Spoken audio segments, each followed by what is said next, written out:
Good afternoon. I have to get into the habit of saying good afternoon. Hope you're doing well, Echo Alpha. We're going to obviously start Disco Elysium today. I don't know a great deal about this game. I've tried it out just to see if it actually works on the hardware. That's all I've done. So, yeah, of course. So, yeah, let's just get stuck in, just find out what it's about. Yeah, apparently there's not a lot of combat in it. It's more, yeah, it's just a lot of wordy stuff, so, but we'll see how we get on. Turn off the music. There.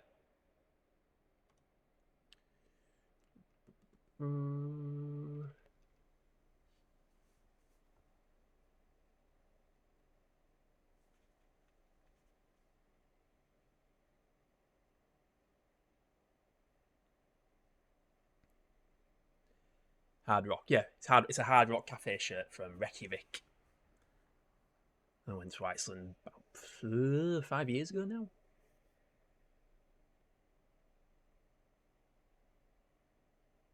Is this supposed to be sound?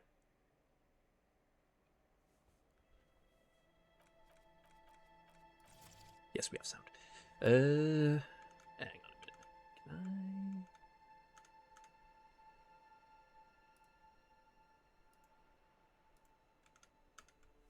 And I broke it.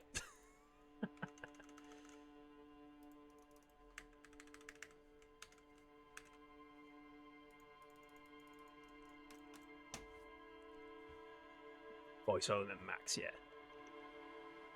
But I broke it.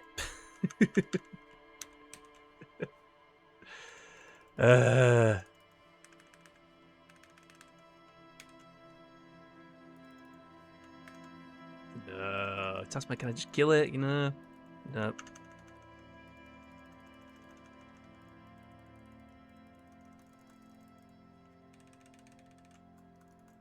Yep, and I broke it. Oh boy.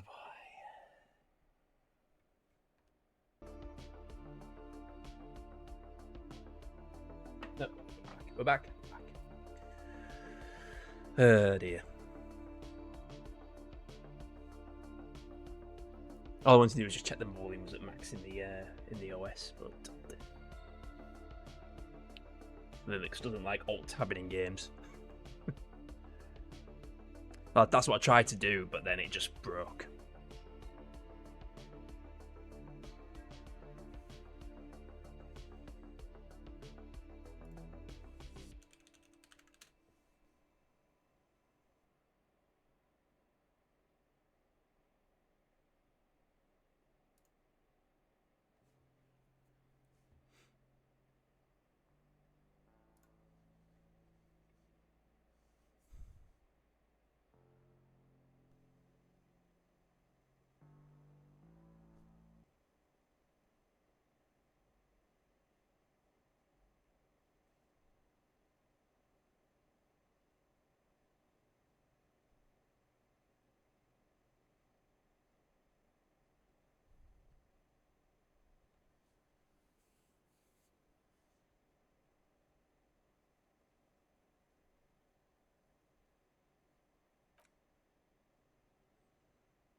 Okay. Oh, I've done it again. Hang on, just quit the game.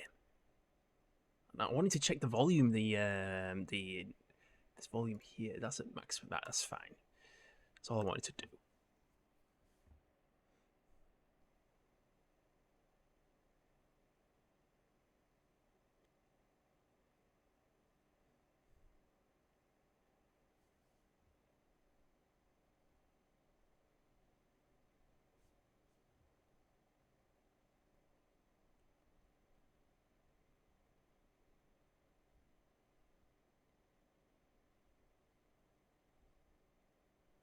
Take your time. Right. Options. I want toward detective mode. Interactive objects characters in the game are automatically highlighted with a light border when the character. Yeah, we'll have that on. Hardcore. Checks are harder, heal items more expensive, choose your colours and thoughts wisely, free sweat and toil action. Okay. Streamer mode.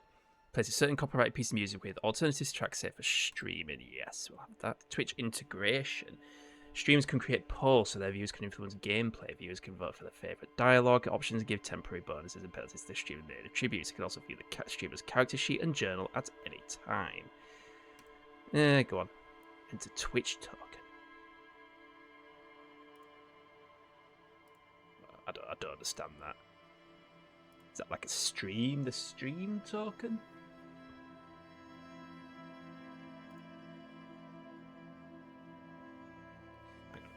Let me sort something out. Let's have a look. Is it this? Is it the token that's in the creator dashboard?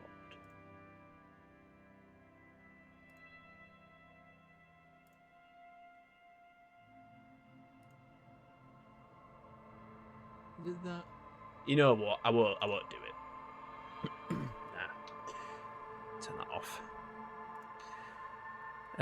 So we want voice over volume max, voice over mode full, psychological or classic. What? All voice dialogue, everything except narration, only voice introductions. You're full. I don't know. It's just like I'd rather try and figure things out for myself, or because yeah.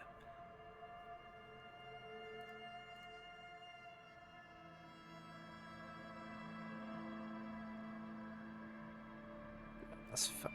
New game. So, select type.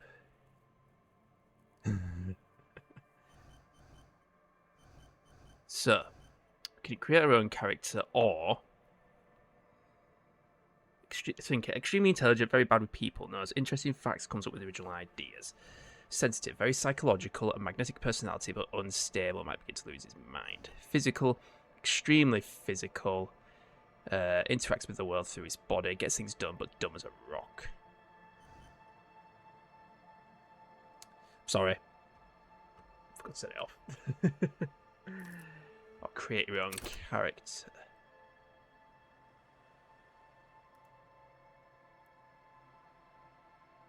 So, do we want motor? How agile you are, physique, muscular, how strong you are.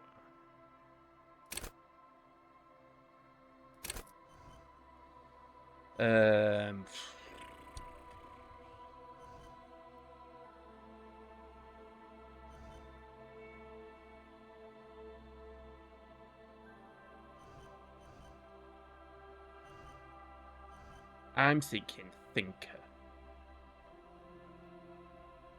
I think we'll go with that one. See how we get on.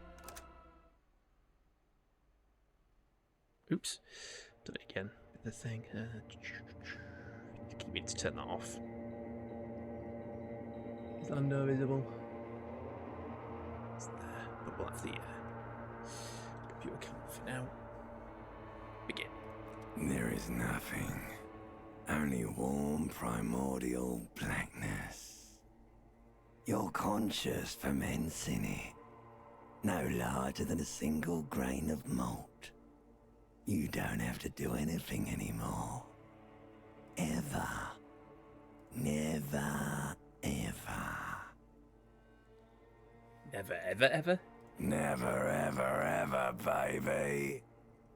Simply keep on non-existing. An inordinate amount of time passes. It is utterly void of struggle. No ex-wives are contained within it. What was that about the X something? An awareness creeps up on you. A mass lies hidden in your dead angle, soaking in some lurid acidic sauce. It's bloated and shameful, a ball of meat surrounding you. This is a terrible line of questioning, and it will only lead to more awareness of the meat thing.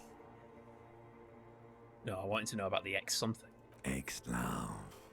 Ex-tenderness. It is foolish of you to resurface to the loss. Not after all the damage you've suffered to get here. Some of it irreversible. Stay. Sail with me through the abyss of pelagic zone.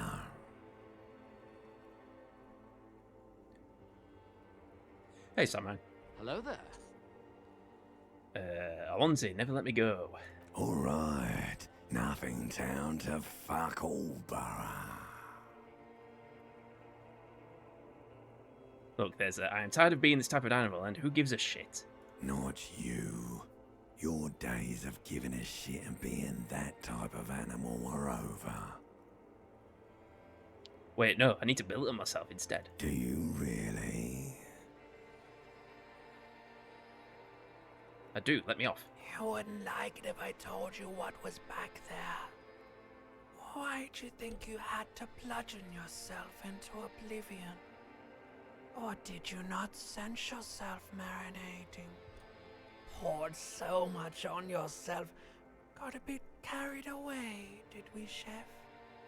Wait, I did this to myself? Yes, your one disco mother.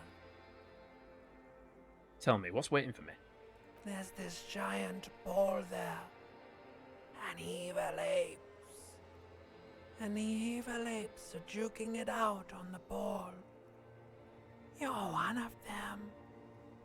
It's basically all just evil apes juking it out on a giant ball.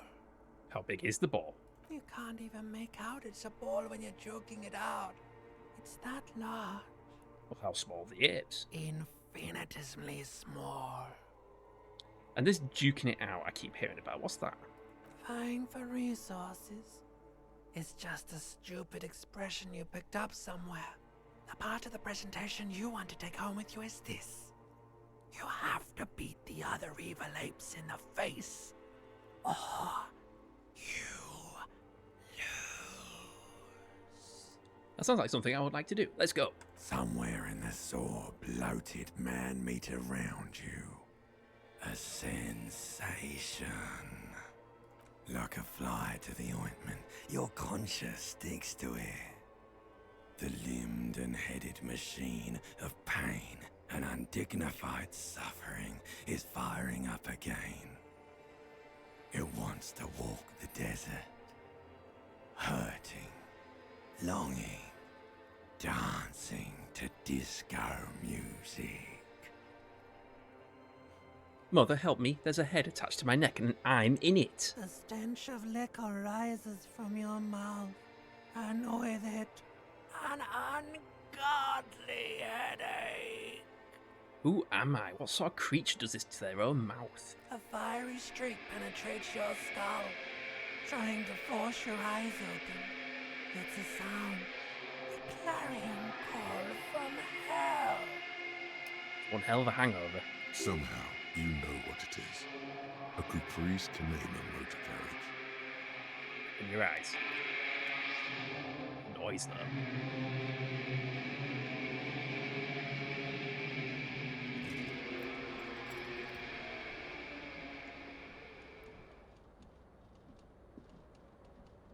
Aren't you a sight for sore eyes?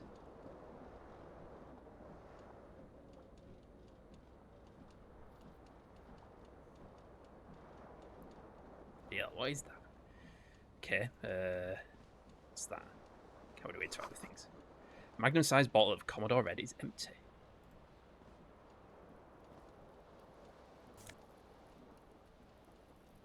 What's that?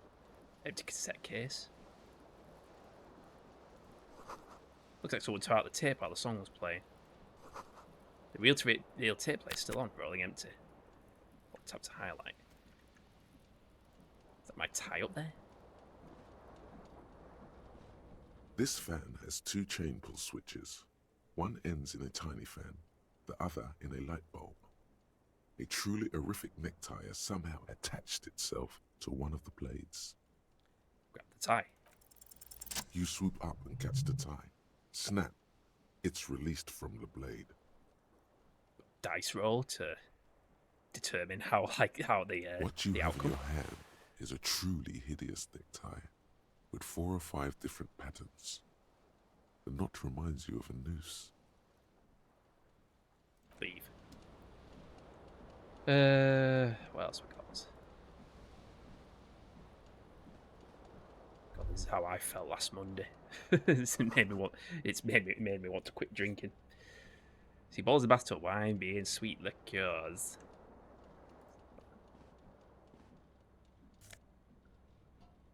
Shirt.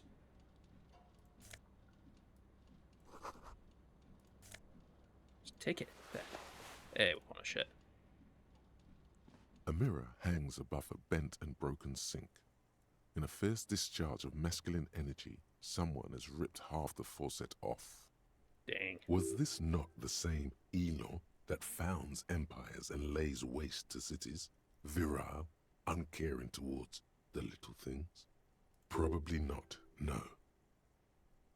Hot water sprays from the faucet's base, and steam covers the mirror. You cannot see yourself, just the vague impression of a man. Suddenly, you realize you have no memory of the face that awaits you there, underneath the soft vapor. Wipes the mirror. As you slowly reach your hand towards the surface of the mirror. Abort. You clearly have not thought this through. You won't like what you see there, and you will never unbecome it. Maybe I should touch it first, make sure there's nothing wrong with my face. Yeah, there is definitely something wrong with it. How bad could it be? Where to even begin? There is the bloatedness, then the swollenness. It's like there's an upholstery of alcohol underneath your skin. Why? Behold. Oh. Oh dear. You have no idea who this thing is, do you?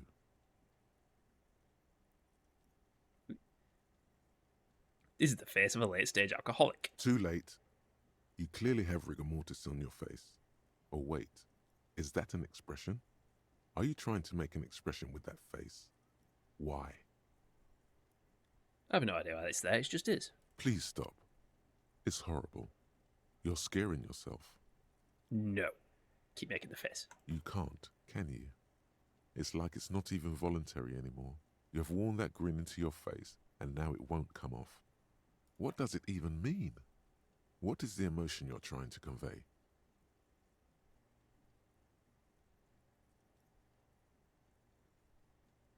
It's an expression of pain. You are correct. What? Dig deep in your mind, look at the source of the expression. Attempt to stop the expression from happening. Digging deep into your mind. It belongs in the new, the third decade of the current century. Enough time had passed from the failure of the revolution that, for a fleeting moment, free market economy seemed like the ultimate, uncontested way of life for our species. Okay. Things were good. It was smooth sailing. People made gold and champagne-tinted interiors and facades to suit the times, calling this the new style. But more importantly, disco happened. For Revachol, your city, that meant only one thing. Guillaume le Million. If it doesn't rhyme, you're not pronouncing it right. Out of the dazzling swirl of disco music, in an open-air boîte de nuit, somewhere in Revachol West, Guillaume's blonde mane appeared on the screen. He sang some bullshit. Then he made the expression. Anything else? Like, who am I? Why did I drink myself into oblivion? You have some understanding of the near history of disco. The rest is darkness. Aside from the useless fact that the motor carriage outside was a caprice canema. So I adopted it. Why? Everyone loved it. Maybe you thought some of the stardust would rub off on you. Maybe it did. Either way, it's all gone now. Only the grimace remains. I feel the need to add a clicking sound when I make it. The click is used to spur on a horse. It also features heavily in Guillaume le Million's regional mega hit, Don't Worry, Your Pretty Little Head. How long ago was the new? Some 20-odd years. There is a vast ocean of time between right now and the expression. Looking good on you, or anyone. Humanity has run aground in that time. It's a different world now. The expression is a relic. I guess that's in then. It doesn't have to be. You can swoon over Guillaume and his champagne-corked smile whenever you want to. Maybe some of the stardust will return. To stop the expression from happening. Very low.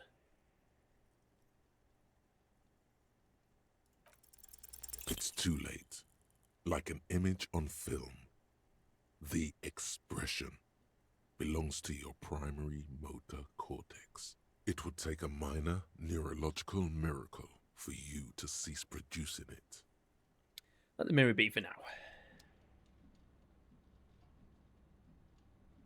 Can we not, like, move the screen around? Is there any way of, like, I guess it doesn't look like it. What's going on here? What are these?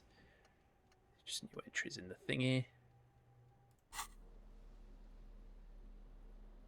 Wearing a tie, yep. Put some pants on.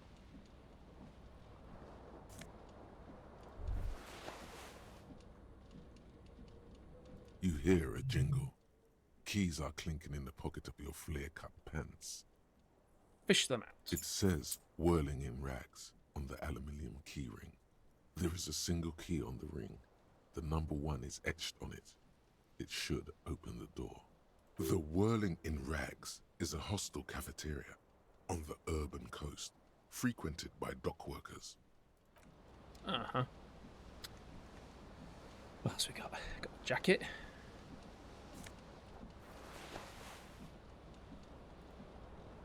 I'm wearing my shoes. I'm already wearing my shoes.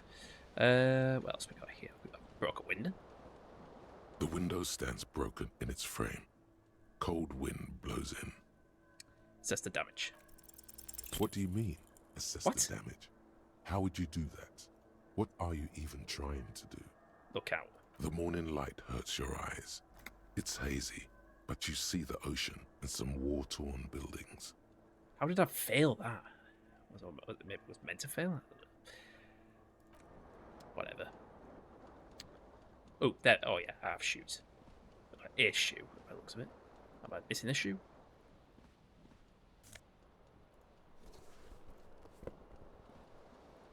I'm missing another shoe. Where's my other shoe? I'm missing a shoe out. What's that? Is that a door there? Oh, it'll be a door to the bedroom, won't it?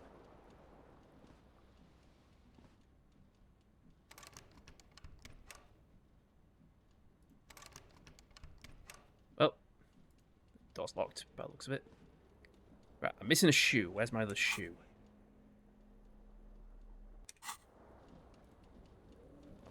I've lost a shoe, haven't I?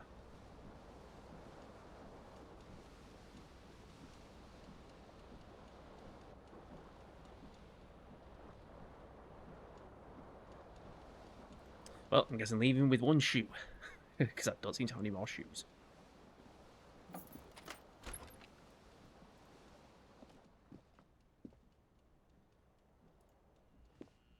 Hello, officer. The young woman raises a cigarette to her lips. Her eyes are brown and her face is speckled with birthmarks. She can't be more than 28. A silver jumpsuit falls off her like scale armor, sparkling. This is the sparkle of too many nights out on the sea. Am I supposed to be something? I seem to have some kind of Sherlock Holmes persona.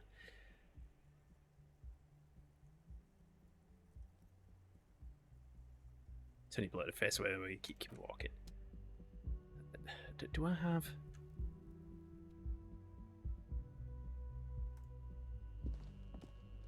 Must have. It must mean. Am I missing another shoe, or has he lost a shoe? I can only imagine he's lost a shoe.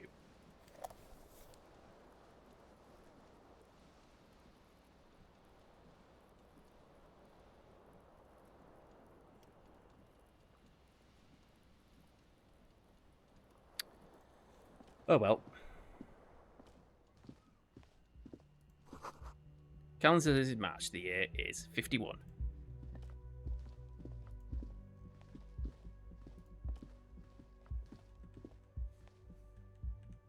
I could use a keyboard and mouse to. Okay, I'm not going to do that. This is the weekend edition of the satirical newspaper Trompe Le Monde.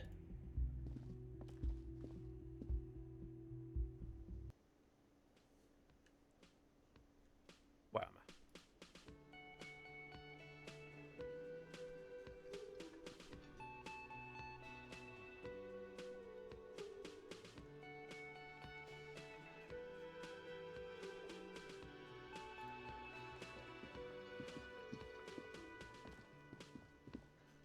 A man in his late 20s Hey JFC, stands welcome on in. behind the counter, inspecting a stuffed seabird. As you approach, he gives you a sideways glance, then looks down again. Everything is cool between you and this guy. He's a big fan. Make some small talk. Look at the stuffed bird. A competent work of taxidermy. The white and brown seabird lies among piles of coasters and drying mugs. One of its wings broken. The man is trying to mend it. Looks like the bird was ripped off the shield that was used to mount it, most likely on a wall. This is the Great Skua. The seabird is the symbol for the discovery of the Insulindian Isola, the part of the world you are in right now. The small steel tag says as much. The Great Skua. Steacoarius Skua. That's the Great Skua, right? Look, your buddy is over there. He looks at the doors where a man in a bomber jacket is tapping his foot on the floor. Why don't you go and talk to him, okay? What do you mean, my buddy? He pretends not to hear you, concentrating on the bird instead.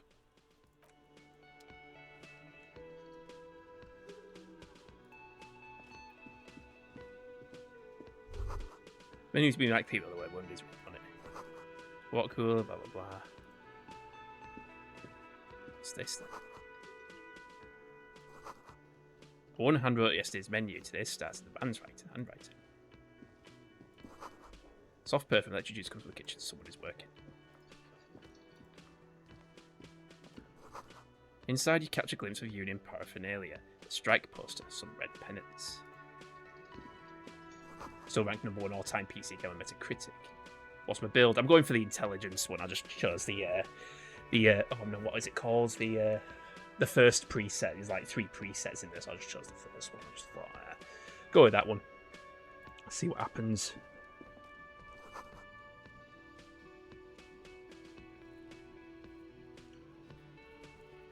Nicholas, welcome on in. Baldur's Gate was up there for a second, and then went back down. Which Baldur's Gate? The first one. Who's that? Hello, sweetie. Lena, the cryptozoologist's wife? You shouldn't keep your colleague waiting. Breakdown on day 1. Oh no.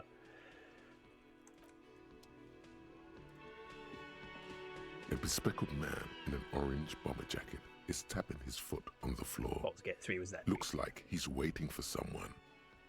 You. As you approach, he narrows his eyes and extends his hand in greeting. Don't see many people doing intelligence builds a profession. Alright. I just went with the one that sounded more like, I just thought, oh, that might be interesting. Because, it's like, it's easy to go with like a, like a physical build or charisma. Just like, we'll do intelligence, see how that goes. Obviously, I've never played this game before, so I don't know what to expect. But so far, I'm already, he's got a very Sherlock Holmes persona, so he's able to, he's very over-analytic. On the sleeve of his bomber jacket, as well as on its back, are the same enigmatic white rectangles. Some people are intimidated by your it. blazer. To me, it just sounded like because given the premises that you're a police officer and you need to investigate crime, surely the easiest option will be to have the build that's very analytic about things. I don't know, police officer, detective sorts. So I thought that'd be the easiest option, especially for a first timer. Let's see if he's blah blah blah. Shake his hand. Hello, I'm Kim Kitsuragi, Lieutenant, Precinct 57. You must be from the 41st. Yeah. You realize he's waiting for your name. Invent a name for yourself. Raphael What? Ambrosius Cousteau.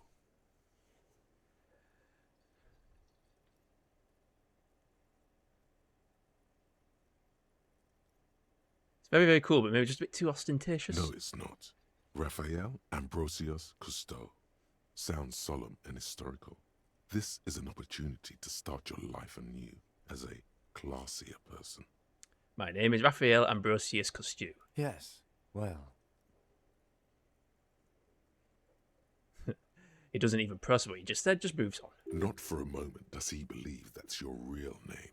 He casts it aside as an intra-departmental joke or a peculiarity he doesn't understand. More heroin and morphine. it looks like we had a little scheduling error on Sunday.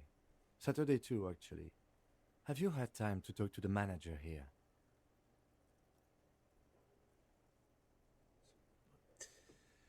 What he means is, he has been trying to meet up with you for 2 days, but you have been otherwise occupied. You mean him? Not towards the cafeteria manager. Yeah, I'll just talk to him. If you don't mind, we should talk to him again. Ask him for a rundown of the area. Now that I'm here as well. I understand the scene is out back, right? Sorry, what? It also wouldn't hurt to assure him the police are finally here. In full force, I mean. Have you mapped out the initial interviews? Who? You? You with the police? What interviews? At the 57th, we like to prepare an initial list of persons of interest, and then just skim the surface. Prepare the field, get to know the players. You don't do that? Maybe it's not an inter-district practice. Well, I haven't done that. Okay, we'll have time for that after we take a look at the coroner's case. Have you removed the dead body from the tree? No. Because it's evidence. I shouldn't touch it. Mm-mm. So, the body is still in the tree, where it has been hanging for 7 days straight. We should go there as soon as we are done talking to the owner.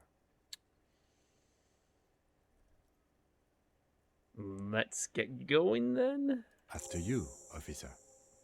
Nobody could notice that I'm wearing one shoe. If you're about to embark on an investigation, shouldn't you have a badge? Wait, should I have a badge or something? You mean you don't have a badge? I have a badge. I'm a policeman. I have a badge. Oh, if you didn't have your badge, then that would be very bad. You would need to report it on my shortwave. But since you do have it, we can I'm go just straight bluffing to my the way gas through station. this. Lieutenant Kitsuragi is now in your party. You can talk to him whenever by interacting with him. Okie dokie. Still wearing one shoe. Oh dear. Hopefully I'll be able to acquire another shoe at some point. Suspect victim's body. Report your bad mission missing. Use your radio in his motor car to call your station. Okay. Okie dokie. Right, anyway.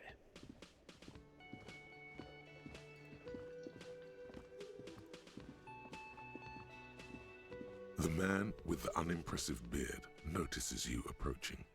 He drops It's the got a ledger beard. he was holding and turns to the lieutenant. Mr. Gart, right? The lieutenant. You run this place. Yes.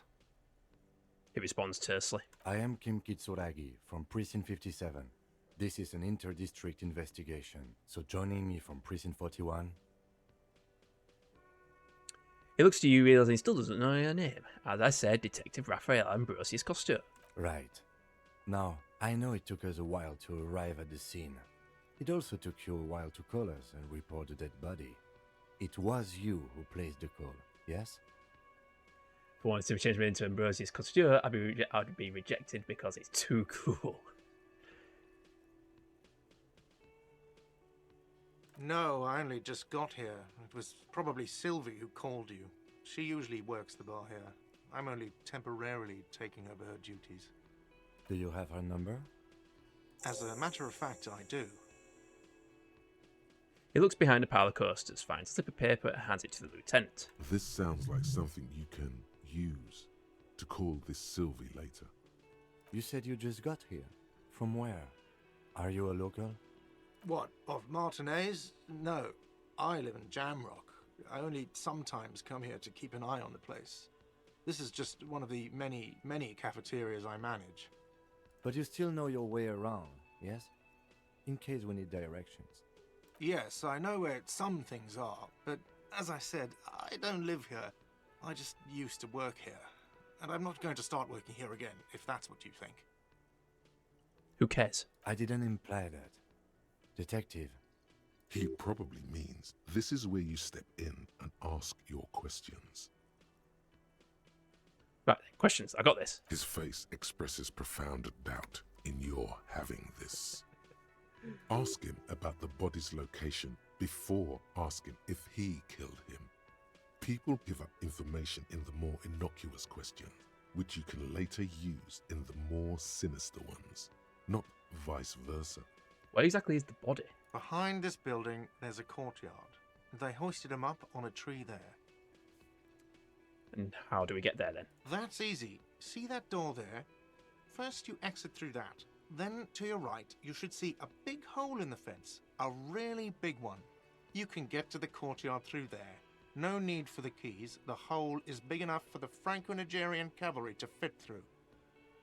City building journal. Oh, okay. But it's also enables like pause and stuff. So I thought, oh, I'll just turn it off for now. I mean, if we can turn it on in the menu, I just don't understand how to do it because it says enter Twitch token.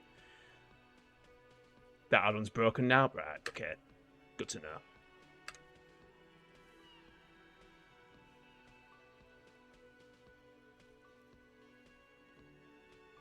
I mean, is it like a character? So, I mean, obviously, you know, intellect, max intellect with no psych. These here, can we like add stuff? I'm assuming it levels up. Experience 5 out of 100 skill points and level up, right? Playing around with the add-on, yeah. Motorics, what's that? How well you put okay, hand-eye perception. Right. Okay. This man means the heavy cavalry of the innocents Franco Negro, sweeping over the plains and nations of the enemies of mankind. 5th century style, unified currency and the concept of cool came in their wake. They wore lamella and carried guns. But first and foremost, Franco-Nigerian heavy cavalry was really, really wide. That hole in the fence must be enormous. Who killed him? That's a bit of a dumb question to ask. He's not going to know. Why did Sylvie go away? She went away because none of your business. All right. Jeez. Thought she might have been traumatized from finding a blooming dead body. Jesus Christ. Have they not been telling you you're a cop?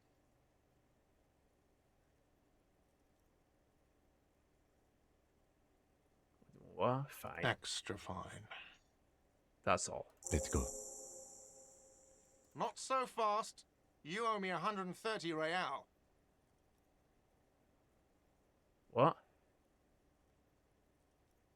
Slip away unnoticed. I don't you.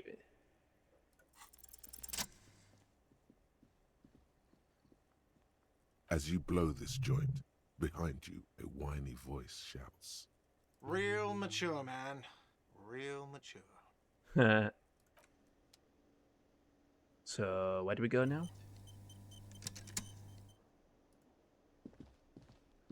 This door here, or... Yeah, let's go. What's that? The theme on that pinball machine is a standard royalist theme, used on everything from pinball cabinets to full-flavor cigarettes. Discard the thought.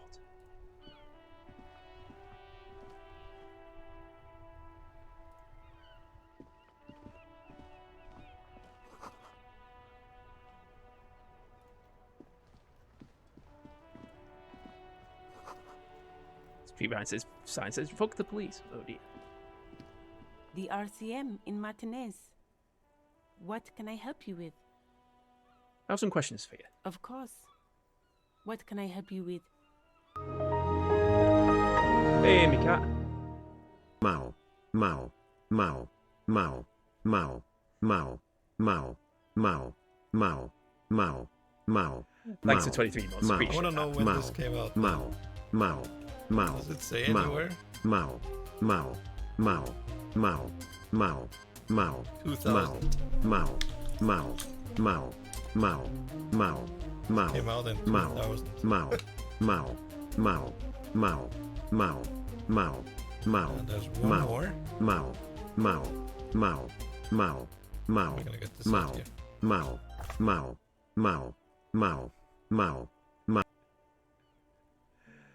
Thanks for 23 months, we can't really appreciate that. So, some kind of amnesiac savant with a big old head. If he only didn't drown in alcohol, by the way, that's savvy a fair check. Might as well be impossible. It's very lucky. Oh, really? Oh, I'm sorry. It's okay. It's very rare that actually happens.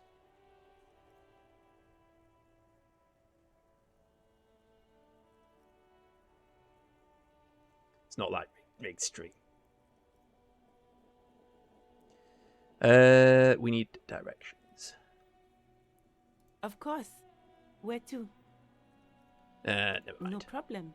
Of course. I won't hold you back. Show us about the canary yellow glove. If there's a corpse, then you're going to need those gloves for the autopsy. One more thing. Can I borrow your gloves? Sure. Keep them. I have another pair. Chansey the rubber gloves with no visible annoyance. Thank you.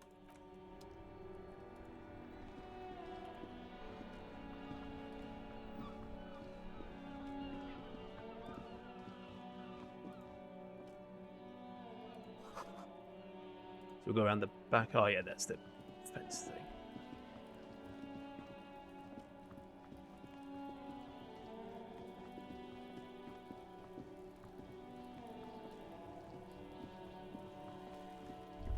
Okay, what's this kid doing? He just Kuno's got this. boy throwing rocks at the dead boy can't be older than 12. If there ever was such a thing as an ugly kid, then this is it. He's almost exquisite in his ugliness, like a gremlin. Oh yeah, nappa gumpy, Kuno. Pleasant for a modern game. Yeah, it's not too bad.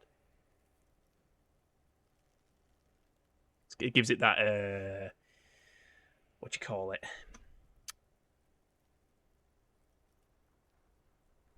I don't know what the name. It's like grim. I can't find the word for it. It fits the theme of the game. Hey kid, a word, please business. Right in the dick, Kuno. Get him right in the dick. Children ignore you. Or the other child. Love it in the dick. Aesthetic, yeah, that's the word I'm looking for. Welcome in as Dovinga. Sorry if I mispronounced your name. What? The boy is sweating profusely. His eyes are like two black holes and his jaw is twitching as if trying to break free from the empire of his body. Stop throwing rocks at my crying seat. Fuck that. Kuno, yeah, right in the mouthhole. Slap him. Can we slap him? Shits himself. Where's the other one? The rake, Kuno. You should throw the rake at him, Kuno. The fuck? Does Kuno know what a rake is? Kuno's not a gardener. Kim, what should we do? We shouldn't do anything. I don't tempt such forces. What forces? You will see. The language these kids are using, pure unfettered id. There will be no reasoning with those creatures. Look, I have questions for you. All right, entertain the Kuno. Show me what you got. What you got there? What you got, huh? Show me what you got. The kid moves his hands like a basketball player dribbling fast. Irregular speech patterns, overconfidence. Could this kid be on drugs? This warrants further investigation into this Kuno. The body, what do you know about it? Shitload pig. What's your question? Don't tell the pig shit, Kuno. This is where you quickly ask him questions. Real cop questions, like a cop. Do you know who he was? Kuno's fuck imp. Kuno uses the fuck imp for target practice.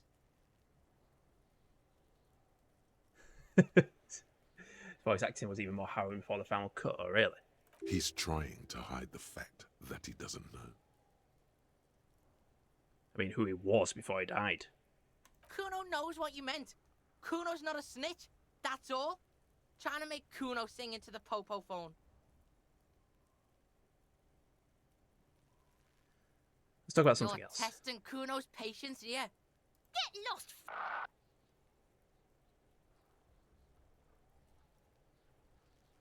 Kids often play in this yard. Right, pig? This is where Kuno plays with his little wooden choo-choo. Fuck do you want with it? Talk about something Yeah, else. whatever. Kuno doesn't give a shit.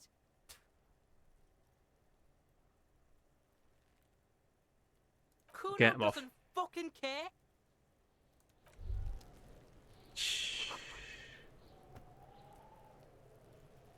Hey lasses, keep me to play it. Yeah, I've had it for a while. The corpse looks at you with bulging white eyes. The face around them does not look human. It's swollen and ready to burst. His lips are fish-like and his tongue like a ball gag in his mouth.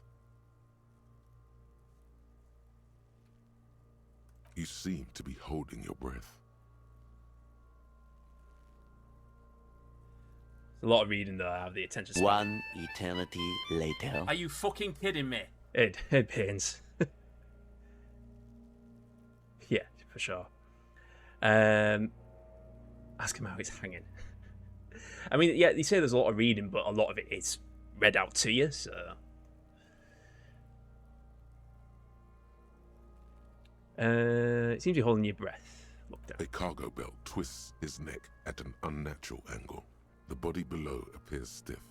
It's letting out an ungodly rot. The smell seeps in, even through your clenched nostrils. Very low, no. God, what is that? Why is it so bad? Active decay. It's okay to throw up, officer. No one is judging.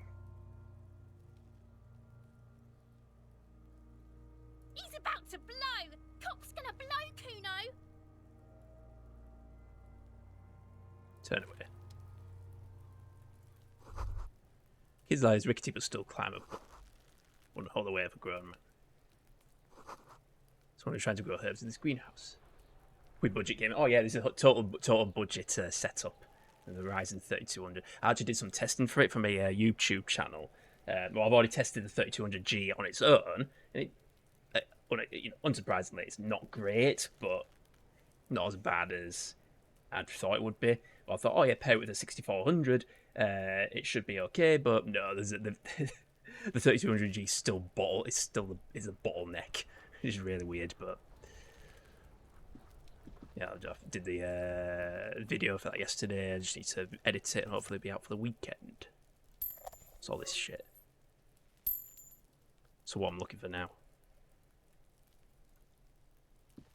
Yes?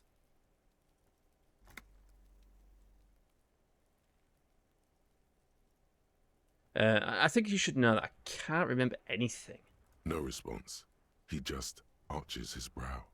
He's having trouble processing it, believing it even. It's all just fake news. I really don't remember anything that was drinking involved. Have you tried concentrating on something other than your personal affairs?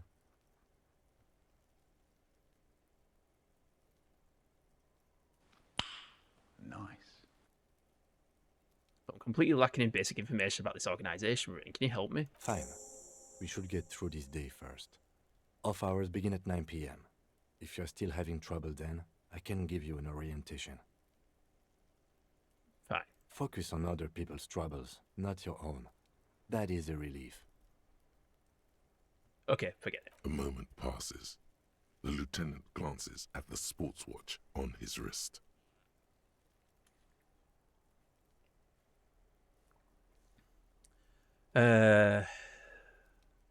Nothing.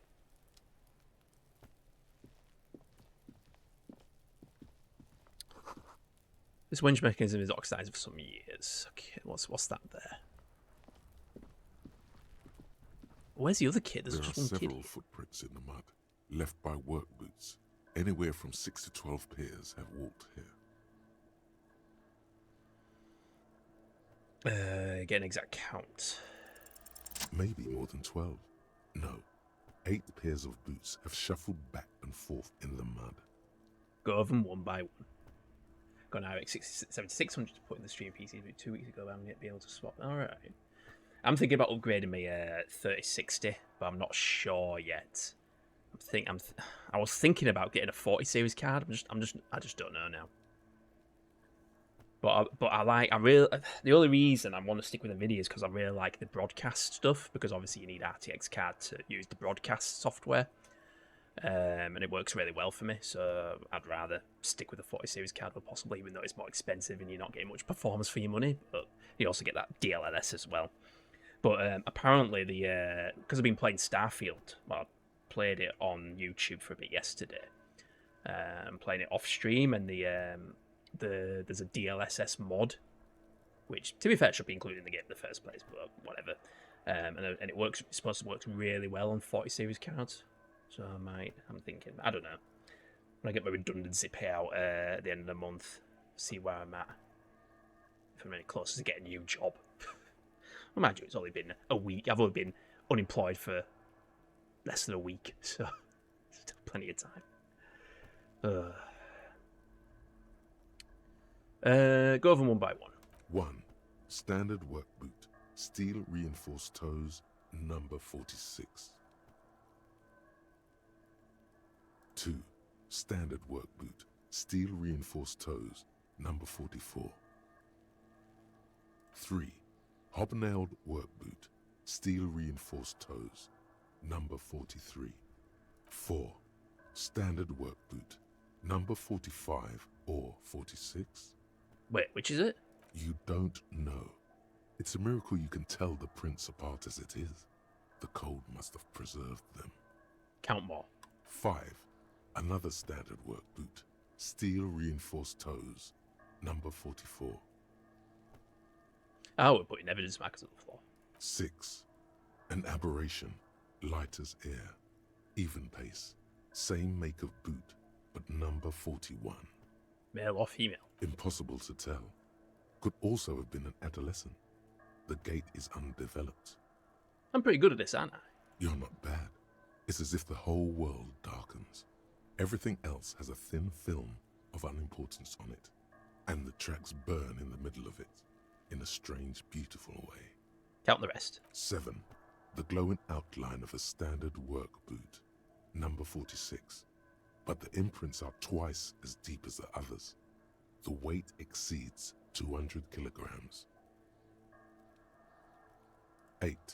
And yet another standard work boot, number 44. There's an aberration in the pattern of the sole, however. The right sole is smoother, more worn. How many? Lieutenant's been tracking your eyes' movement. 8. I was pretty off then. I counted 20. Way off. Way. Same guys are going back and forth. I never got the hang of it. Hyperopia. Do you see anything out of the ordinary? Heavy one, 200 kilogram imprint. Ugh, oh, mind you, all these are true, aren't they? Light step number 41, shoot. A woman or a kid? I don't think there's any way to be sure. Understood. Anything else? Heavy one, 200 kilogram imprint. 200? Could it be the combined weight of two people, one carrying the other who's tied up? Let's say a heavily built worker carrying a similarly built, soon-to-be-dead man. Good point.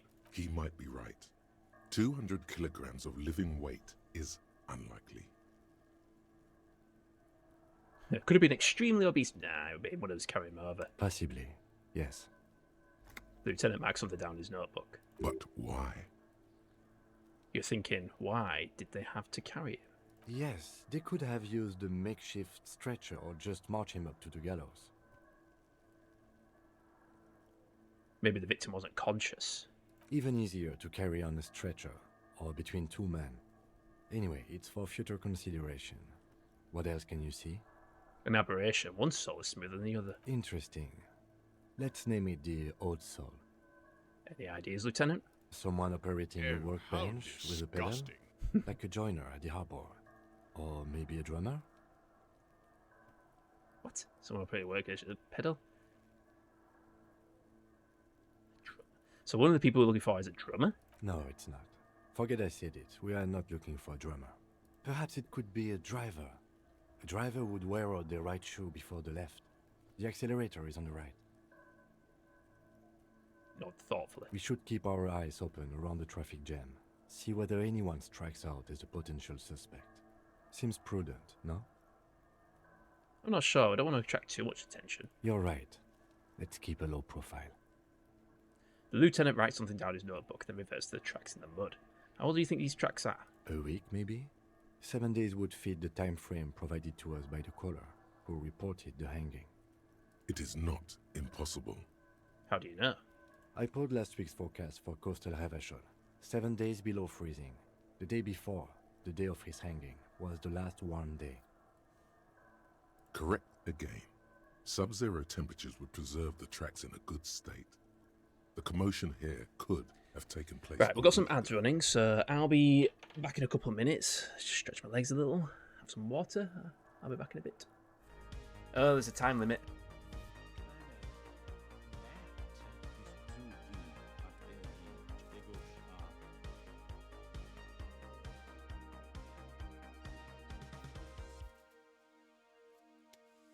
Right, how do we get down there?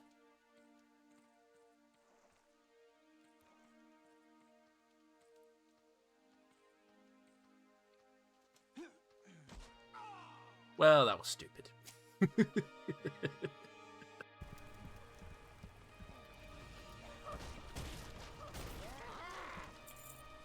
What's the 38?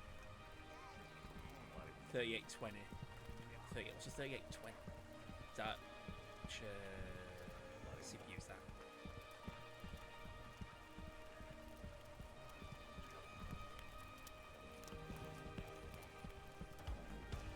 Okay, we need to get that over there.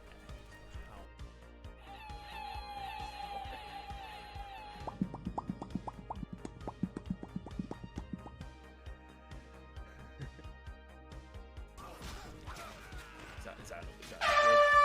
Whoa!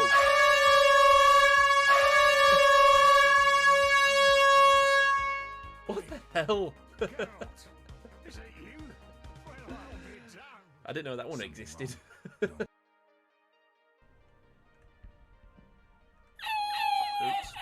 Okay.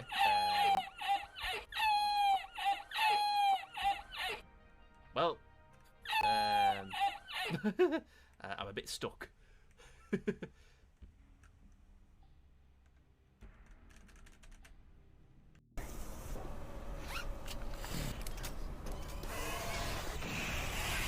I get it? I got it. Oh, for fuck's sake. I thought I got it. Made that noise.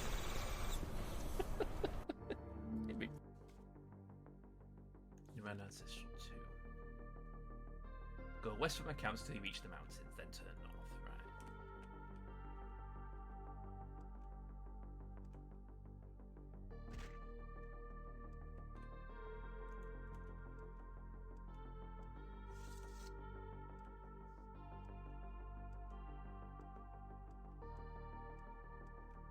Considering all I've heard of the archdemon so far, I'd prefer him to be asleep.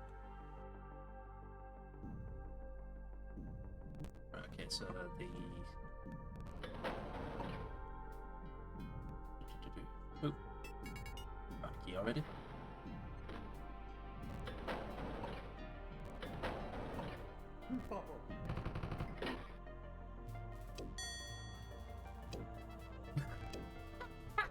No way! Nah. Alright, we're back. Okay, so, what do you think happened here? What do I think? A mob of people brought something heavy to the tree. One of them was carrying the victim. They shuffled around, especially under the tree. Then, after hoisting him up, they stood in a semicircle facing his direction. At first glance, this appears to be a lynching. Indeed. They all stood in a row here and looked at the tree. Yes, everything fit so well. Carried him over, hoisted him up, watched him hang. This is easy. I think we have a firm understanding of what happened here. The lieutenant's eyes narrow. He's thinking to himself. Either way. What else? We've been through all of it. So, we've done... oh, there's the other kid there. What's that?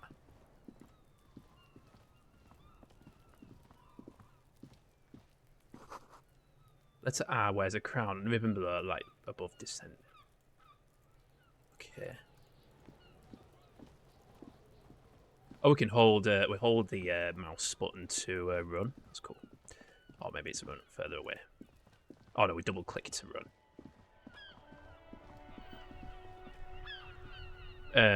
So now what?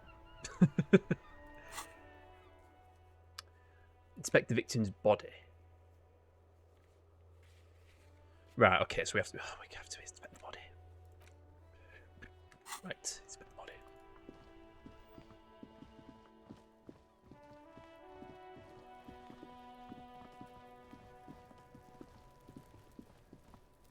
There he still is, looking right through you with his white eyes. The body below is entirely dedicated to that corpse smell. Emitting it right, is I got your all nose without it throwing up. does now. As you breathe in, oh, success. the Nice. odor comes over you. It's the smell of the mind telling you to run, and your stomach to wring itself empty. With your hands at your sides and your eyes squinting, you stand in it. It's a puzzle. What's hanging in front of you is a puzzle of decaying flesh, tattoos, and tendons. Do they always do that? They do after 7 days, yes. We are deep in decomposition here. Step closer. The man before you is naked, but for a pair of underpants and enameled boots. His skin is greenish, marbled with decaying veins and blotched by lividity. A fading web of tattoos covers his chest and shoulders. The cargo belt used to fasten him to the branch above appears industrial in strength. Inspect the boots. The material appears to be ceramic. Its clean white stands in stark contrast to the decaying flesh above the knee. The man wore thick polymer socks, probably for padding. A fine array of interlocking plates covers them. Delicate and fragile, they feel alien to the world around you, out of place somehow. These are clearly not boots. They're armor, possibly part of a larger set. These aren't just boots, are they? They're armor. Indeed. Technically speaking, these are sabatons, not boots. Oh, the lieutenant uses a memo technique A6. That's not just any notebook. It's a classic. Forget about the notebook. Tell me about the armor. It's clearly some manner of super armor. Or future armor. Super future armor. I'm useless. Kind of armor is this exactly? Ceramic plate. Zirconium dioxide, most likely. This is where the make would be. Where? Under the hill. Fair weather. Fair weather model T500 VE. I'm guessing that's vitreous enamel. This is advanced stuff. What happened to the rest of it? The locals probably scavenged it. It would be odd if he had more on after 7 days. We should keep a lookout for these pieces. The armor could yield information. Maybe he'll know something. Maybe he was just wearing these boots and there's no rest of the armor. No, he must have worn something precious underneath his clothes. They have removed all his clothes to get to it. They did not just strip him for the putrid rags. What if they told him to strip before they hung him to demean him? They usually hang them completely naked for that. La puta madre, the Mazda, the Besmerties and the like. This one still has his underpants. Fucking talking about underpants. Oh, grow up. Clearly, Kuno would like to interject something here, but there's not enough for him to hold on to. Material looks out of place here. It is. It's expensive. The lieutenant draws a line in the condensation on the ceramic with his index finger. We've requested similar material for our tactical units for years now. The constabularies deemed it too costly. In that time, we've lost 6 men to semi-automatics. How much are we talking about? For a full set, about 4 years of wages. Damn. For the northwest region of Revachol, an officer's average yearly income is 5,500 real. Is this some kind of... We're in some kind of fictional country, aren't we? That's a... Ka-ching, baby. By catching, do you mean let's not log them as evidence? Let's steal them? No, that's not what I meant. Of course. The lieutenant nods often. It's part of his unplastic expression range, communicating both professionalism and sarcasm. This time, the latter. How could this man afford such expensive hardware? That's for us to find out. My initial report on the area suggests he was a security guard for the harbor company, but that's just hearsay. Initial report? Just something I scraped together from my station. An area report on Martinez. I'm sure you did the same. Well, pretty advanced for a security guard. I agree. This equipment is way beyond what a guard can afford. Knock on the boot. A small bell-like sound fills the air, like tapping on the side of a porcelain cup. Sounds fragile. It's anything but. This material is a kinetic redistributor. It spreads kinetic energy horizontally, from plate to plate, dissipating it entirely. See? Faint, organic lines cover the plates where they separate into smaller ones. These plates then divide into smaller plates until there are hundreds of them altogether. Like whirls of floorboards, the design looks organic, influenced by highly resistant wood materials, like lignum vitae and ebony perhaps. What does this remind me of? If trees were made of porcelain, this is what their cross-sections would look like. When you think of other lines. The smooth, glossy surface fractures into ever more intricate interconnections, peaking on the right sabaton, where you notice. The whirls are in the shape of a letter and number combination, E50, 100, 1000. Looks like there's a serial number on the right sabaton. Good. Can you read it to me? Tips the drying ballpoint of a pen on his tongue. X5415 6745 678222. Let's lie. No. Well, both of them are correct. You rang drama. Nah. What? Oh, hang on. Which one's right? So that's the right one, isn't it? We have a make and a number. That's something. We can use the radio in my kinema when we're done. Either station can chase it for us. Pull the boot off. The stench fills your nostrils. As you push downward, an ominous creaking sound comes from above. Do we really want to do this? Stop! The lieutenant's voice is sharp. He looks at you with the boot under your arm. Pig's gonna pull his head off. Brutal! Oh, this is a bad idea, isn't it? You're going to pull his head off. Do it, homo! Do what? Pull his head off. There's no point performing an autopsy if you do. We'll have compromised the coroner's case. Indeed, from this angle, it does look like the neck isn't going to take much more. Being dead for a week has all but liquefied his muscles. What are you trying to achieve anyway? Why are you hanging on to that boot? Go super well with my bell-bottom pants. And then when we leave it to the coroner. Sorry, I didn't even want to take them off. I just thought I should try. Try what exactly? If you can't experiment, how will you learn? I have no idea why. I'll just do things. There's no underlying reason. I don't think we should do anything just for the hell of it. Besides, Lieutenant taps on the boot. There's no way you're getting them off. All the organic matter in his body has been flowing down into the boots. They are fused to his feet now. Why do you think the locals haven't scavenged them yet? Good point. There might still be a way to peel them off, but first the body needs to be down. And second, it would probably be better if the lieutenant wasn't around. Steal dead man's boots? That would be dishonourable. Alright then.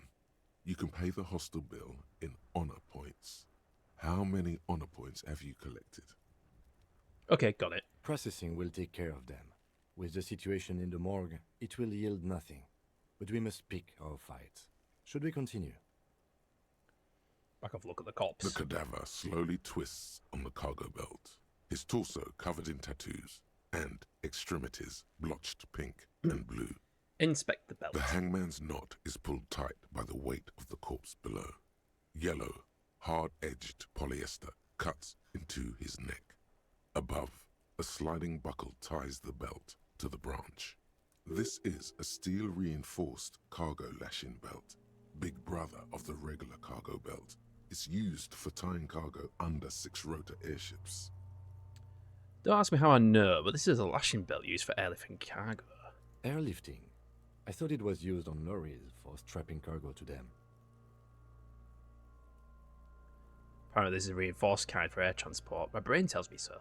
The local harbor uses 6 rotors to shuffle containers around. I get the sense they use whatever was on hand, without paying much attention to not incriminating themselves. How are they even getting up there? A noose is one of those things that's easier to use one way around.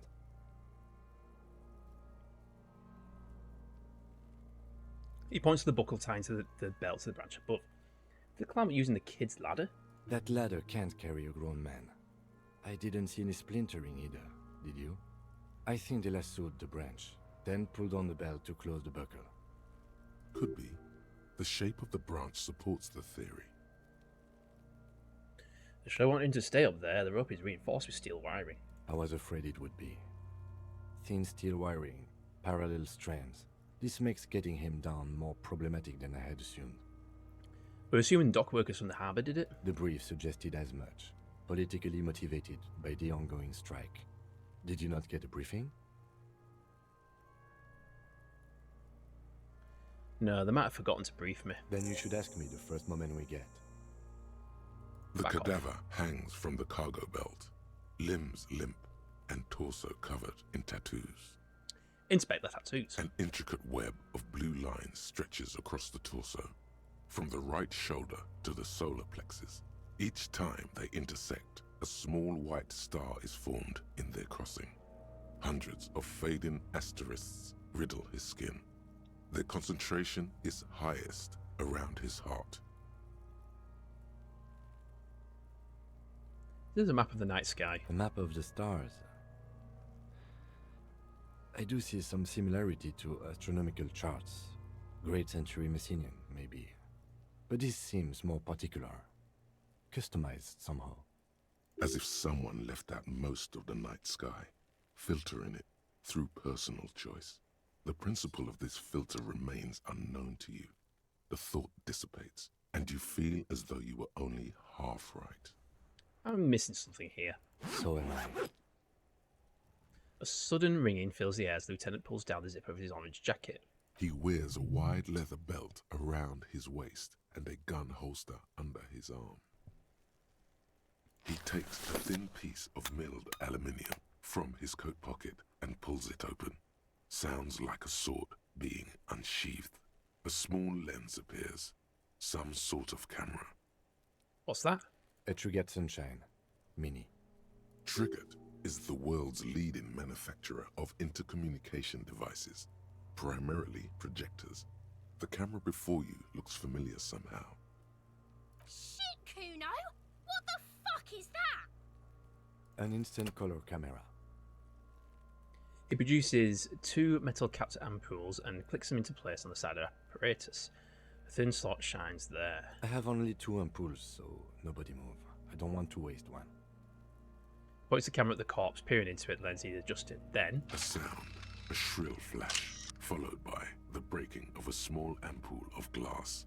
You see streams of color pour onto the thick, glossy piece of paper, rolling out. In case we need it. Lieutenant says and shakes the paper, lets it dry in the cold wind. On it, a colour-perfect copy of the dead man's tattooed chest. What do we need this photo for? It contains insight to the victim's person. By his build, I'd say this was a man of physical violence. The story he wanted his body to tell was important to him. It is his letter. To us. Someone should decipher it. We'll need to show it around. Can I have it? I should look at it later, without the corpse smell. Sure. Just don't lose it. He hands you the piece of rolled-up photo paper. It's no larger than the pack of cigarettes. The glassy-eyed corpse looks by, his mouth mute and his skin as colorful as the chemical rainbow on the photo paper, teeming with opportunistic organisms. You've acquired an interactable item. Investigate this item further by going to the Interact tab in your inventory.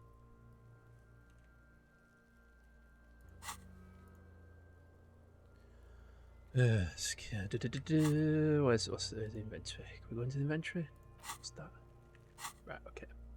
Look him in the eye. His eyes are milky white and blind to the world, protruding comically from their sockets. There is no one home, just subaquatic terrors. James, welcome on in. Yes, this is my first playthrough.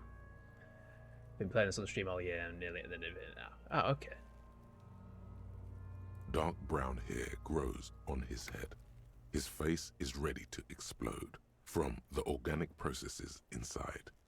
The death's head grin has passed. What remains is an unrecognizable mess. Tell me, who are you, dead man? I'm gone. Where have you gone? Into the wild pale yonder. Where is that? In the past. Way out in the west. Well, I can see you're gone, but who are you? I'm a joke. Look at me. There's nothing funny about you. There is nothing funny about jokes either. Who were you when you were alive? A killer. A motherfucker. And a killer. I have another question for you. Go ahead, Coppo.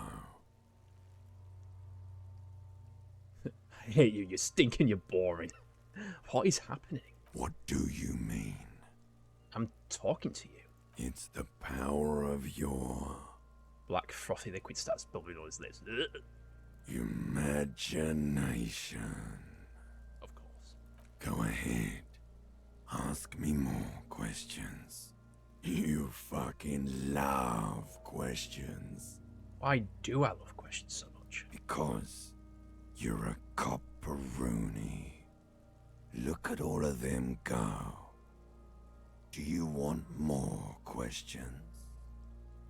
No, I'm good. Your lost Coppo Dopo would have been so primo. Enough. Come back later, Coppo. Amuse yourself with my frank manners and my memento mori features. If possible, also, see me in your dreams. Why is that not... whatever. So how do we get him down?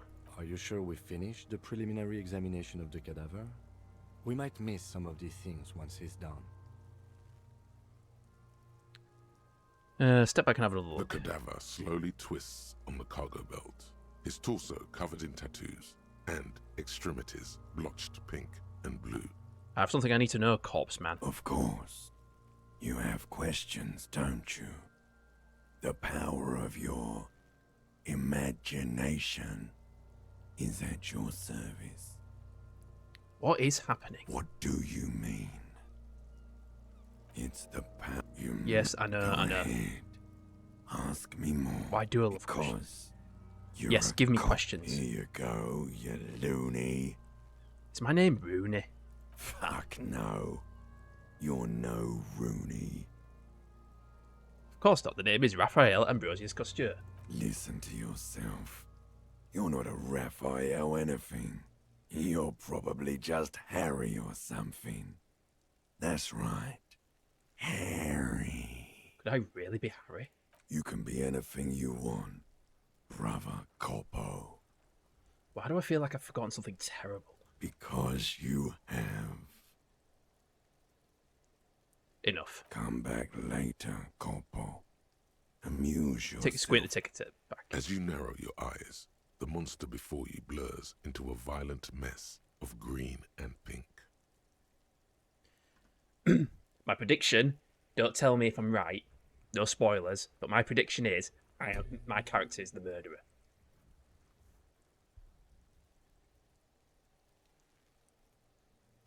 I could be wrong, but it's fun to think about these things. This is a trick. You've done it before. Pink is where the blood settled in the first hours post-mortem. You can use it to see if the corpse has been tampered with. Does his position at the time of death match the discoloration? Observe. Only the lower extremities are pink with a dash of blue. His fatted hands, thighs, and his neck, just above the noose. The rest of the corpse appears dark green in the cold spring air. His face and hands are pink, thighs too. I see it. His neck too. The lividity goes right up his chin. We have good, well-pronounced discoloration here. Relax your eyes. The monster comes back into focus, an explosion of color, coursing with dark marbled veins. His stomach appears pregnant with something. Black liquid streams down his thigh and onto his boot. So, what do you think? I think he's dead. Oh, duh. So dumb. That's definitely for a dumb playthrough if you want to go for the dumb playthrough.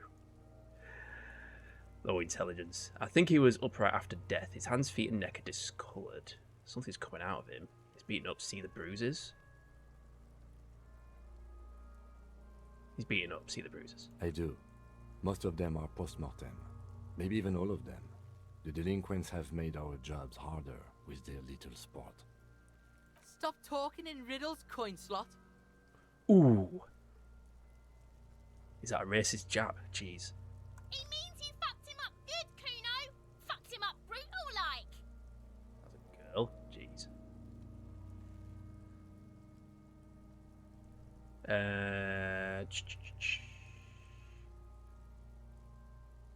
Something's coming out of him. I think he was upright after death. His hands, feet, and neck are discoloured. Agreed. Especially on the neck. The belt acted like a tourniquet, keeping the blood in his head. The hypostasis supports her hanging. Did the sensitive one basically a dumb empath? I found it was missing a lot of technical perception check. So I just went with the intelligence preset. So the intellect one. So that's I just thought I'd go with a because obviously I don't know what to expect from this game. I'm going in completely blind, pretty much. So I just like choose a preset, go with the intellect. Because it's a detective game. Intelligence is quite a seems quite important. It might make the game somewhat easier to understand at least, rather than going something that just going. I don't know. There's a lot of the technical perception checks to see what was going on. Yeah, so I'm got intellect obviously addresses that, doesn't it? But obviously low charisma, but it's very Sherlock Holmes kind of detective. Could it still be he was moved after death? There's always a chance. We should check for ligament marks on his neck to see if they're in tune with the belt.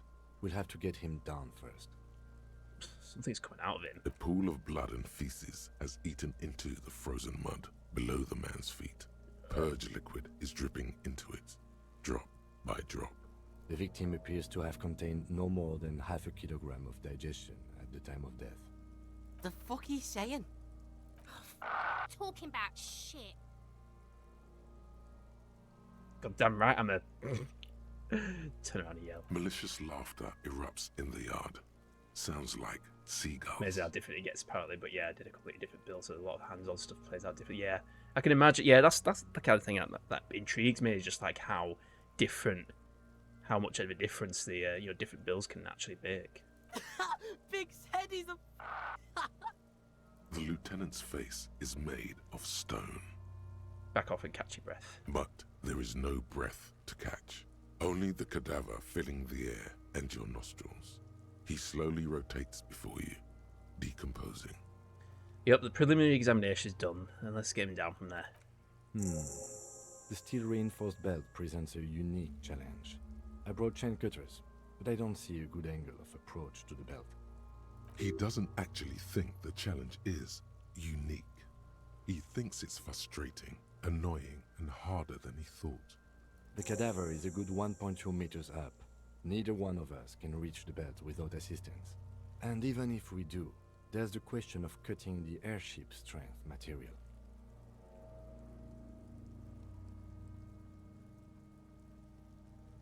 Can someone else do it? Someone else? You mean like the police? What was that about processing, then? Weren't they supposed to take care of the boots? Why don't they help? Can the boys from processing take care of this? No. Why? Think of the boys from processing as murderers. Only instead of people, they murder crime scenes. Processing is a wrecking crew. They know how to commission off items and how to work the incinerator in the morgue. I know it's hard, but I assure you, the others won't come to help us. And we have a growing sanitary concern here. We need to get him down, fast. Could saw the branch. Climb up there and saw the branch? Yeah, it seems dangerous. There has to be a less risky way, with less falling down of trees. Maybe we could shoot him down. Yeah! Bang bang time, pig! Shoot his head off! How? With a gun. Where the buckle ties the rope to the branch. That's a good spot to aim. There, the buckle holds the belt together. Where? Ah, yes, I see. If the shot hits that, there might be a chance to release the belt. Yeah, now we're talking. Entertain the Kuno with some shit. They'll miss! The pigs will miss Kuno!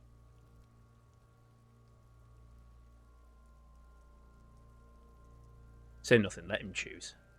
Silence.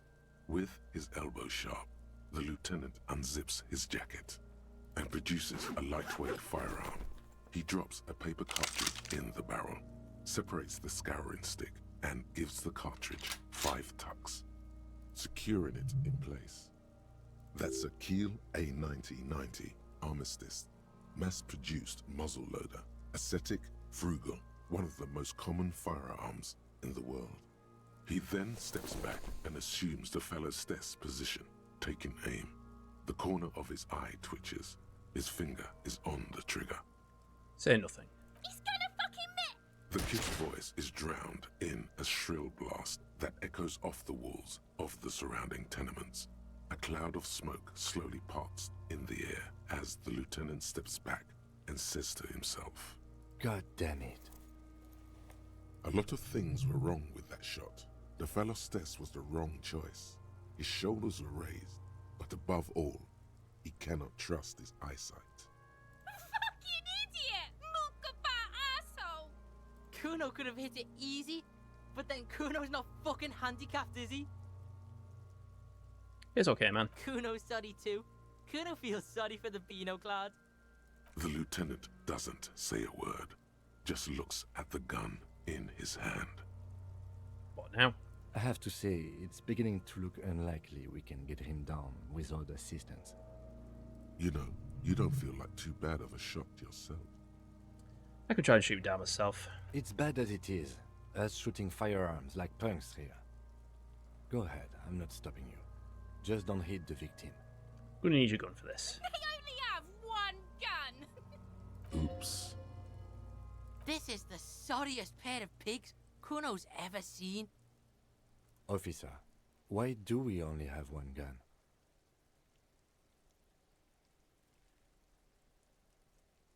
Remember I told you I didn't have a badge or uniform with me when I woke up? I didn't have my gun either. That is even more unfortunate than the badge. You need to contact your station about it as soon as possible. Try not to lose this one, please. Yeah, take it, you fucking banana boyka! Take it and shoot yourself in the mouth! Feel the weight first. The cold piece of bakelite and gunmetal is surprisingly light. Your fingers fit right through the guard, instinctively resting on the trigger. The fuck are you waiting for, Kuno? Tell him to shoot himself in the mouth! The buckle comes into focus in your sights. You stand with your feet planted firmly in the ground and your left hand supporting your gun arm. don't you just shoot yourself in your mouth? At least you won't miss.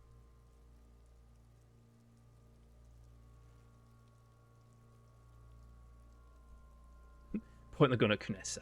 Do it! Set me free! Don't. Do it! Point the gun. Pull the trigger. No, point the gun in the belt. Intense shit, copper. Could waved his gun! It wasn't intense, it was pathetic!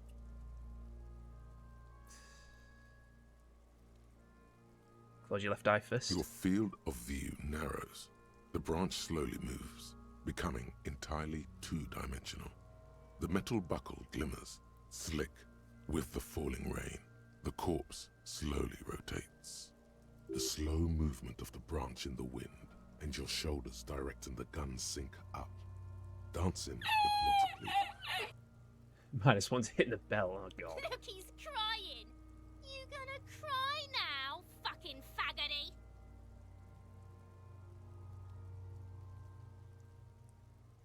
Pull the trigger. Is that a good thing? The buckle explodes into tiny pieces, coming loose with a whir. With your hand numb from the recoil, you look at the body slump down. For a moment, the man appears to kneel in front of you, looking straight at you, helpless, trapped within itself. Who killed you? Communism. What? It takes a millisecond for the association to flash within your cortex. You have no idea where it's coming from, only that it's right. Then the rigor in his muscles gives up, and he smashes sideways into the spring mud, letting out a horrid stench.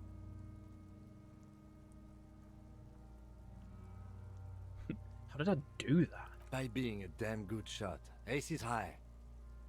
The lieutenant raises his right hand, waiting for you to slap it. The ace is high, a custom invented by the aerostatic brigades during the revolution, is used to celebrate success in Revachol, especially in sports.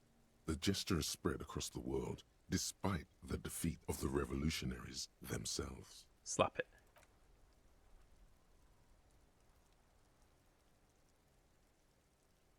The lieutenant takes a little hop to perform the customary salutation. Your palm hurts from the slap.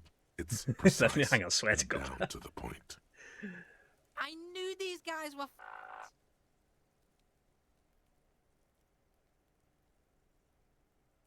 Yeah, we've got a problem with it. Kuno cracks with laughter.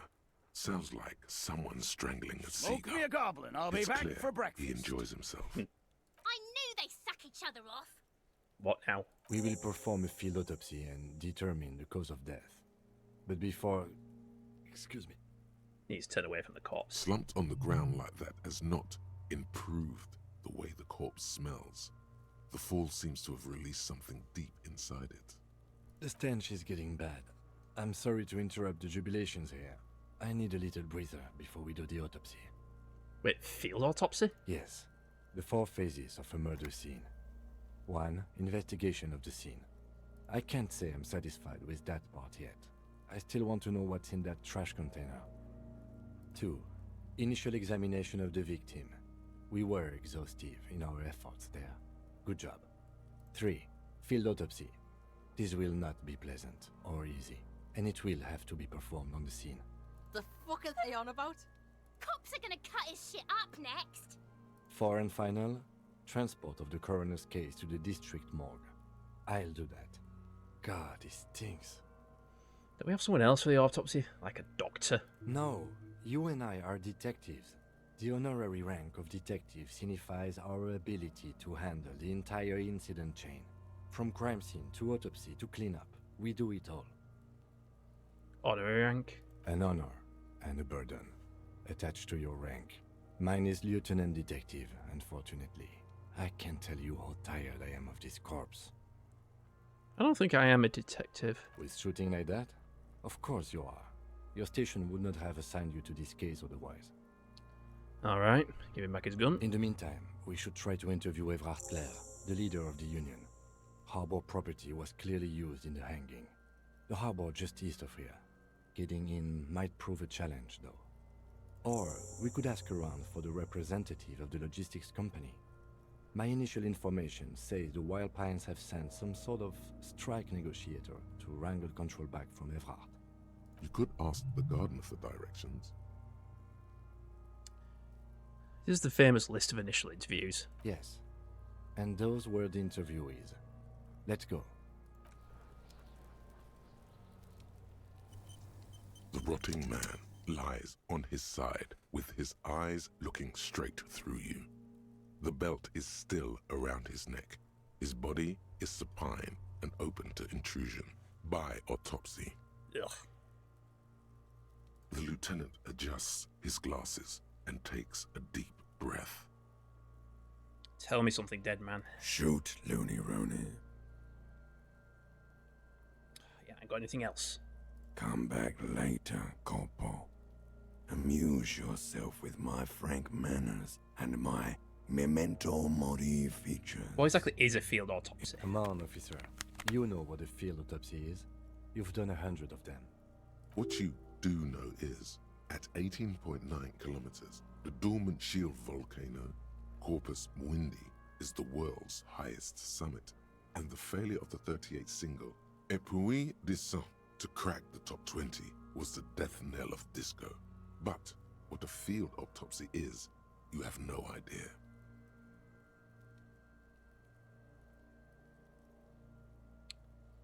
Actually, it appears I've forgotten what a field autopsy is. Fine. It's a 3-part form to be filled out on the scene by the detectives responsible. One takes notes, the other dictates. The goal is to establish cause of death. Do we need a scalpel for it? A scalpel is not always required. I hope this is one of those cases. Latex gloves are, however. Honestly, I can see why.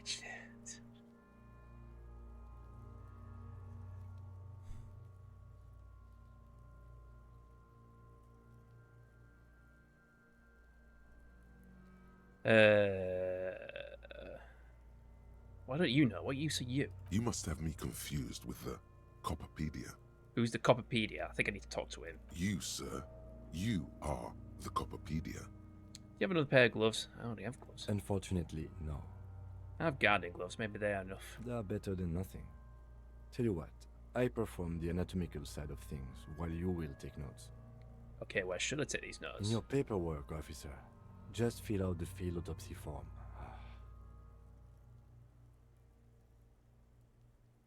You're not going to believe this. I think I've lost my paperwork. Now they only have one paperwork too. Officer, what haven't you lost?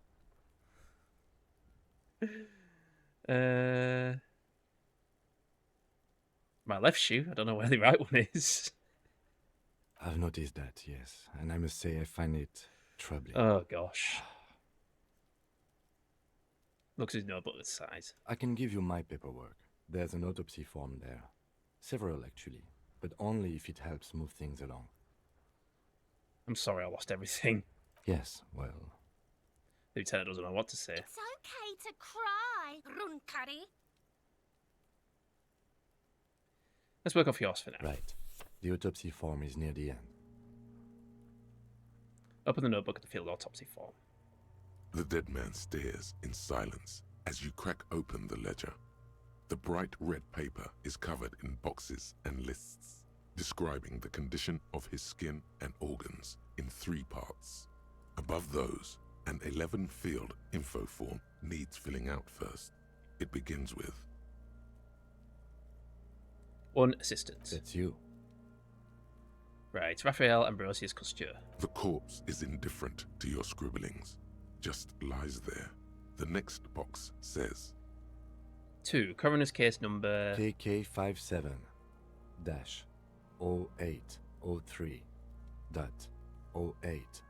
Write it down. Next.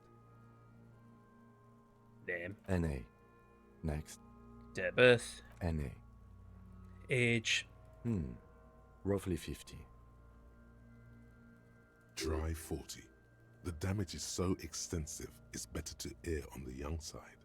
I'm going to write approximately 42. He nods. Race. Mondial. Fair to olive-skinned, from the Isola of Mwindi. This is as vague as it gets. You might as well say whitish. Write it down. The pudgy mess of curdled meat looks neither mondial nor anything other. Sex. Fucky, fucky!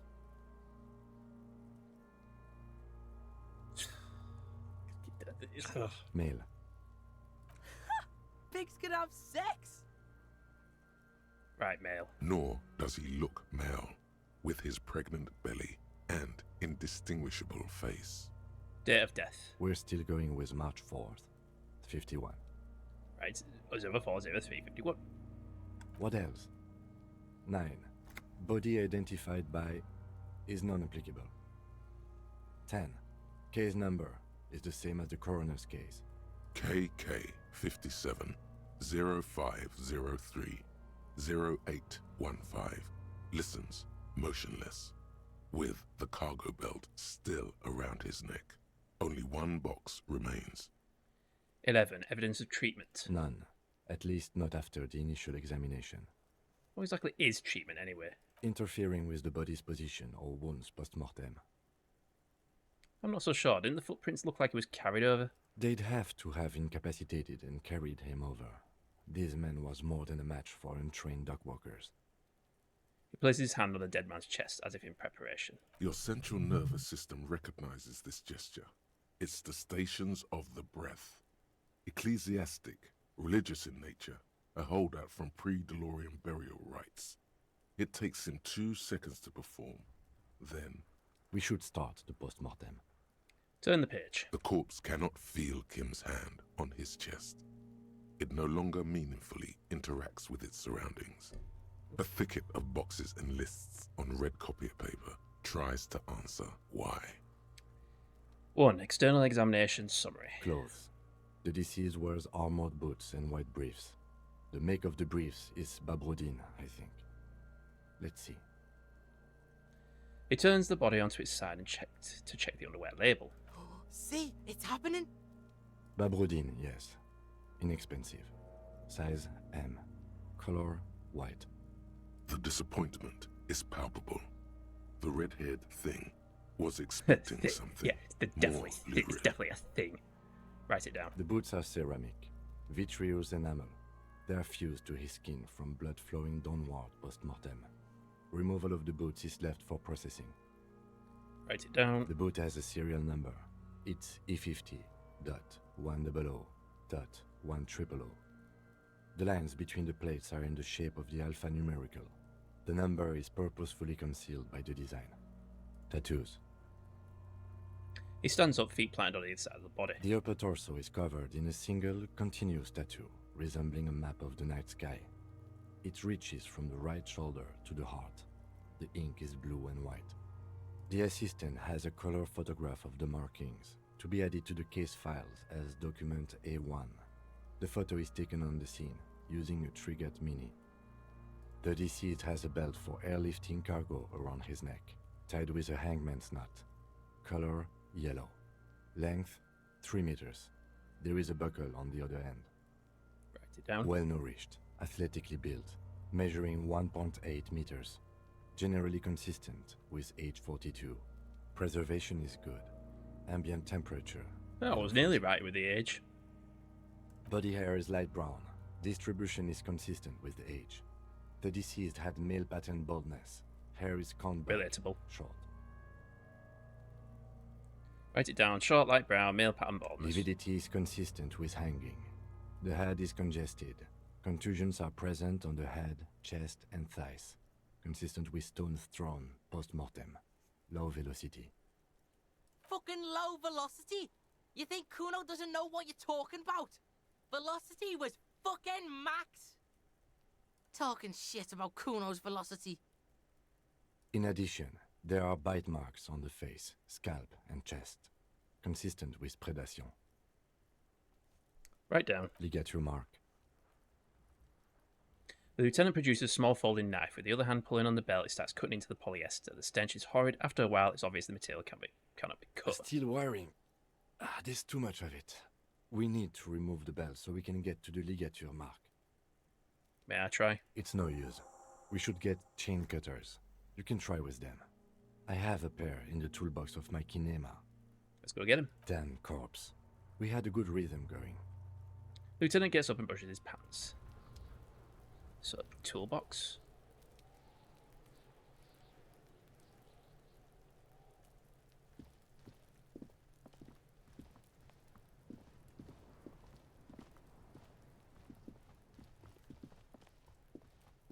Hey, Pilazan. How you doing? You see a set of tire tracks in the brown slush that covers the plaza mosaic. Reconstruct the movement. The tire tracks were left here by an unknown event that took place some days ago. It's a Thanks for showing message that, Pilazan. written in the language of burnt rubber. Huh.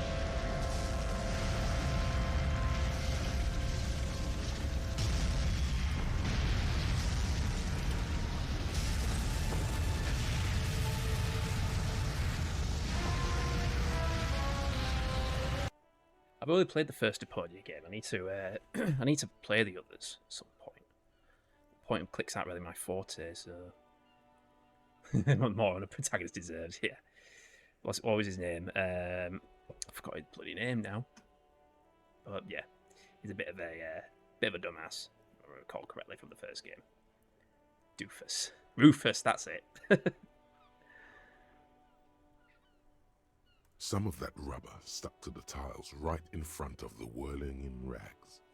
This is point A. The driver started there. Yeah, I know. And then accelerated straight into the fence, left a hole big enough for the Franco-Nigerian cavalry, according to the cafeteria manager. What happened next? The driver proceeded to back out of the yard, barely stopping before hitting the adjacent building, before heading south. Must have been in a hurry. A car drove over the fence. You are correct. This is a rather motor carriage friendly city. Is this connected to the case? I'm not sure. There are plenty of traffic accidents waiting to happen in Martinez. With the jam right here on the roundabout, I would keep them separate. You could follow the track south. There seems to be a canal there.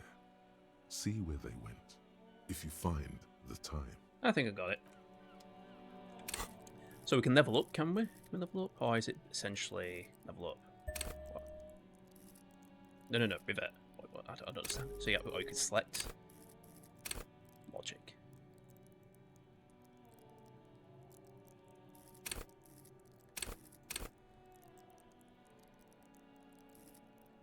Yeah, I'll just put it to that. How many points? Oh, we've got 6 points.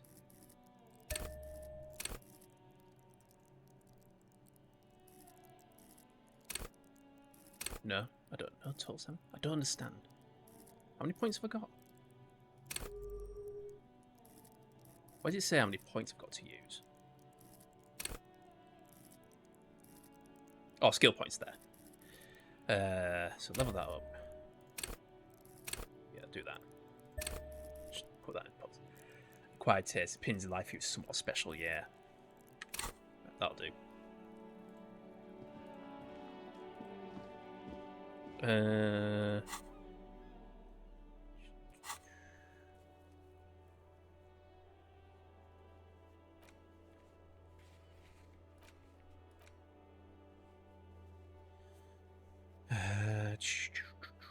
a lot on the to-do list. Use Kim's shortwave to run the serial number. Yes?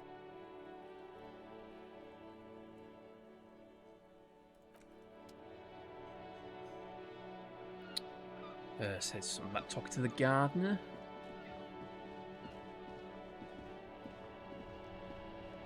Hello again, officer. How are things? Who are you exactly? Me? I am just a gardener. Cool, what are you doing here? I am working. Working on what? I have a greenhouse in the yard there. She gestures over her shoulder. I've been trying to get some work done. But? Well, as you probably know, There's a corpse hanging from a tree there. It smells pretty bad, so I have to take breaks. Don't worry, miss. We are here to clean it up. You can get to work soon. Mm-hmm. Thank you. My head is about to explode from all the salts I've had to inhale. The body's down. Down? Do you mean the body is finally gone? Not quite. Absolutely gone. It's gone from the tree. Oh, right. But not from the yard? I understand. Can you tell me when you've taken him away then?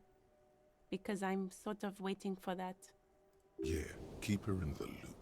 It's strangely enjoyable to report back on the minute progress you've made, even to strangers.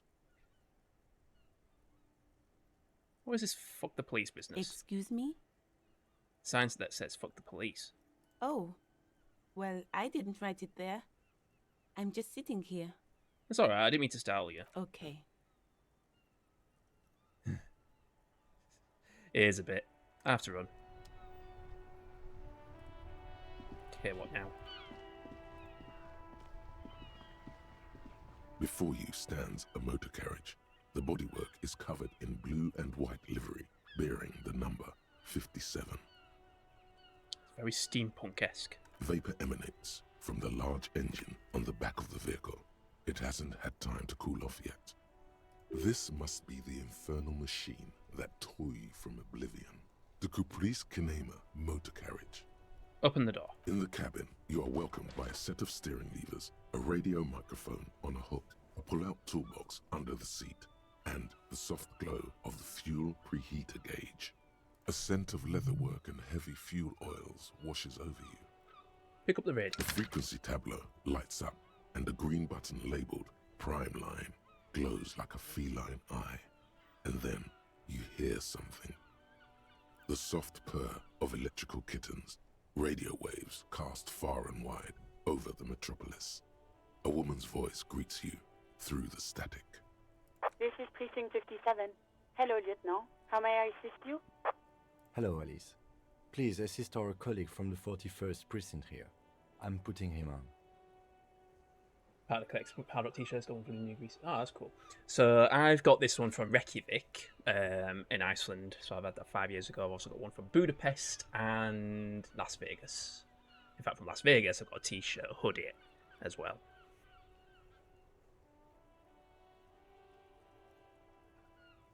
Operating the radio is easy. Just be confident. You've probably done it 1,000 times. It's been a few years though. Reykjavik and Budapest was like 5 years ago. That Vegas was 10 years ago now. This is Officer Alice Demetri, Precinct 57. How may I assist you? Under the green prime line, a yellow saved button catches your eye. You wonder what the lieutenant's default radio station is. Could you run a serial number for a pair of armoured boots for me? Sure, officer. What's the number? And the make of the armor, if you know it. E50, 100, 1000, the make and model of the armour is Fairweather T500/VE. Got it. I'll contact the ICP database immediately. Call back tomorrow. Hopefully they'll have dug up something useful by then. The International Collaboration Police, ICP, is an inter-Isoleri law enforcement service, the crown jewel in the moral intern diadem, alongside EPIS and the coalition government.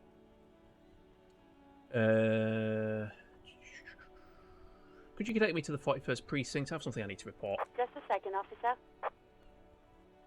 Put you on blah blah blah blah. Oh, she puts you on hold. The static crackling softly like a bonfire. After a while, you hear an old man greet you from the radio. His rattly voice is oddly familiar. 10-2, 10-5.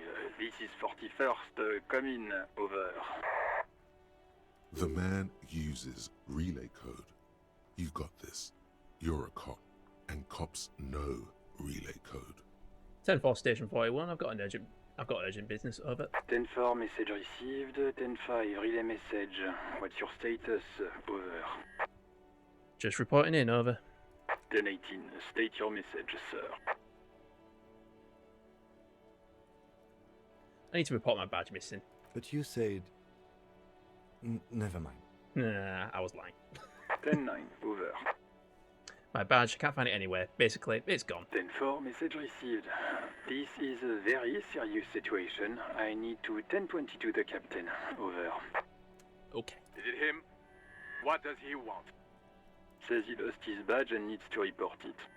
He what? He lost his badge? Say nothing. Who lost his badge? Dick fucking Mullen. Who do you think?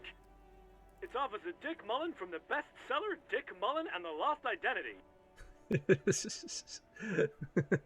What a bird. Dick Mullen is not your name. It's the name of a fictional detective who would not lose his badge. Yeah, no shit, Sherlock. Defend yourself. Immediately. They're laughing at you. Haha, officer's lost his badge. Haha, like I'm the first cop to ever misplace his badge. He says this has probably happened to other policemen before him and laughs sarcastically. Oh goddamn it. Is he fucking kidding? The whole station's gonna be dicked for this. I can't hear this French accent without thinking of a bog and Skynet bot. Dump it. Hey, Dog Social. Satellite Officer Vikmar is wondering if you might be joking and adds that this tarnishes the reputation of the entire station. Over. What? Oh, Mullen dicked us. Right, we've got some more ads running. I'll be back in a bit. Go stretch. I need to pop to the toilet as well. I'll be back in a couple of minutes.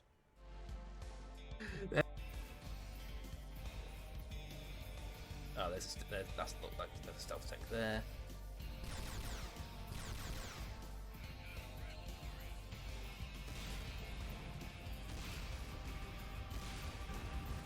Kaboom.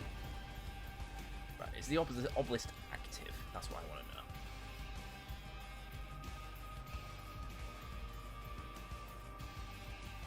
Looks like it. Right. A piece of coal broke off. There it is. A piece of coal broke off. Don't know how much coal we need. A piece of coal broke off. Just until it says. A piece of coal broke off. Looks like there's no money. No coal to break off. A piece of coal broke off.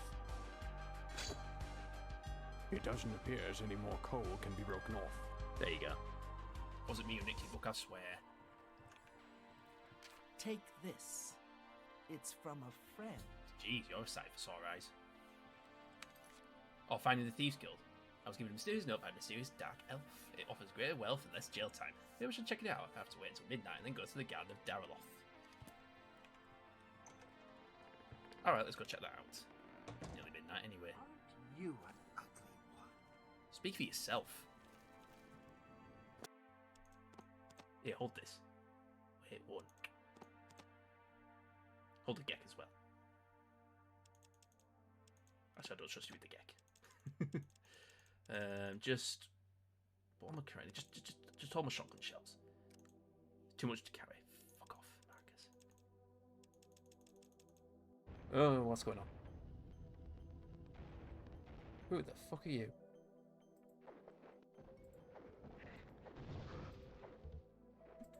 Oh, Jesus, this lad's fast.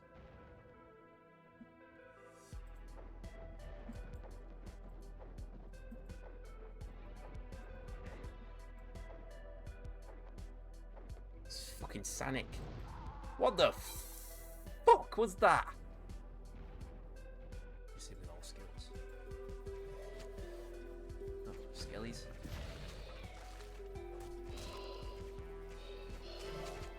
I could do something a bit faster.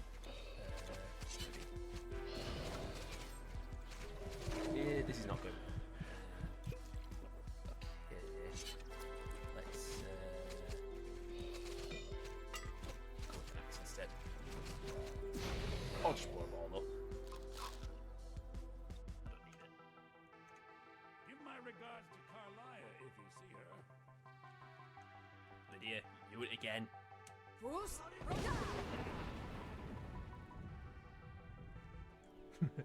do you do that?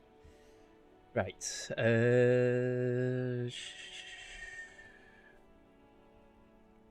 Can we just move on? I want to get it reported and be done with it. 10-4, I hear you, officer. I'm just going to make a note here that you are in pursuit of your misplaced badge. Over. Fuck me. Mac, come here. You've got to hear this. Dick Mullen lost his badge. What's going on? Just Super Copy lost his badge. He lost his what Super now? Copy has got amnesia. His badge. He lost his goddamn fucking badge. Got 4 ads in a row. What do you mean, sorry? I mean, it is a... Well, you usually get more during a mid-roll. Enough of this now. I've got other things to discuss. 10-9, come again. I didn't get that. Over. The animated conversation in the back is making it difficult for him to hear you. New heights even for Captain Sober. Ask him. Ask him if he's lost his gun, too. How many ads in your region? Never is. Usually get 2. Ah, okay. Sergeant Orson wants to know if you lost your gun, too. Over. Oh, fuck. Convince him you didn't use your gun. Lying over the phone? It's easy. Just say it like it's the truth. And then it becomes it. No, of course I didn't lose my gun. He says he didn't. Thank God for that. That would have been a nightmare.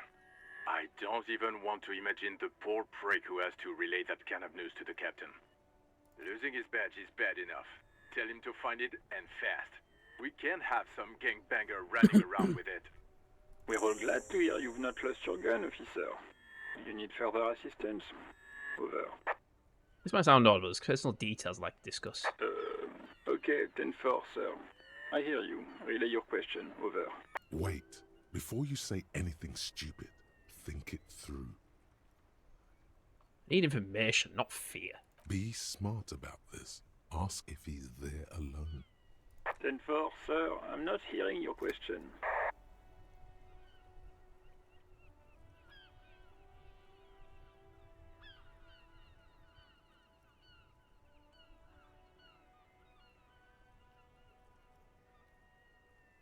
Hold on, you're in the room. I need some confidential information about myself. That's a negative, sir. I got 10-12 visitors present here. Over. Any news about my family? 10. Excuse me, sir. Over. Nothing, never mind. Come again, sir. I didn't get that. 10-9. Over. Let's wrap this up. Understood, sir. Over. 10-10, transmission complete, standing by, over. Roger that. 10-10. Over and out. Pull out the pull-out toolbox. A metallic drawer slides out from under the seat and clicks into place. The tools inside are neatly organized. Take what you need, officer. It's going to be a long case. I'm not protective of my tools, like some men are. Take the rubber-handled chain cutters. The handles are long and sleek. Snap, snap, go the cutters in your hand. You can do good work with these. Cut chains, locks, and ropes, especially belts. Do we need any other things? Well, at least we know they're there if we ever need them in future.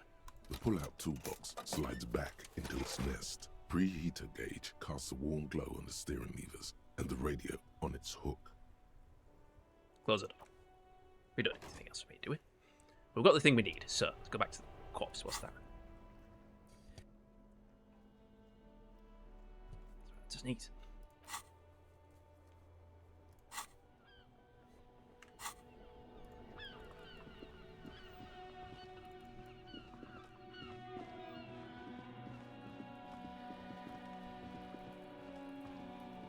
Why are those little douchebags still here?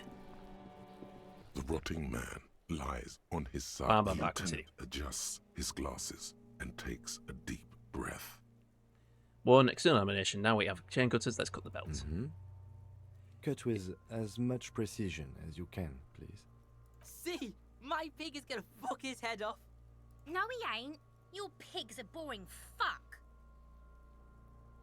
Physical instrument, medium level, cut the belt off low.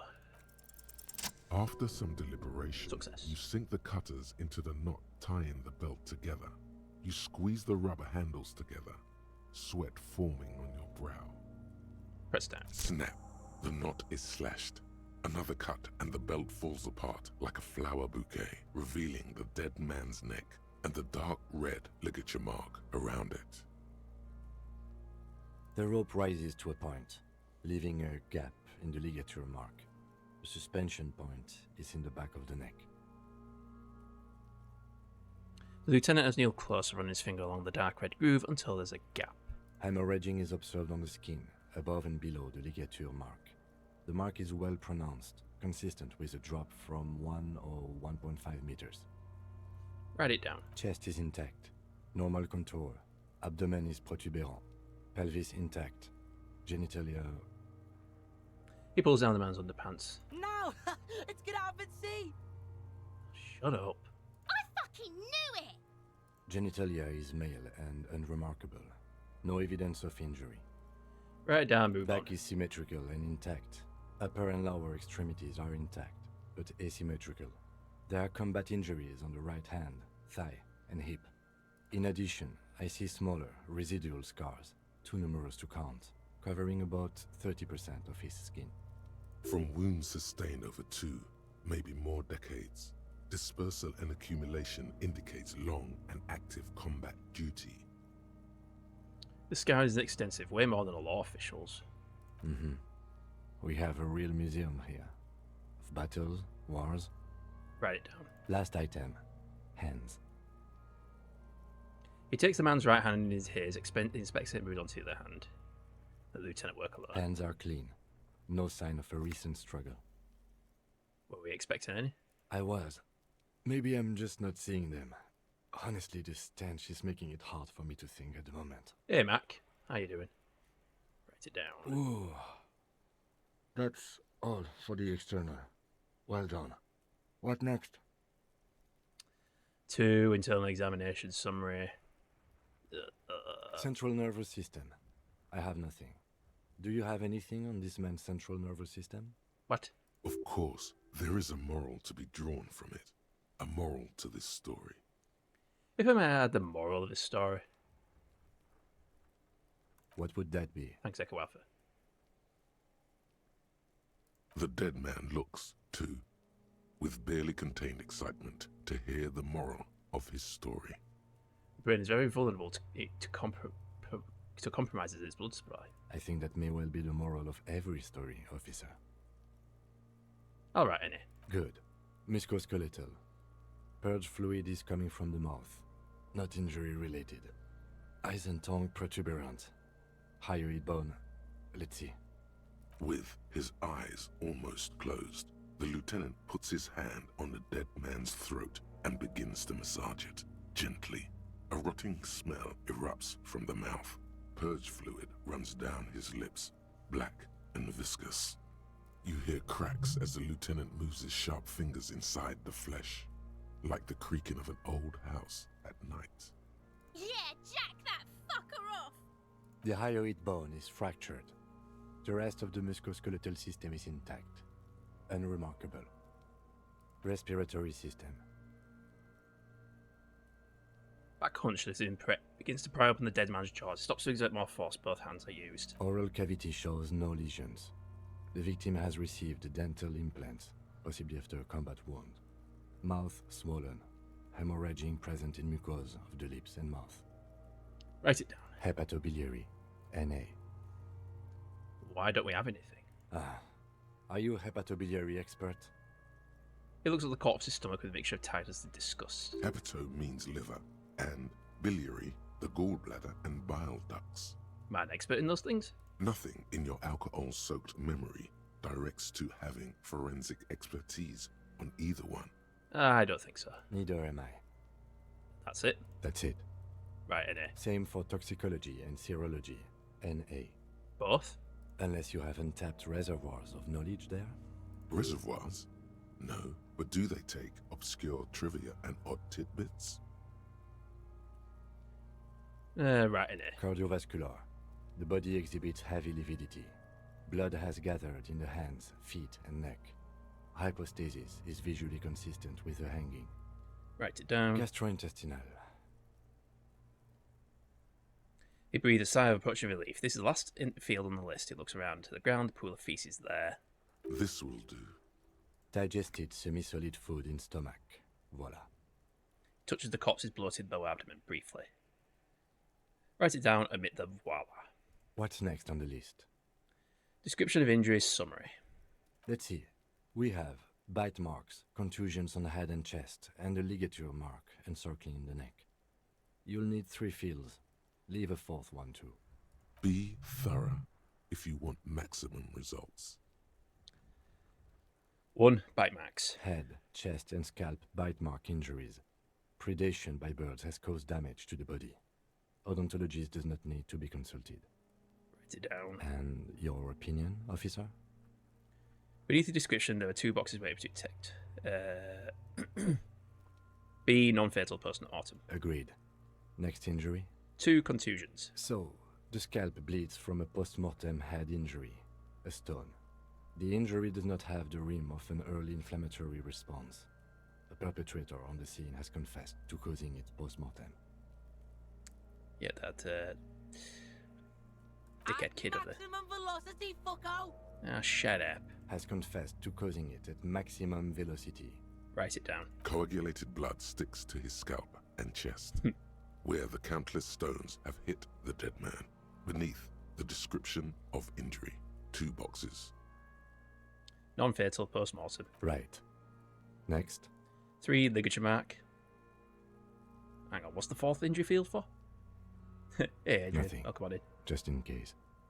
3. Ligature mark. Finish off. A dark red abraded ligature mark encircling the neck, with a gap on the nape measuring, let's say, 7 centimeters. The hyoid bone is fractured, the cervical column intact. I see hemorrhaging on the skin, above and below the ligature mark. Depth of the mark, 1 centimeter. No signs of clawing on the neck. Write it down. Below the note, 2 customary boxes wait to be ticked. The man's head jerks to the side. The ring around his neck is visible. Think for a moment. There's time. Don't rush. Hang on. Opinion fatal injury. That's it. We have established cause of death. It's not much, and it leaves much to be questioned. But it's a start. Let's wrap this up. I pronounce this field autopsy over. First, how did it go? Well, we established probable cause of death. Some would say that's the goal of an autopsy. What else? We were thorough with the list of injuries, too. We described them all in detail.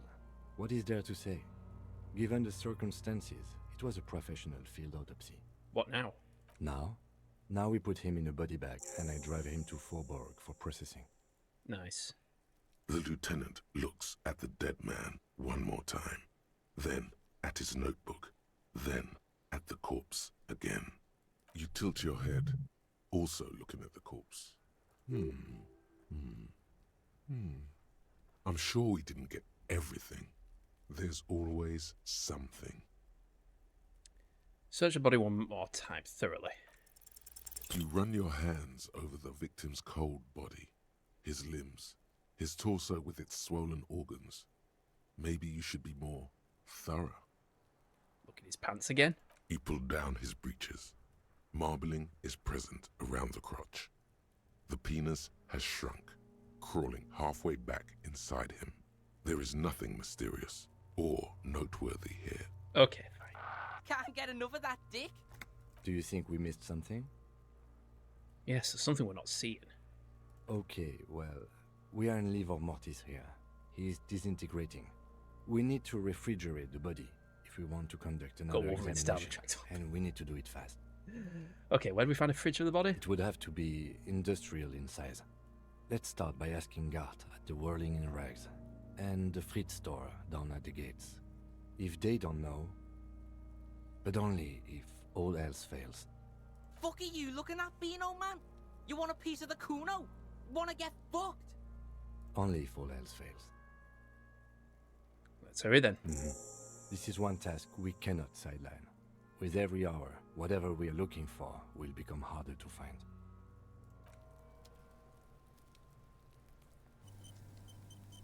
Now what?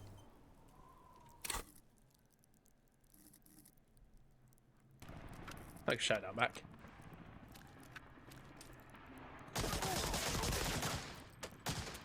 Yes. Amazing. Hand-eye coordination, red aim of fire, perception.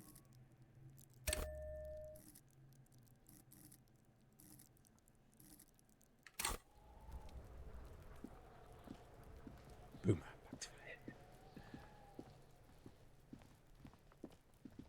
So, what do we do now?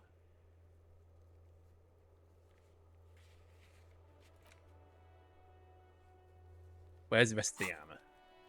Oh, do we have to talk to that little bastard kid again?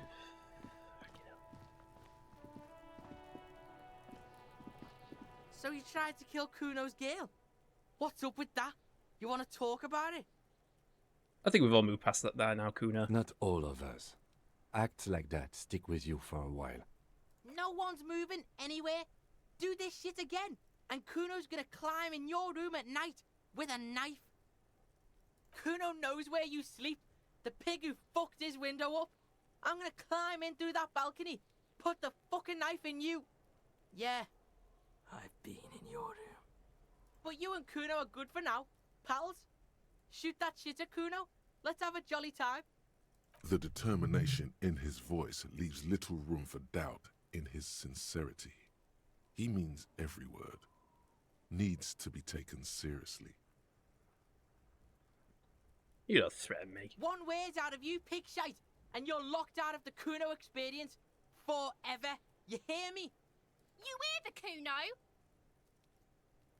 Nod. And you're back in business with the Kuno.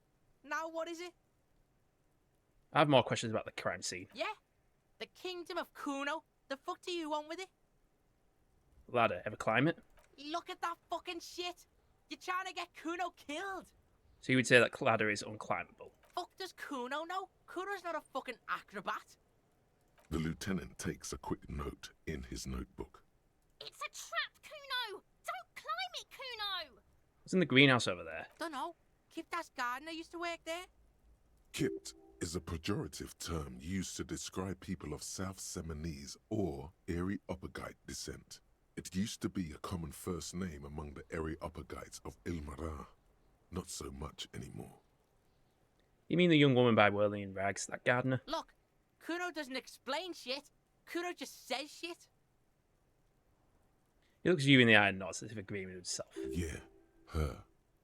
What was she doing in the greenhouse in March anyway?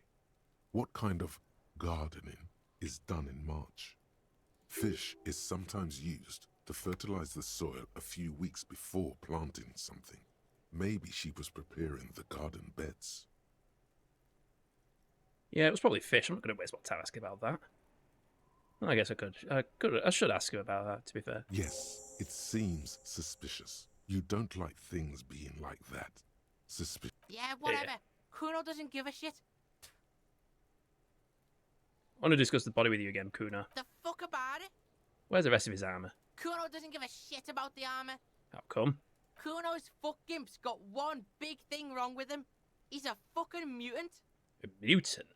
Look at him. Fucking growth hormone shit. He's a giant. The armor's too big for any man. Kuno doesn't give a shit about that freak armor. Kuno threw that shit away. What do you mean he threw it away? Kuno tried to get the helmet on. It was too big. Performs a kick off on the imaginary helmet. Kuno kicked that shit in the sea, rugby style. That shit means nothing to Kuno. You threw it in the sea? Yeah, that shit means nothing to Kuno. Kuno doesn't give a shit about material shit. Kuno's a fucking monk. You wanna fuck on someone about that armor? Go fuck the mustached union fuck. The jolly troubadour shit at the gates. What do you mean troubadour? Yeah, cock and boot. You know that jolly union cow fucker? Came around talking about cows or some shit. Came around pretending like he cares about cows. So yeah, he's the one you want to talk to. He's fucking crazy about that armor shit. Coming here pretending like he likes cows. Trying to catch a peep at Kuno's armor. Go to the gate. Ask him yourself. Curious, my liege. Why did Kuno feed you this information? And you're just telling me this out the kindness of your heart, Kuno. Yeah, Kuno's doing charity today. Kuno Day. Kuno feels sorry for you two loser pigs. Kuno's doing pity now. Still, seems suspicious. He may have it in for that guy. Or you may be paranoid. That is also a possibility, sire. Do you know how it got up there? Probably climbed. Kuno was busy down the road when that shit went down. So you didn't see it happening? You heard Kuno. Kuno wasn't even in Martinez. Kuno wasn't in Revachol. Kuno wasn't regional. Oh, okay. Where did you go then? I don't know. Some fucking... He looks around and tries to come up with something. Mesk or I don't know. Some other place. Night City. Kuno was in fucking Night City. There is no Night City anywhere. That sounds like the name of a city in some pulp science fiction novel. Or cyberpunk.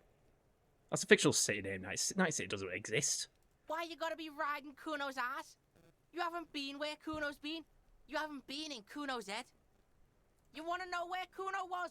You wanna know what Kuno's been fucking up to? Oh, don't tell him that, Kuno. It's lame. It's not fucking lame. Kuno's building Kuno's City. Night City. Rage City. The City of Rage. Can we shoot this scouse little shit? We lame. did have the option earlier, but I decided not to, only because I thought I would miss. Lame. That's the name of Kuno's City, bitch. Get the fuck off Kuno's back. This shit ain't about that. It's impossible to deduce what it is about, at least for the Maybe if I moment. play this again, I'll go If for it's some asshole important, build it'll and just come shoot up both of them. later. Do Focus me on edit. the case. Have you seen anyone suspicious around? Just a couple of pigs sniffing around in the dirt. That seems pretty fucking suspicious to Kuno. Yeah, you tell the faggoty, Kuno. The contusions all over his body. Did you do that? Fuck are you talking about? What is this contusion shit? Grabbed his head like it's suddenly He hurting. says you're stupid, Kuno. They want to make you stupid again. Contusion is a bruise. I'm talking about the marks your stones left on the corpse. Oh, did Kuno make your shit sniffing harder? Obstruction of shit sniffing. This is Kuno's kingdom. Kuno fucking rules here. You hear the lieutenant hum. Smacks kid upside the head. It's always a good scouser. You're testing Kuno's patience here. Get lost. Kuno, I need a fridge stashed body. For the fuck imp. Good thing you asked the Kunmeister. Kuno knows a fridge. Perfect for freezing. Really? I don't believe it. Kuno knows all kinds of shit. Kuno gets around. Where can I find this perfect fridge then? Bacon Man's in a rush. But what's in it for the Kuno? What's the return on Kuno's investment? Convince the Kuno to spill the beans. By killing in his territory, someone has openly challenged Kuno. It's in his best interest to put them in their place. Some arrogant shit thinks he can kill the Kuno kingdom without asking the Kuno first. That sounds like lawlessness to me. A dark flame smolders in Kuno's eyes as he ponders your argument. Wordless, like kings do. This outlaw's fate is in your hands. Let's make an example of him. Help me locate him using fridge body technology. Alright, Kuno hears you. See that shit house over there? He points to the collapsed building with the bookstore. A cold comes over you as you glance behind him at the crumbling colossus there, casting a shadow on you. Yeah, I see it. Big tall one behind you. You gotta get in that shit. In there deep. What do you mean, in there deep? Check the fucking basement, pig. Don't you know anything? Always check the fucking basement, recon style. There's a giant fridge down there. Fucking will fit, no problem. It looks like a white bird or some shit. Try not to piss yourself when you see it. A white bear? A polar bear? Thanks, Kuno. You didn't hear it from Kuno, pig. But don't forget where you heard it from. Kuno owns you now, pig. You're Kuno's property. Okay, I'm off. Kuno doesn't fucking care.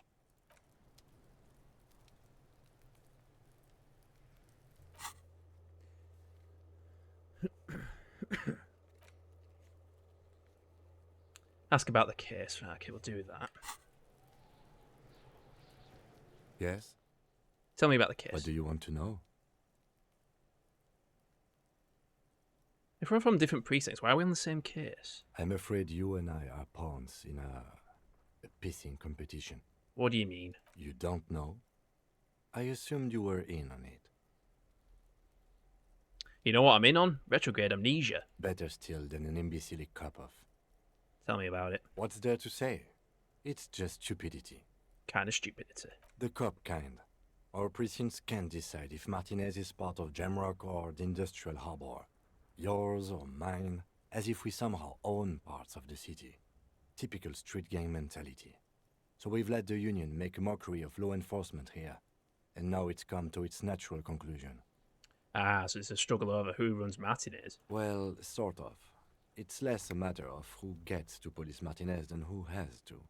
It's an orphan district, in other words. I think the dispatch desk just told both our stations about the hanging. There was quite the brouhaha at the 57th, I can tell you that.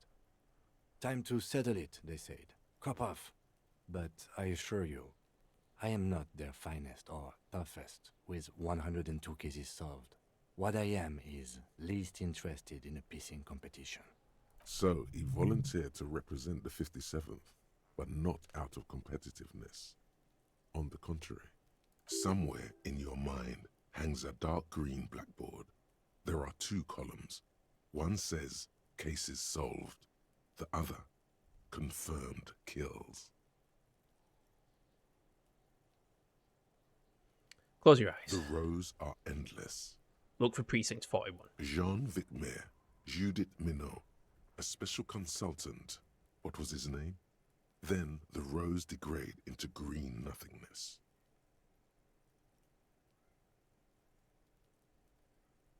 What's special about Martinez? Nothing. It's just a puddle at the end of some drain pipe. No one cares about this place. They care about sports. Most of our colleagues don't even know how to get here.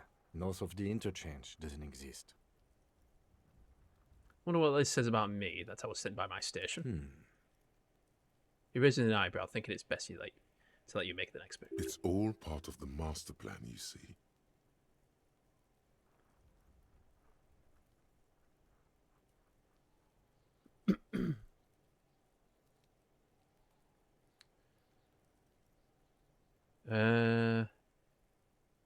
I'm the finest. So, in case someone's getting sent to a powerful outperform you in every way imaginable. I believe why I was sent unspecified. The silence carries. Okay, enough of the competition then. Tell me something else. Yes, it's a wholly pointless matter. Forget I ever mentioned it. Why did the 41st send me? Look at you. It's because you're a failure. They sent you to slight Precinct 57. What? No, that can't be right. Just think about it for a second. You're a raging alcoholic. Can't deny you that. showed up 3 days late, wearing piss-stained disco garb. You weren't sent here to win. Kim, what if my precinct sent me on this case because I'm a fuck-up, like, as a joke? I've considered it. So it's true. It would be immensely ugly of them, not to mention unprofessional. But I also think it's somewhat unlikely. Why is that? I checked the records. This jurisdiction dispute, who polices Martinez, reaches back to the 30s. It's as old as my station. And all this time we can't decide who gets Martinez? I think, yes, both stations would prefer a win. Ha, so you are their finest. I am the finest of nothing. Do you really see me as a safe bet? Safe? No. But you're old. You've made it this far. Something has brought you through. We've only just started working together, so I don't know what it is yet. But it's there. So no, I don't think they sent you as a joke. And even if they did, they are in for a surprise. Okay.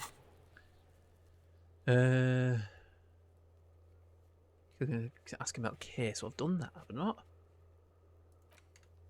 Okay. Keep on talking then. Can we not talking to him again? Yes. Tell me about the case What do again. you want to know? Literally anything about it. I can't remember a single thing. Ah, yes. The case brief you missed. Now I remember. He opens his nose. Brief. Yes, that sounds good. 3 days ago, the RCM Emergencies Desk received a report about a security guard who was found hanged in Martinez. An anonymous caller said there was a dead body behind the Whirling in Rags hostel cafeteria. The cadaver had been there for 4 days. No one had come to investigate. Where's my mouse cursor gone? It's there. During that time, the victim had been stripped of his belongings. The caller did not identify him. but used the word lynching. There is an ongoing labor dispute between the local dock workers and the logistics company Wild Pines. I was told we should approach the death as part of this dispute. Wait, does the briefing say who the victim was? A security guard or worker of some sort, hired by Wild Pines. This was just hearsay from Martinez, of course. We need to find out the truth. Why didn't we know anything about the caller? They didn't identify themselves in any way. The tone was muffled using a device of some sort. The desk could identify neither the caller's age nor sex. Why hide themselves? There's a strong prejudice against involving the RCM in what's seen as union matters. The dock workers' union is the de facto police in Martinez. Now it appears they've started executing too. We cannot allow that. And the RCM is? That's us, the Revachol Citizens Militia. We're the police in this city.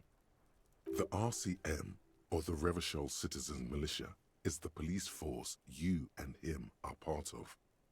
A self-organized peace corps of the occupied city of Revachol.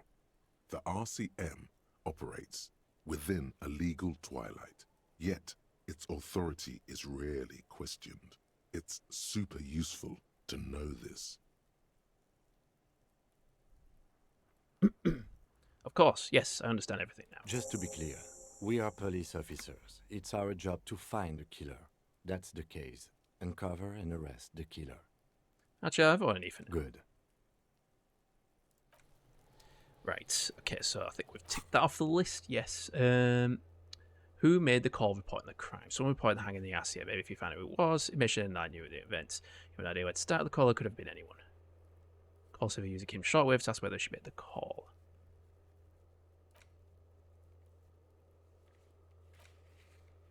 Ask around about the tattoo's possible meaning.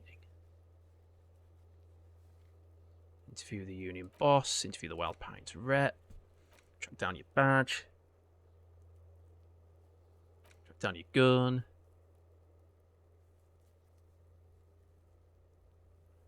The Whirling's absent bartender. You can also ask the local pawn shop.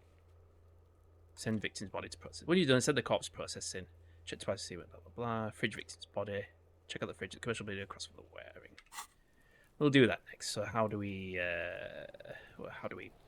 figure out map?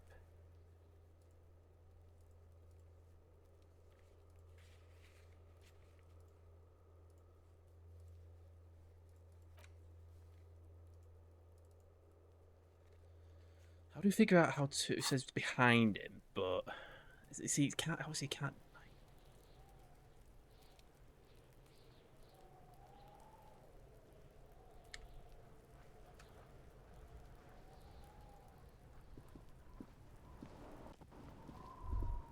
This trash container is locked. The sliding lid has a padlock that says, whirling in rags. Well, I'm gonna look at you, trash container. You're just a trash container. The body is downwind from here. Maybe you prefer the smell of garbage to the smell of death. How do we get the lock up? We could try using a pry bar. There's one in my motor carriage, or we could ask for a key from the manager of the Whirling in Rags. He probably has one. He might also have information. This is better than the pry bar idea. Right, let's just go ask around. Shit.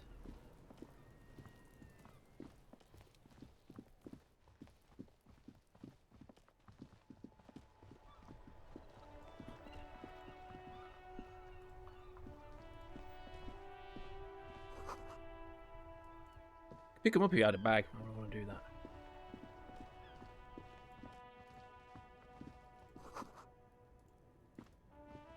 Main entrance.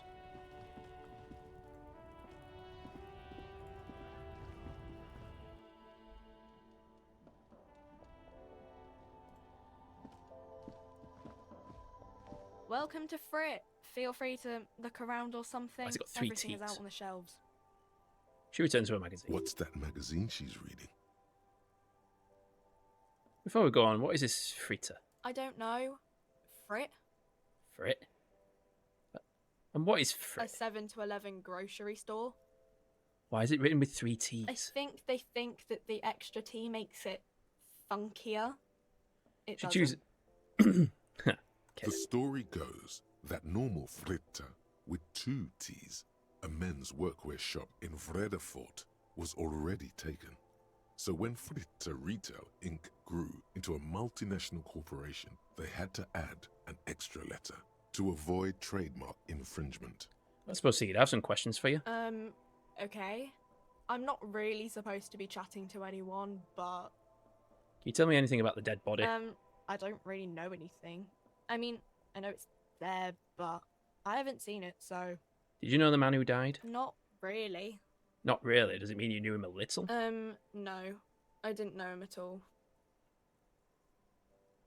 How long's it been there? I don't know, really. Get on with it. Long? Yes, get on with it! There's not a lot of action in this game, Baines. What do you think happened? I don't know. No need to worry. It's just standard procedure for us to ask around. If you hear anything, let us know, okay? Okay. Thanks for your help. Uh-huh. She brushes his standard hair off her face and tries to return to the magazine. What's that?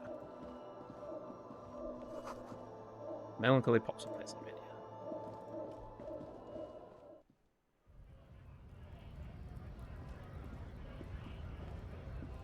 Okay, how do we get back into this cafe? How do we get out? Oh, it's there.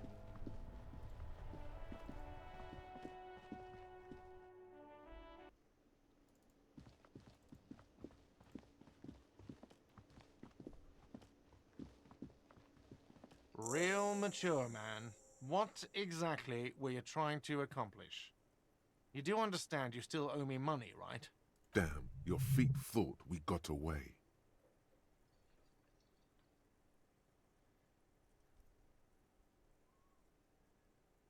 Don't I get something for effort? You know what? The stupid drinks you've had are on the house. You know why? Because I know you can't pay for them. Not because you ran away. Now, I still have to charge you for 3 nights and the broken window. That's 100 square. Thank you for your cooperation. Don't thank me yet. You still owe me 100 real. If you don't have it by tonight, I can't let you up there. Points upstairs towards your room. Now, what the hell did you want? I assume you wanted something to come back here. Is the trash container back yours? Mine? No, it belongs to the Whirling in Rags. Thank you for clearing that up. Why do you keep the container locked? Why? To keep the hobos and drunks out. That's why. And the neighbors too. They put their trash there and they don't pay for the garbage company. I thought as much. And are you the only party with access to the trash container? Well, yes. Us and the garbage disposal company. It seems a little callous, doesn't it? Something stirs in you. I wonder what this feeling is. Prod at him and find out. Doesn't it seem callous to you, guarding even your leftovers from the poor? Callous? What are you, Kras Mazov? Almost all establishments in Revachol keep their trash locked. The Whirling in Rags is not special in that regard. Krasmazov, nom de guerre, was an economist and a historical materialist.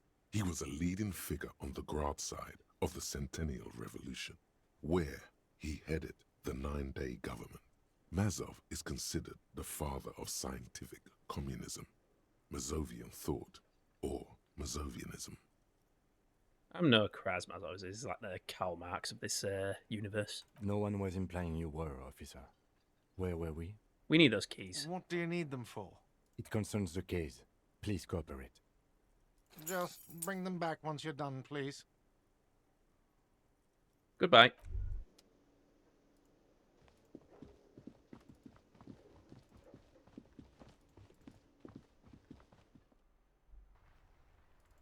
Right, let's see what's in the trash container.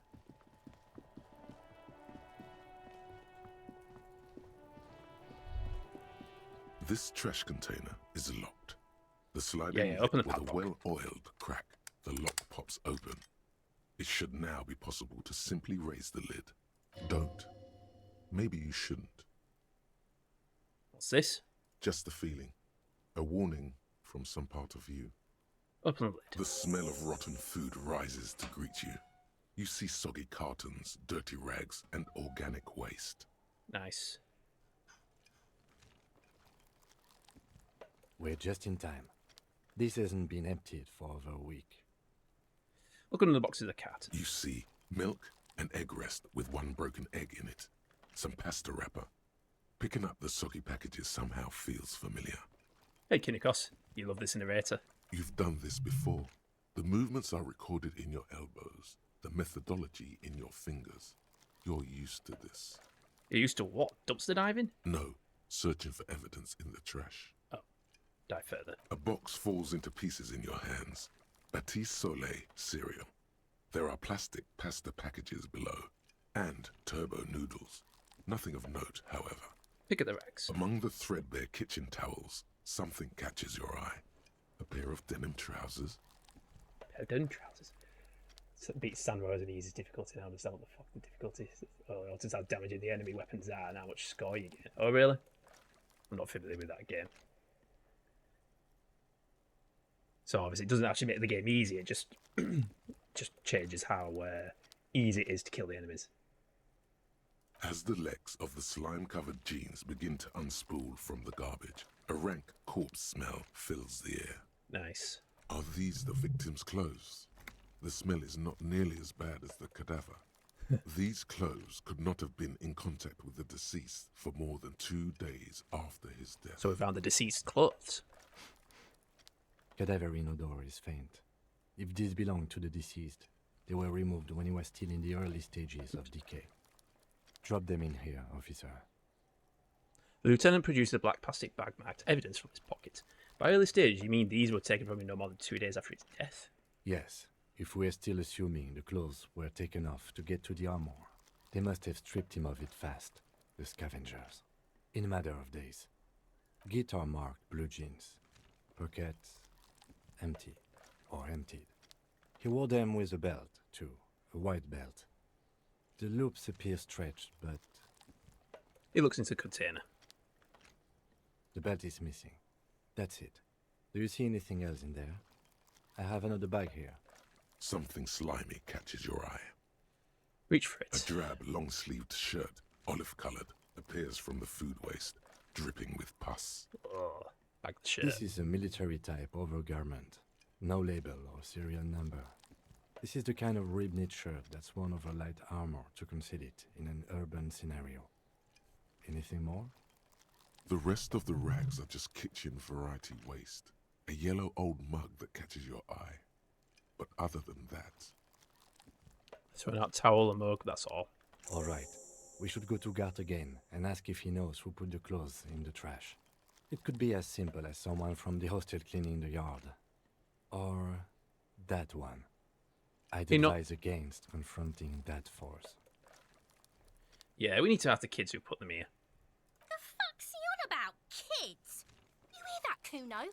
He thinks you're an infant or something. See?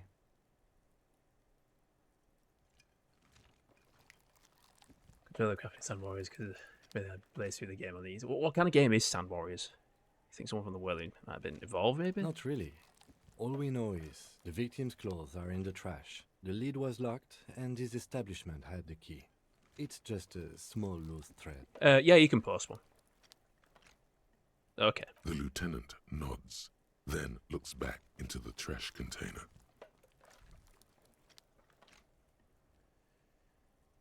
Oh, it's a DOS game, right? Oh, okay. Yeah, I think I remember you discussing that before.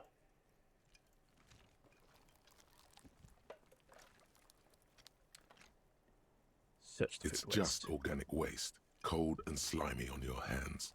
Apple and potato peels mostly. Unidentified sludge and the occasional chicken bone thrown in for good measure. But hey, what's this? What? A blue piece of plastic sticks out from the apple peels. It's shiny. Looks like the corner of something. Severe ammo starvation problems. Ugh. Hate it when that happens. Something larger. A clipboard. A blue plastic clipboard with moist papers hanging from it. They look badly damaged, but you can still make out forms and notes, written in a man's handwriting. You better not misshot you and get that in the game, oh no. Officer, is that your paperwork? No, it can't be. Yes, it is. Look. This plastic has the RCM street grid on it. You've even got an autopsy form. Miserable looking slip of paper sticks to the board. If you don't mind me asking, how did this get in the trash?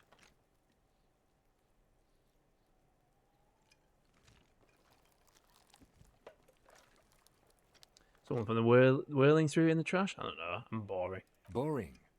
Try dangerous. You should do a thorough inventory of that.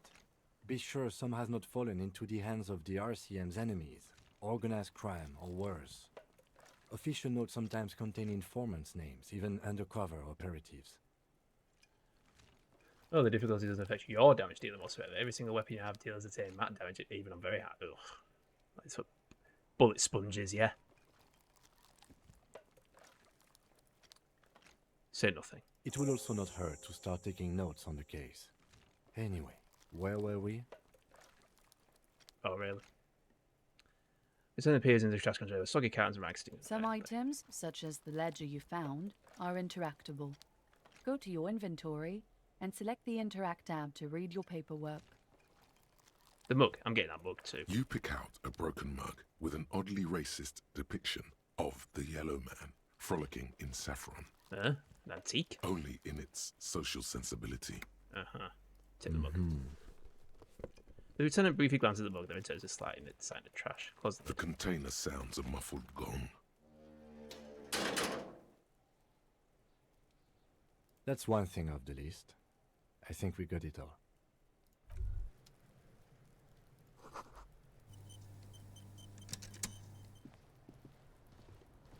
Fuck does Kuno care? Kuno doesn't. Whatever. Get a direct hit on someone with her cancer cannon and blah blah blah. Hit one hit can. There's a particular fire with a 900 HP and every fucking direct hit of the scarab deals a whopping 300 damage. Ah, okay.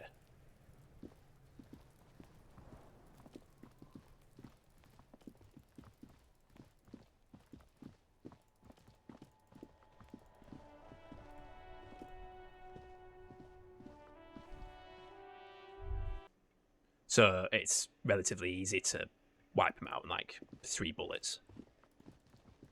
But you just have to not miss. Can I help you? Here's your trash container key. Thanks. I hope you found what you were looking for. Found the victim's clothes. How strange. I certainly didn't put them there. Could someone on your staff have put them there? Sylvie had the keys before I got here, and I can vouch for her. He's going direct I can hits, vouch right? for all my stuff. None of us would tamper with the crime scene. Who else has keys to the trash container? The trash collection service, CS Municipal. I don't see why they would put anything in the trash, though. Ah, the elusive CS Municipal. I doubt we'll be able to track down who was sent here last and when. This will have to be one of those little threads that solves itself down the road. Right, got it. Thank you anyway. Let's talk about something else. Seen something here at the Whirling Gear. I think I need to talk about. What thing? I saw a sign that said the mess hall is reserved for the Union. Yes, not the whole damn Union, thank God. Just the nastiest and loudest faction. Tosses his head in disdain. They come here in the evenings. Dumb, unruly types. Think they're big shit. But they're good customers. They place big orders and always pay on time. We should find out who this Lord faction is, occupying the booth. Loudness means talkative, and we need info. Gives you a meaningful nod. How do we find them? We don't. We have to wait. They'll show up sooner or later. Men get hungry, even striking men.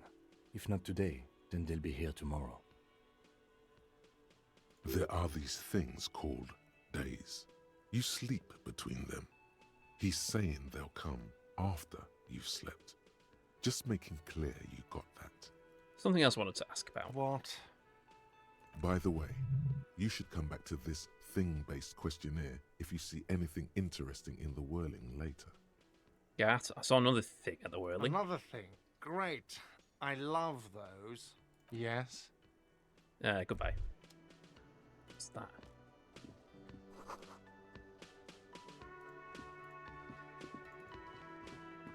Can we go this way? It's through here.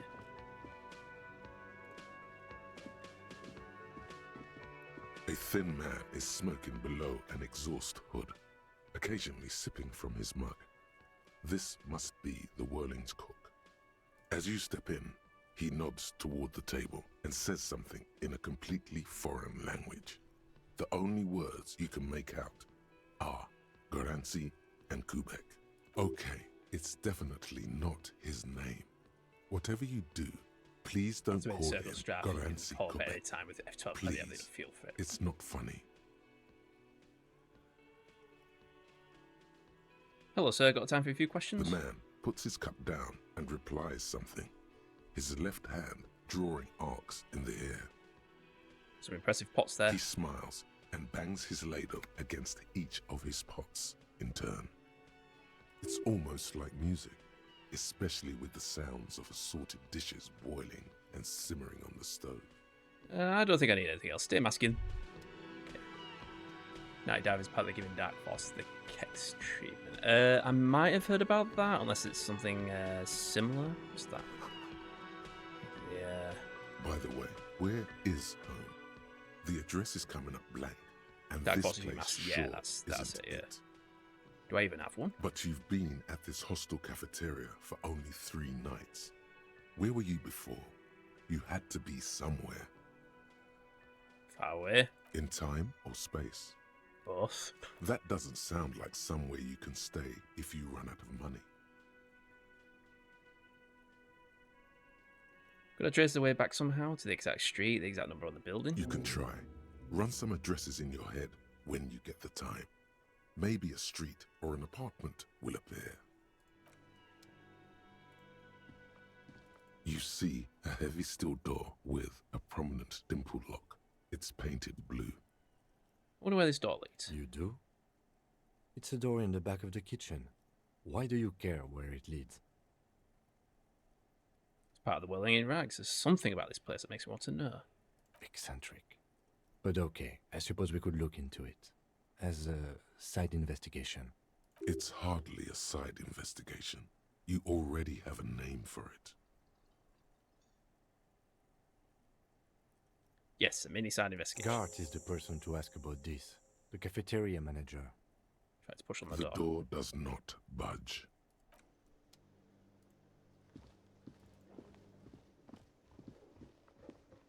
Can I help you? So another thing. Another thing. Great. I love those. There's a mysterious blue steel door in the back of the kitchen. Oh, yes, that door, sure. There's nothing mysterious about it. It's just a door. Do you know what's behind it? Do you have... No, I don't have a key. I don't know how to get there. And I don't care either. It's not like I've been wondering about it for 10 years. It's just a frit warehouse, probably. Or some boring storage space with a bunch of old junk and dust. Junk and dust. He runs his finger across the counter to check for dirt. He's attempting to maintain an air of indifference. It's absolutely not convincing. I think you'd like to know what's back there. Fine, okay, a little. But my job doesn't leave me time for wondering about one locked door in one of the cafeterias I manage. So I haven't opened it. I have cleaned the whole place 100 times over, though, after the animals. And I haven't found a key, so good luck with that. Yeah. Yes? Alright, moving on.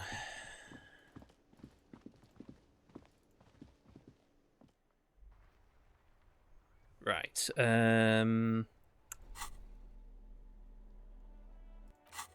now what? Maybe I have to get the body bag? Get the body bag. Oh, we have to investigate the someplace first, don't we? Is this the place? I don't know. Welcome to Crime, Romance and Biographies of Famous People. My name is Plaisance. Be welcome, and please take responsibility for the energy you bring into this space. So you're the owner of this store? I am the proudest owner of our little shop of culture. Her voice is high-pitched as to give it more penetration. I was told there's a huge fridge in the building cellar. Can you lead me there? A fridge? No, I don't know anything about a fridge. Aren't you interested in books? She nods at the bookshelves. For whatever reason, she's lying to you about the fridge. Seems like you have to find your own way to the cellar. Who's the little girl standing outside? Annette, yes, my daughter. I hope she wasn't slacking off again with her nose in science fiction. Tell me, was she at her post doing her job like a proper girl? It doesn't matter. Now tell me something else. She And seems what else disappointed. can I do for you? Oh. Farewell for now, book peddler. Okay, fine, whatever. So we have to find a way in. Why are we doing this?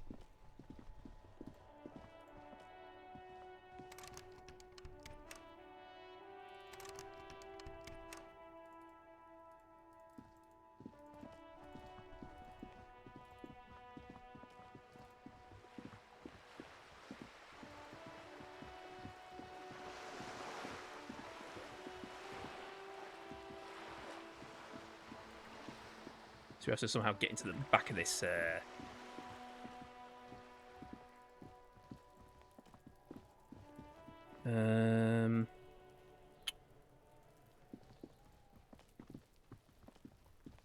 What's this then?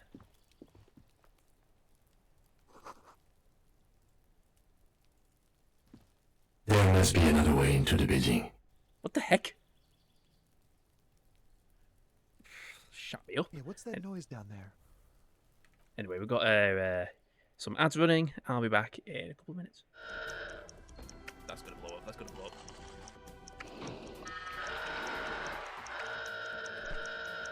There it goes. What's strength like? Oh no, here we go. Oh, there we go. Oh, we got two. Oh, there we go. We saw the explosion. We saw explosions. And we've lost 2 rooms. Shit. Global remotes.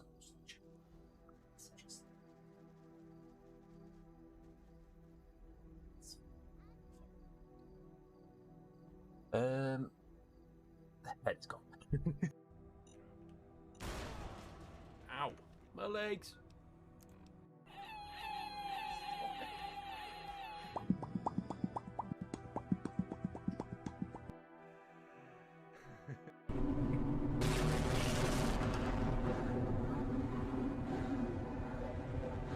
Doctor required in GP's office. Doctor, attend in the scanner room, please. Doctor required in inflator excuse room. me. Doctor required in blood machine room. You need to be in there. Doctor, attend in the scanner room, please. See what these Staff aliens look like. announcement. Incoming patients with alien DNA. Doctor Bloody hell. required in DNA fixer. Doctor, attend in the scanner room, please. pick it up. Doctor needed in Slack Tom Clinic.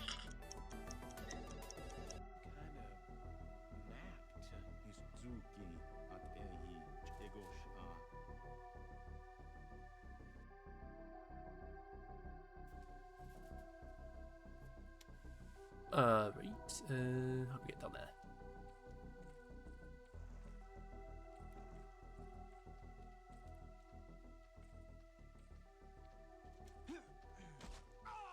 Well, that was stupid.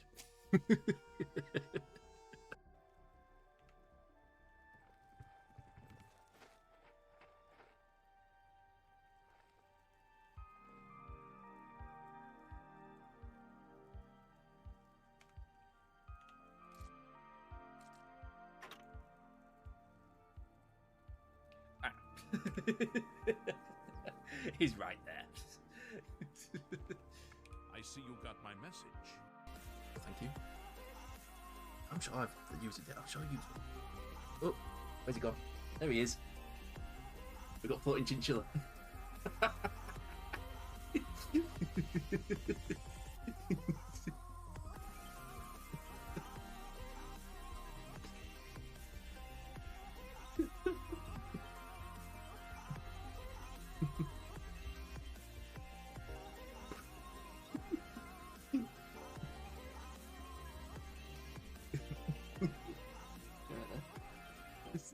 And we're back. Right.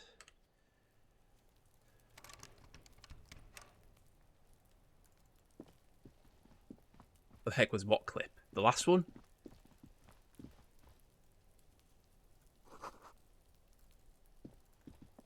It's been a week and now they show up?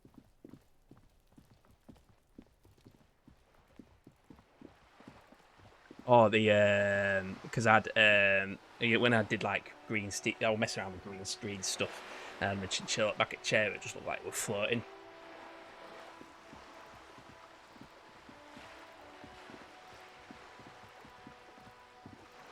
Okay, what do I do now?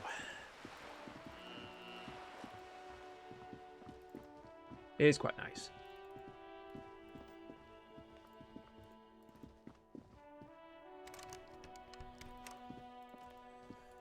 Right, let's maybe get a crowbar out the car. Oh, motor carriage. Inside, you see a set of steering levers, a radio microphone. Right, pick up the radio This now. is Actually, Precinct 57. How may I assist you? I need to collect me to a civilian at Silver. She may have reported a murder. Of course. What is her number, officer? Kim, didn't Gar give you Sylvie's number? Yes, hold on. Her number is 005 1944 298. Continue. Received. Hold on, officer.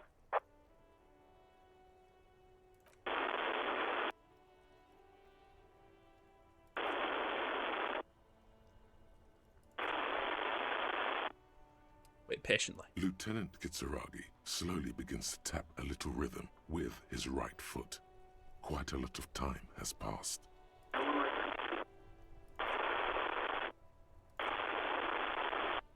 Officer, I have Sylvie Malaika on the line for you. Yes, hello? Female voice squeaks you through static. Sounds like she's a million miles away from here. Hello, this is a police call, and I have some questions for you about your last days at work.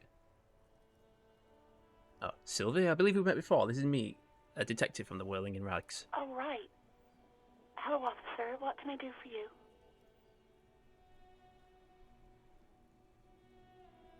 You quit your job at the Whirling. Why? You mean, why did I leave the bar? Honestly, I'm not really comfortable discussing it with you, sir. Why not? Alright, we'll push you on this. Are you ever coming back to work? Maybe, I don't know. I just know I have to take some time off right now. Was it you who called the police? No, not me. But why didn't you call? Didn't the cops behind your workplace bother you? What? Of course it bothered me. But I thought the union already knew about the court. What does this union have to do with anything? No one calls the police. The union would get angry. What do you mean by that? You know, what the union says goes. People listen to them and they take care of their own, which is like everyone here. Wait, Kim. Is she speaking truth? The union is the law around here. Legally, no. In reality, yes. Martinez is de facto policed by the dock workers union. Tell me, why exactly did you let the cops hang in your own backyard for weeks instead of calling us? I didn't want to get in trouble with the others. Push her further. Show her the error of her ways. What others? The other people who live around here. Local people. I didn't want trouble. What trouble? You don't live here. You don't understand. Squealing is frowned upon here. Everything is dealt with, well, by the union, internally. Please, I just didn't want any trouble. Let me get this straight. You ignore the law to save your own skin. I didn't know I had to report it. I thought someone would take him down eventually. It's okay, things happen, not really your fault. Yes, I know. It's just... Was there anything else? Do you know who made that call? No, sorry. I don't.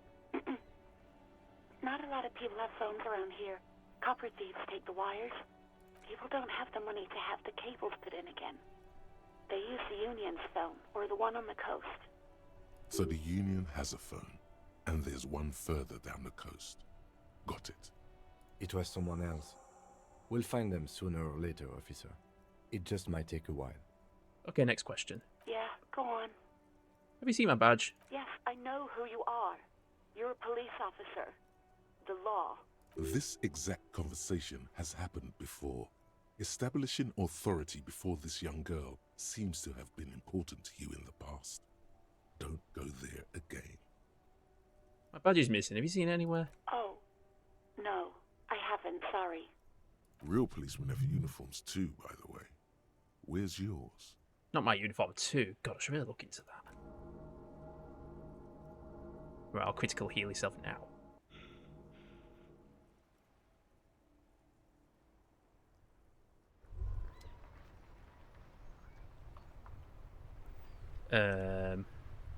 Despair creeps into you, getting fat on your weakness.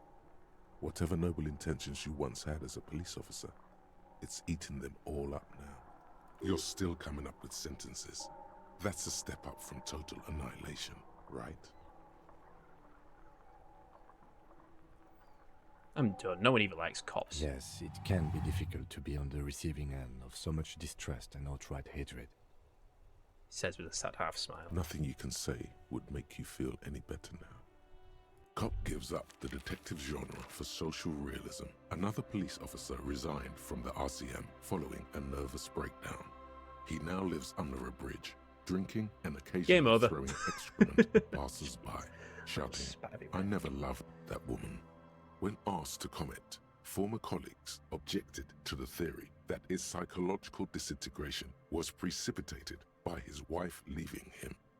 "It's because the Furrows lost that match," said Captain Ptolemy Price, once the man's superior officer. "It's because he couldn't get a big gun from acquisitions, and anyway, police work really burns you out after a while," Satellite Officer Jean-Vic Mayer, the deranged former cop's partner, commented. Sergeant Matt Torson, another former colleague, did not propose any theories, merely saying, "Whatever happened to him wasn't about birds. He got fucked, that's all." Couldn't really say what I had an HUD. Right, okay. Oh, what? Did I lose that much time? Jesus. The trash container stands in the spring snow. Right, okay, so I've done the thing there. Okay, what now? Right, go back to the car. Let's try that again. Inside, you see a set of steering levers, a radio microphone. This is Precinct 50, of course. What is the number? Yes, Received. give it a minute. Officer? Yes, hello? I have some questions about your last days at work. Oh, right. Hello, officer. What can I do for you? You quit your job at the Whirling Wine. You mean, why did I leave the bar? Why not? Wait, why are you comfortable discussing with me? Let's just say I left because I needed to get away from someone. Get away from whom? You know whom. Alright, I won't push you on this. Are you ever coming back to work? Maybe, I don't know. Was it you who called the police? Not me. Why did you call? Of course no one calls, you know. What do you need? Legally, no. In reality, yes. Martinez is... Mm-hmm. Why'd you... I didn't... Push her further.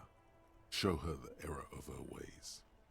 I didn't know I had to report... You can almost hear the girl getting smaller. Do you know who made that call? No. It was someone else. We'll find them sooner or later, officer. It just might take... Next question. Do you know who put the victim's clothes in the trash? No, I don't know. It wasn't me. I haven't been out there since. I was terrified of the stench and the corpse. Do you know how my paperwork ended up in the trash container behind the Whirling? Well, you tried to jam it down the toilet, sir, clogging it completely. After I had unclogged the toilet and retrieved the paperwork, I threw it out in the trash, thinking you didn't need it. Okay. We're getting somewhere with that side of things. I am sorry about that. Anything else, detective? You see my gun? I don't want to ask if you see my gun. Please, no. Not this again. Everyone saw your cool gun, detective. I showed you my gun. When did it happen? You were trying to impress some people with it. Everyone was eating, and... Actually, I don't want to know. I don't want to know what happened. Great.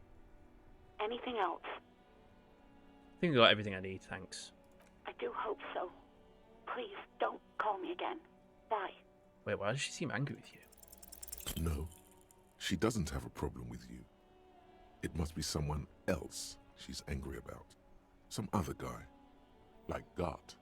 Yeah, it's definitely some other guy like Gart. You know women and their constant problems. Yak, yak, nag, nag.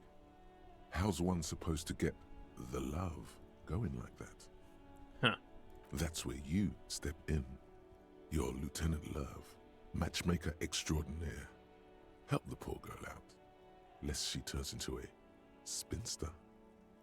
I'm happy to know, but maybe I could do with it without all this internalized misogyny. Hmm? What misogyny? I'm just telling things the way they are. Can't a man be honest in his own head anymore?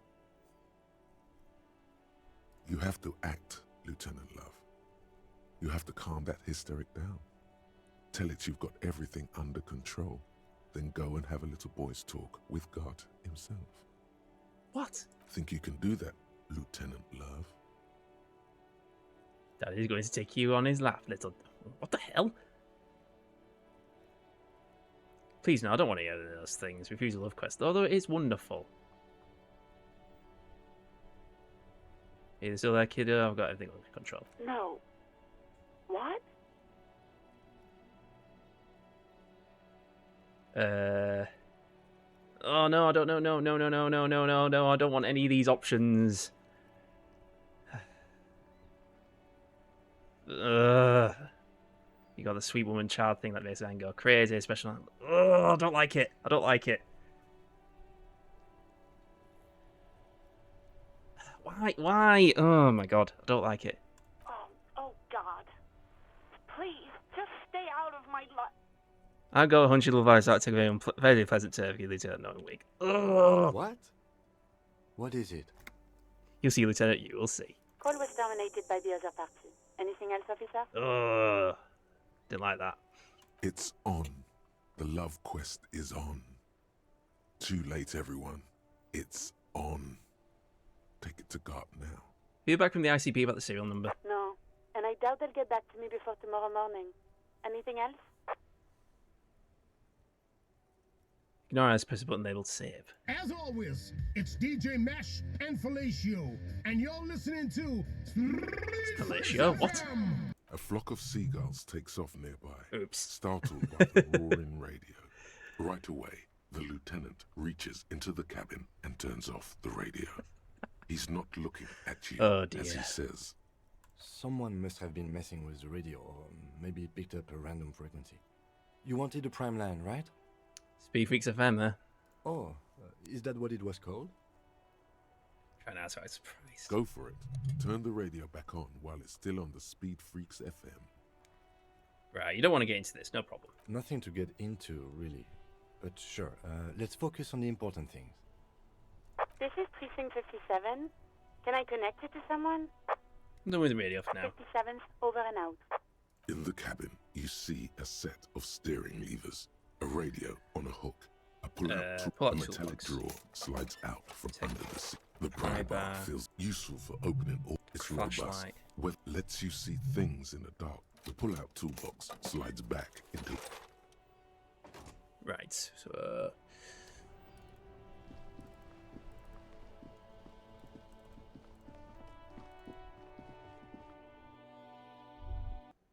Okay, let's get this freaking what's that? By the way, where is home?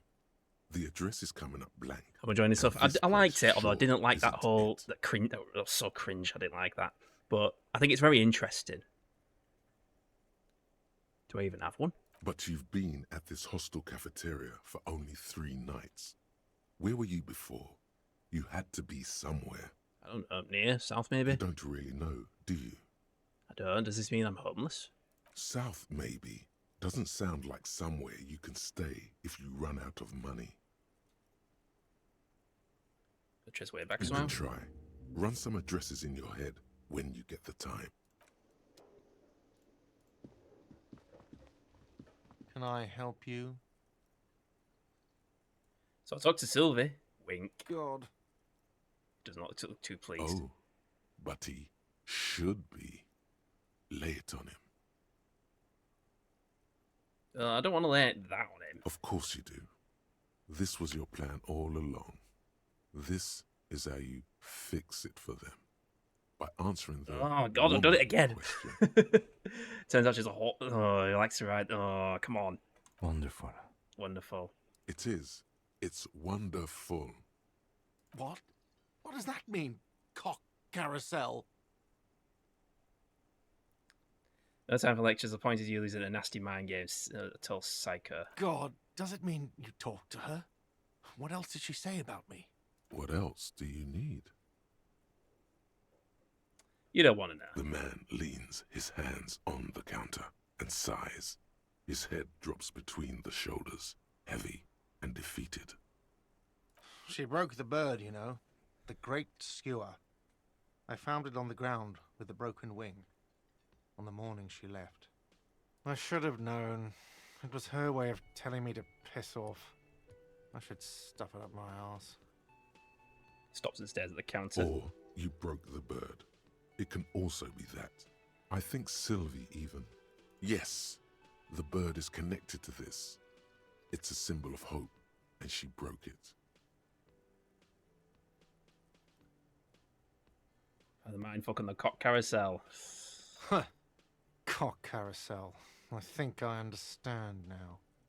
That's what they ride until, like, 39. They ride the cock carousel until the clock runs out. Here, have the rest. Cocks the ball and hands it to you. Now, let me have a drink and think about this shit for a moment. On my own. Stares into the blood-red liquid in the cup. And there we have it. Isn't that beautiful? Another situation fixed by Dr. Love. What the hell, man? What the hell was that? Anyway, moving on. Right, okay, let's go into this. Can we do a save scum? There we go.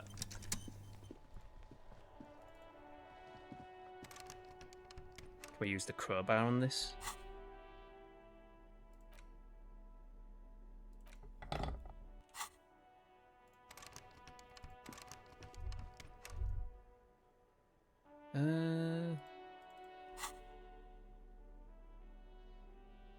Open lock containers, so that's probably not.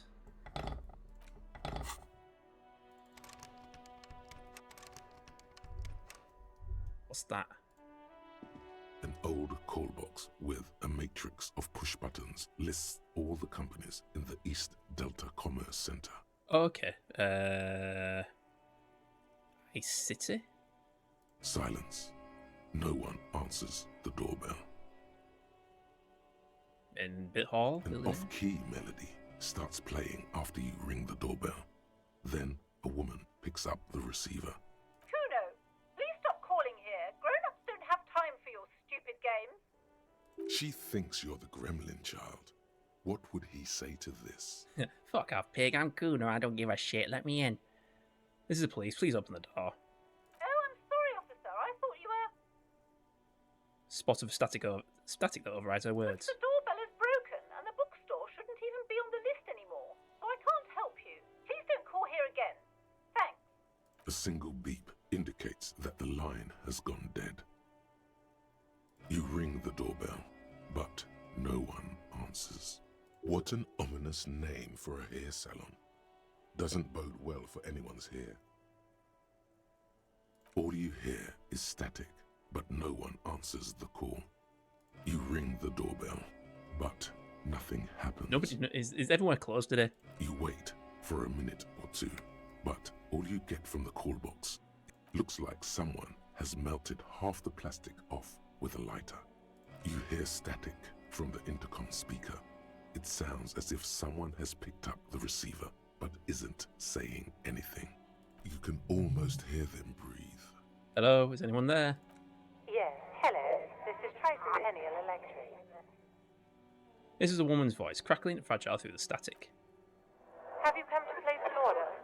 She sounds almost antique, as if her voice was being played off an old wax cylinder. A receiver must not be working properly. Wait, but what happened to Slipstream SCA? There's no Tricentennial Electrics on the list. This is police. I need you to let me in because I heard there's a fridge in the cellar. My God. The lieutenant exchanges a look with you.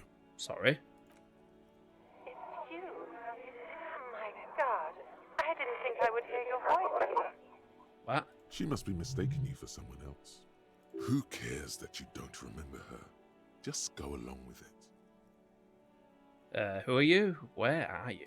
Michelle, just please. She stops so you can hear her breathe heavily, her breath distorted by age and static. Why did you even call? I don't understand. You've been gone for months. I thought you didn't care.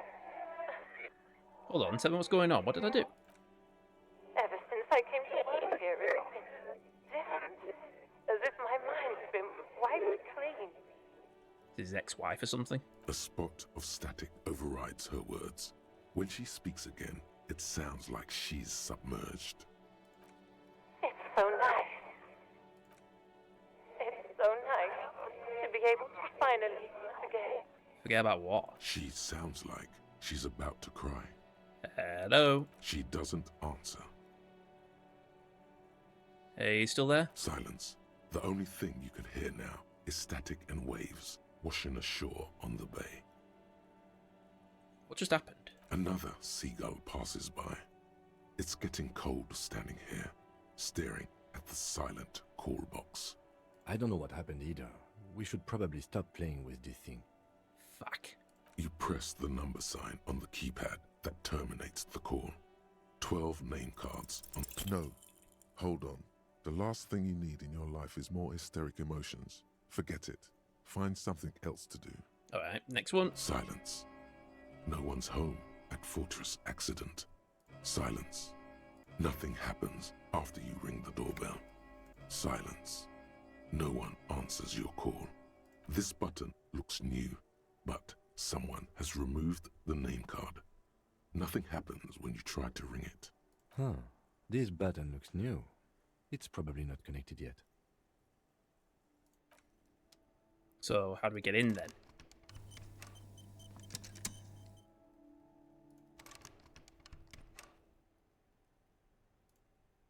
Yes?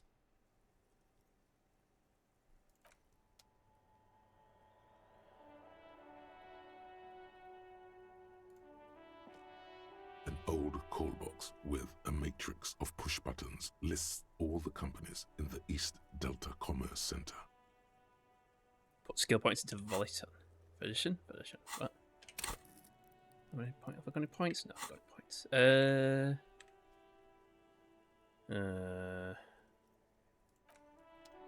Okay. So, might have to come back to that later. What we've got.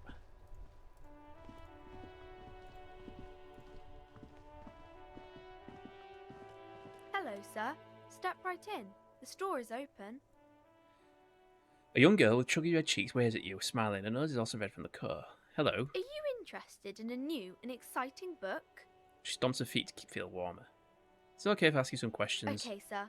I'll try to answer any questions you have. I hope they're about books. What's your name? My name is Annette, sir. My mum, her name is Plaisance. She owns the store. She's inside minding the register or organising the stock. The girl gazes at the window, then suddenly jots, her eyes wide, as if recalling something. Feel free to step in and browse our wares. And you're standing out here in the cold because... I'm signalling that the store is open.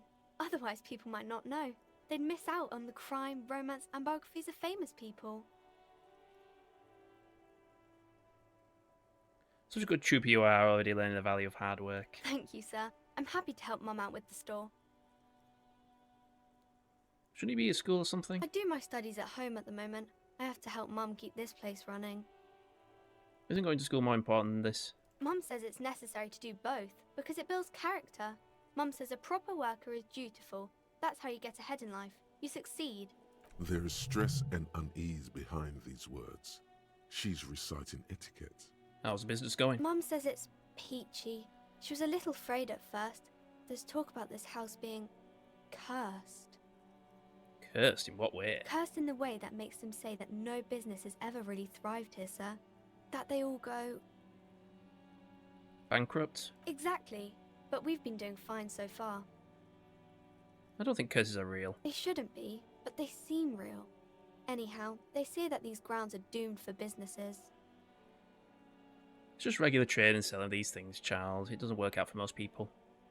Of course, sir.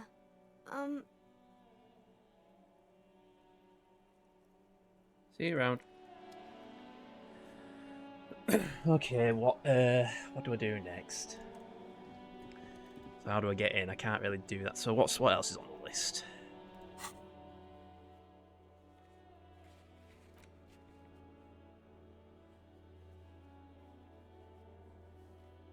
What time are we on?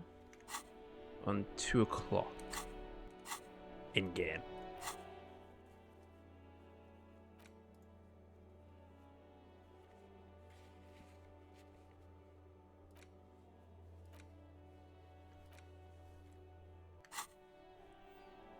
Pay for damages.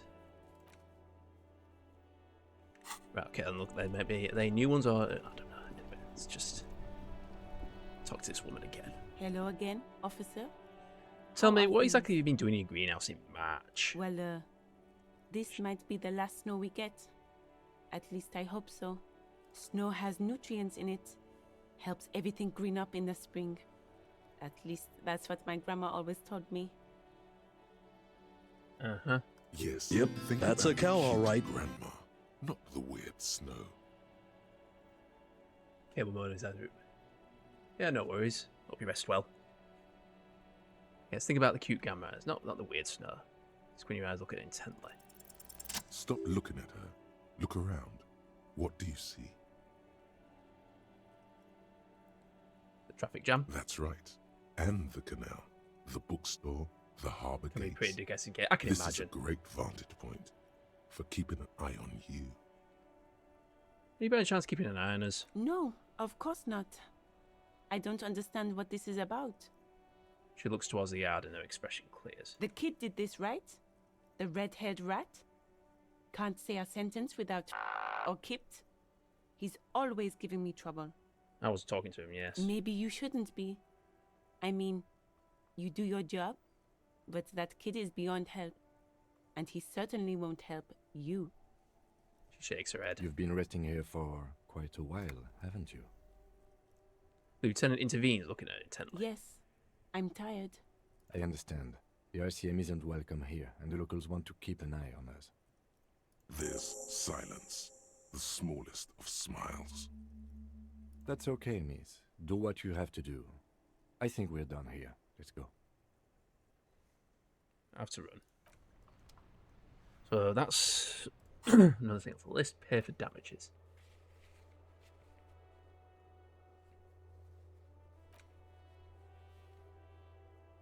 Guys who knows about how the victim's clothes got in the trash. Well, I've already asked that, have I not? Well, that's the little scrote in here. Clothes in the trash. Fuck does Kuno care? I have more questions. Yeah? The kingdom of Kuno? The fuck do you want with it? The dead man's clothes are in the trash container. How did they get there? Yeah, Kuno doesn't know shit about that. That shit is beneath Kuno. I need to know. It could be a lead in the investigation. Someone may have tampered with the murder scene. Listen. Kuno doesn't care about this small-time shit. Just listen. Kuno saw what you did there, dumpster diving. Sad shit. Kuno could hook you up with some sweet rags. Shit like Kuno's wearing. Your size, good price. 500 real. You'd have to be blind not to notice the giant white letters F-A-L-N running down his trouser leg. Wait, I asked you what happened to his clothes. You must have seen them lying around. Look, Kuno ain't seen shit lying around, except for that there. Now you want performance gear or not, Grandpa? The lieutenant remains silent, but his expression couldn't say, "I told you so," any louder. No, Kuno, you don't know anything about the tampering investigating. I already have pants. Whatever. Kuno was trying to help you, but you're too fat for fouling anyway, pig. There was also a mug in the trash. The fuck? A mug in the trash? Is this about the fucking clothes again? Yes, does this racist bug have anything to do with it? Yeah, Kuno sees where this is going. Kuno's got that fast brain. You saying you picked it after the mug fucker? 'Cause he's the clothes fucker? I can't hear you, Kuno! Speak louder, Kuno! This is exactly what I'm saying, Kuno. Someone has tampered with the crime scene, cleaned some of it up. Shit, that's tense. Someone's going to the beat-down basement, huh? Mug guy gonna get tied to the radiator. Kuno doesn't know who put that shit in there. And if he did, he wouldn't squeal. But if you find out, maybe you can... Tell the Kuno who it was. He's curious. He likes putting 2 and 2 together here. Stop turning into a pig, Kuno! They're trying to get you hooked on the snitching! Get away from my Kuno. Yeah? Get your bacon shit away? Kuno doesn't like to be seen with the popo. Get your shit done and out of Kuno's face. Yeah, whatever. Kuno doesn't give a shit. Kuno doesn't fuck. Whatever. Anyway, what other else is on the list? That's Gart. I'm pretty sure I spoke to him.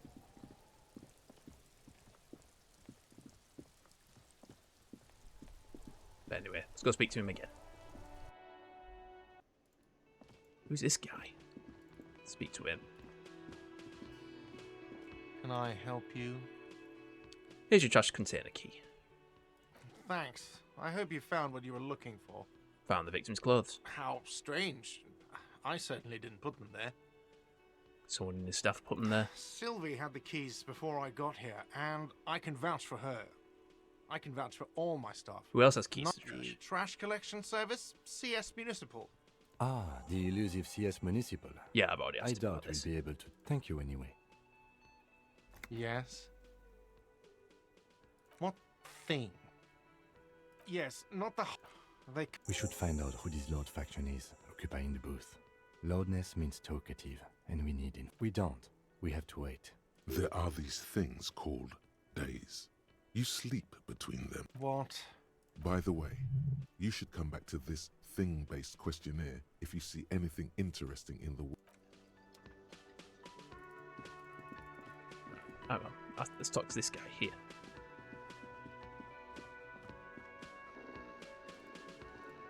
No, can't speak to him. Can we speak to the old lady again? Hello, sweetie. Wait, who's Sweetie?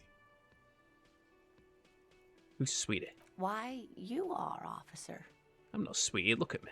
You're a handsome man, officer, with your mustache and your chiseled jaw and that silly dimple on your chin. Dimple or not, I am a bitter man. The years have taken their toll. Take heart, officer. You're still a man in your prime. You must forgive me. I'm getting so scatterbrained. I completely forgot to introduce myself. She slaps herself on the forehead. I'm Lena. My husband Morel and I are staying with our friend Gary just down the street, but I come here for tea when they're away. Her eyes glitter over the rims of her glasses as she looks up, smiling. This Lena is wacky enough for the motley crew. Hire her on the spot.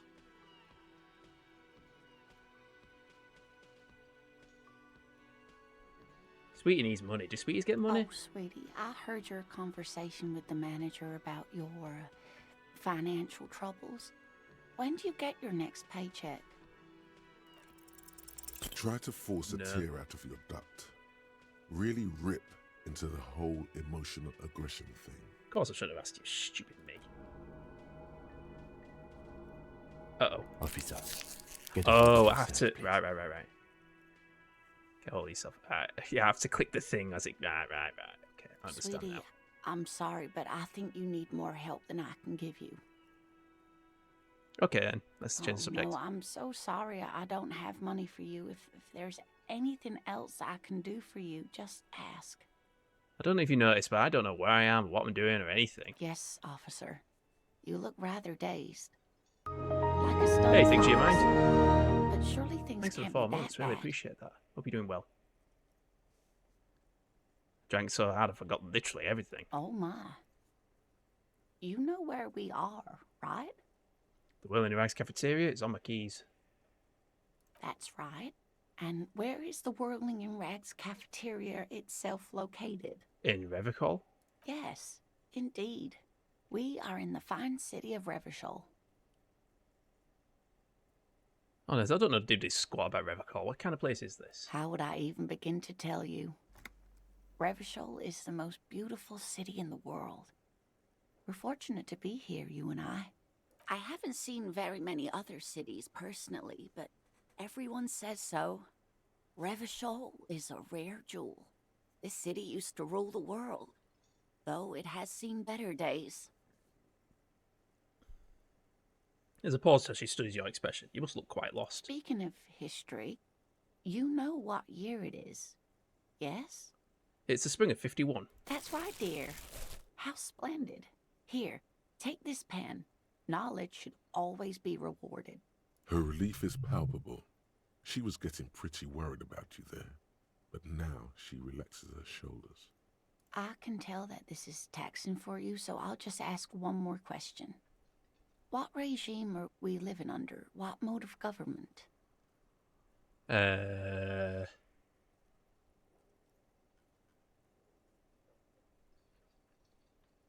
like to think it's a dictatorship of the proletariat, but something tells me it's not. Oh, sweetie. It's really not. There used to be people who thought that way. Other people who wanted those things, but they all went extinct. Where's all the disco? This guy's apparently in disco gear. Our main our playable player character. So it's been referenced, but I don't know why it's called Disco Elysium. Maybe we'll find out. Maybe they'll say the thing at some point in the game. Who knows? Revachol is a zone of control led by an alliance of foreign powers called the Coalition. We have almost no government of our own, and certainly no dictatorship of the proletariat. But they still have cops. There's no government. How come there are cops? Oh dear. And you were doing so well. There aren't any cops in Revachol, not in the traditional sense. The status of law enforcement has been a complicated matter since the revolution. But we should stop for today, sweetie. You look like you need a break. Besides, I'm not the best person to explain the big things to anyone. She's scared now. She's realized you really are brain damaged. What is the revolution you mentioned? A defeat, I'm afraid. The people of this archipelago tried to build something new, something different. The rest of the world didn't like it, so they came and ended it. This was 42 years ago. But I'm a cop. Whatever it was hasn't stopped me. Of course, sweetie. I really don't know how to explain it better. Who could tell me more? Someone more educated in sweeping matters. Maybe you should ask. She turns to the lieutenant. No. I'm not an encyclopedia. I won't be a guide either. I'm a detective. Of course. Then I don't know. Someone rich, maybe? Wealthy people are educated. Though I don't know where you would find a wealthy person in Martinez. That's a good point. This doesn't look like Rich Central. I'm gonna get going now. Of course, dear. Good luck with your case. She gives you a small wave.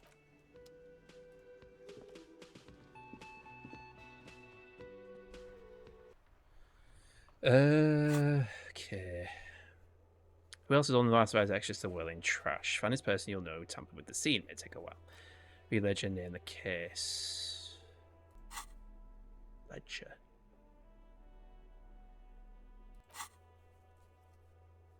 Go to inventory, interact with the damaged ledger to give it one.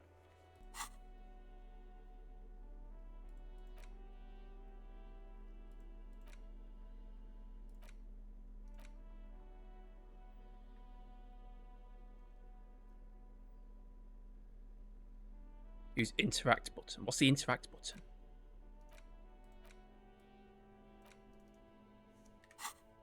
What's the interact button?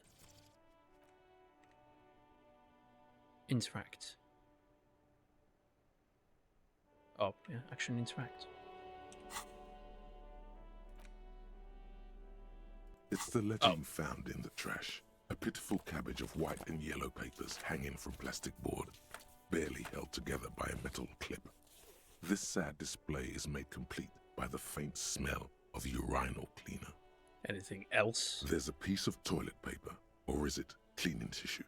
No, It's toilet paper, desperately sticking to the back of the blue plastic clipboard. It's a metaphor for you. Thank you, Waterlogged Ledger, for spelling it out for us. Browser white yellow papers. They're not exactly white.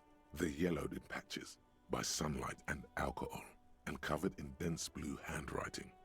Ink escapes into watercolor patterns, reaching its tendrils across entire pages. The paper itself is checkered, with faint red lines, forming short paragraphs. Once in a while, there's a red stamp that exclaims, "Case files commit to paper." The case files themselves are plenty. You count more than 100 sodden, crumpled up, earmarked pages falling apart in your hands. They appear to be sufficiently organized and extremely dense, if mostly illegible. What is in there? What are they about? Work, strife, poverty, the Jamrock Quarter. These are handwritten logs of investigations dating back to January 51, this year. The exact number is hard to estimate due to missing pages and an odd naming convention. But there are at least 20, maybe 30 cases undertaken, not completed, mind you. It's the middle of March. You have attempted 2 cases a week on average. What do you mean? Is that all? 2 cases a week, a good caseload, Lieutenant. Huh? 2 complex cases to undertake is a lot, yes. You really have to push yourself. I would not suggest it, lest you start making mistakes. 2 cases a week appears to be my load, Lieutenant. I'm not sure I completed them, though. 2? That's a lot. I didn't mean to say you are making mistakes, by the way. That was presumptuous of me. I'm sure I made plenty of... I burned out all right. That's okay. We all do, sooner or later. Like a fan of gills, the checkered papers dry in your hand. The handwriting is extremely dense, if mostly illegible. There's a mention of a naming convention here. Yes, it appears you employ a, shall we say, robust yet literary system. Each investigation has its case number written on the margins. Yet, still more tellingly, most are accompanied by a name. A title, one might say even.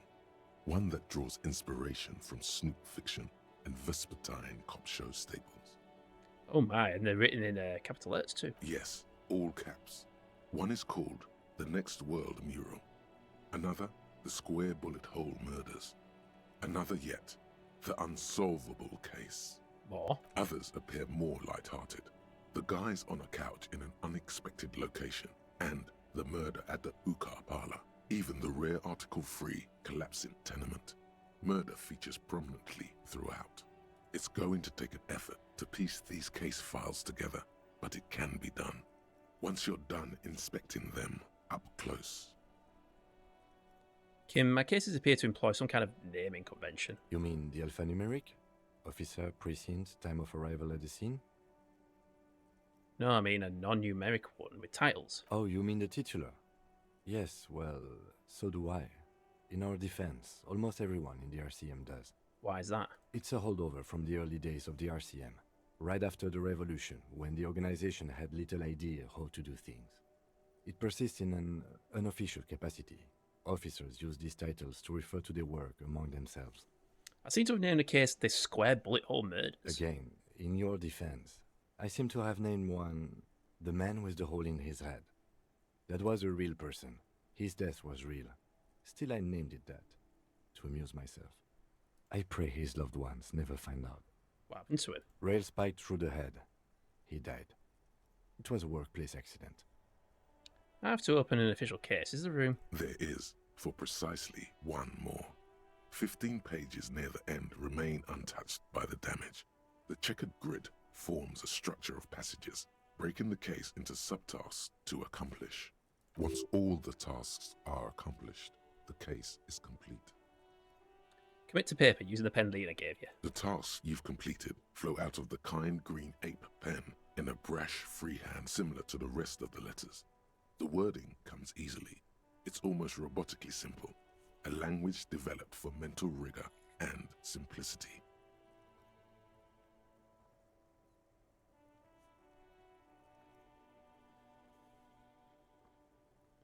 Continue. Inspect the victim's body. Get the body down. Interview the cafeteria manager. It's not exactly poetry, but poetry would be out of place. Cross out the ones you already A finished. satisfying slash sounds across the paper. You're done, it seems to say. And you, and you. Things to be done and things already done. The composition of reality. This is an extremely useful tool for a detective of the citizens' militia. Now all that remains is to name the case. Lieutenant, have you by any chance named our case? No, actually. Any ideas? Shit on a stick. The Hanged Man. Great. That's great. That's actually what I was thinking too. The Hanged Man. Good, strong name. We have a very good name for the case now. I'm going to start calling it the Hanged Man. It's good we sorted this out. That's it. The notebook is annual. It says 51 on what remains of its cover. A molten strap of cardboard. Everything prior to this must have belonged to a previous volume. In short, there was more. I'm done expecting these. You don't exactly close them, so much as distance yourself from the smelly papers. They're a little further from your nose now. Can I read the case files now? Yes, you can piece them together using the alphanumeric code on the margin. It always begins with HDB41, then date of initialization and time of arrival on the scene, followed by the title. For example, HDB 41120111700, the Next World Mural. Wait, HDB41? Weren't those Officer Precinct? Why, yes, your precinct number is 41. And HDB? Every last alphanumeric in the files begins with it. And these are your case files. It's safe to say HDB are your initials. Ah.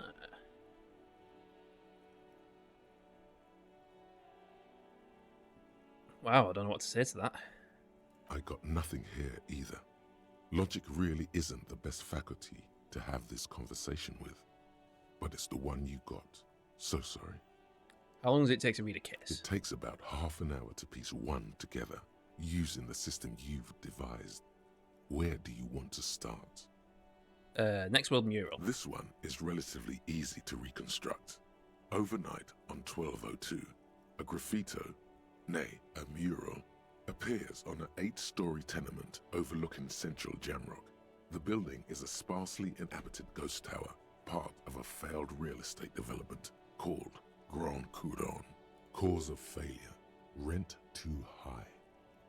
The mural is enormous. 2 silhouettes, a man and a woman, are kissing. The text cut into their form reads, "True love is possible, only in the next world.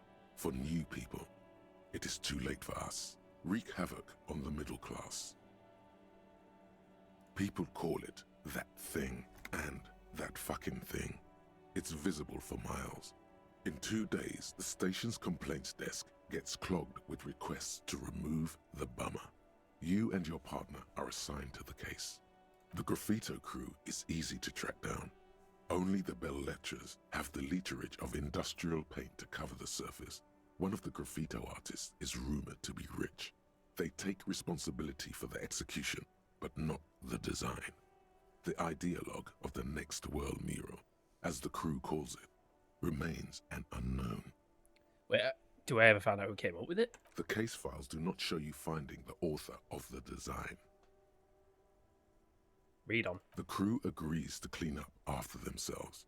However, your partner, JV, is against the removal, citing public support for conservation. This leads to a debate in Precinct 41, which then spreads to the streets of Jamrock, ending in a rare plebiscite organized by you and the rest of Row 3. The 9,000 people subjected to the mural's message, all of Lakeside, Central Jamrock, and Villa Lobos, plus half of the eminent domain, participate in the vote. Although the case begins with what appears to be a lot of rambling on the streets as to how juvenile and stupid the mural is, given a choice between 2 options.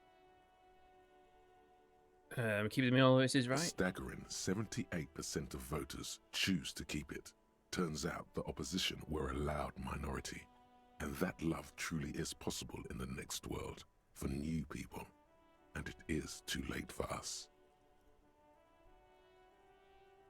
Must have voted and even possibly even lobbied to remove things. I don't believe in that rubbish one bit. No one cares what you believe in, man with the smelly toilet ledger. What do you want to tackle next? Or are we done? I don't know. Is there any? I'm not going to get anything out of this. I can revisit this. Not much has changed in the meanwhile.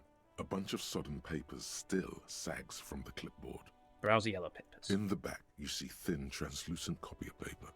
Some neon yellow, some bright red, all covered in boxes, like marching armies. These look like official forms, waiting to be filled out. Then rip them from the binder and hand them out, according to type of form. Types of forms out there? 3. The topmost are misconduct fines. The middle ones are station calls. And the bottommost are field autopsy forms. Each is easy enough to make sense of. You don't have to be an intellectual giant to do police work. Field autopsy. A dozen pages of thin copy paper, bright red in color. You see the parameters of a deceased human form, waiting to be filled in. Age, sex, condition of internal organs. Station call. These are quite sinister in turn. They give a date and time for the person to appear at the specified precinct police station. Below the call are the criminal charges you risk by not appearing. All in a print so small it could be considered downright cute. Misconduct fine. A monetary penalization ranging from 20 to 250 real. Severe cases allow for 1,000 real, but that requires special paperwork. The details of issuing these fines are spread out over the rest of the fields. But they appear pleasantly vague. Yeah, enough of Yes, all that remains now is to fill those forms and hand them to people. Fines for wrongdoers, interview requests for bad guys, and field autopsies to dead guys. The rest of the stinking cellulose is much worse for wear. Being sandwiched between the board and the rest of the paperwork must have spared the fragile copier paper. Look at the clipboard. It's made of dark blue plastic, hard enough to beat someone to submission with. The edges are rounded, however. The U4 size board feels thick and heavy in your hand. Light shimmers on its wet surface. On the back you see the embossed letters, RCM. Shake the ledger. Something rattles inside, ever so lightly. Is there a hidden compartment? And something small inside? Light, made of paper or cardboard? Or dried flowers, perhaps? Yeah. Permeables. It's not hidden per se. The compartment is made for permeable materials that would get damaged if something happened to it. Peek inside. The plastic shimmers like lapis lazuli, but it is not see-through. You cannot see to its center. How would I open it? With your hands. U4 sized pages hang from the clip, screwed to the top of the board. Let's give it a go. Yeah. The two sides of the board appear slightly misaligned, like a drawer that's come off its slides. If you bend the plastic on your knee, hey, Deathglow. The slides snap back into place. It should be possible to just, What have you been up to today? Death Stranding? How's that going for you? Well, coming in, we're playing Disco Elysium. I'm a bit confused about what's going on. Our cop guy here does not remember anything about himself or who he is, what's his name, who he works for, where he lives. I don't know what's going on. There's a lot. We've got quite a long to-do list. Trying to figure out what's going on. Slide the drawer open. Without resistance or sound, the two panels move against each other. The compartment is now open. 2 ticket stubs and a handmade postcard. Ticket stubs. 2 octopuses are smiling, reaching their tentacles toward each other in the colored pencil drawings. The tickets permit access to the zoo in Revachol East. The aquarium costs extra. These let you go there too. Yeah, how's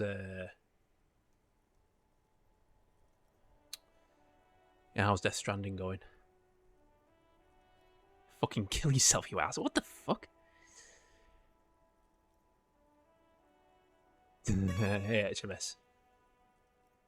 Pick up the card. Can we save whilst we're in the middle of this? No, we can't. Thin wax Well, paper has been glued to a piece of cardboard. Sounds like leaves rustling when you pick it up. Echo Alpha, what are you doing? See violet flowers, floral patterns, patches of glue.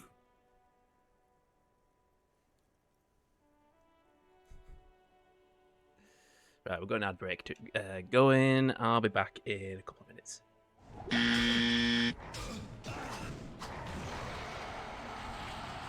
Fucking yes.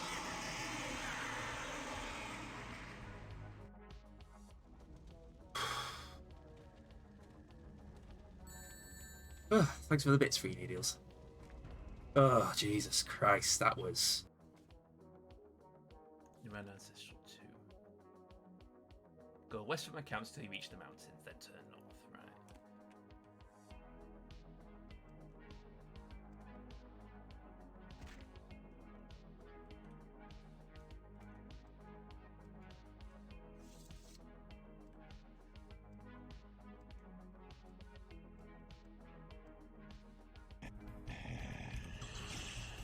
Was it just shoot at him, or is he gonna like shoot him through this? Will sit in the belly of a degenerate for less than a day. Watch your step. You okay there, buddy?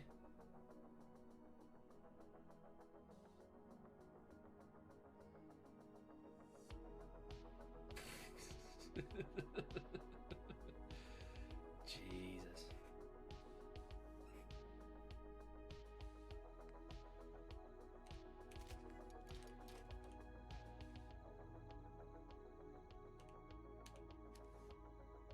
Repair, doesn't it? Not. We've not got the stuff. That sucks. Something broken? I don't understand why. It won't let me repair this shit. That's bullshit. Why would?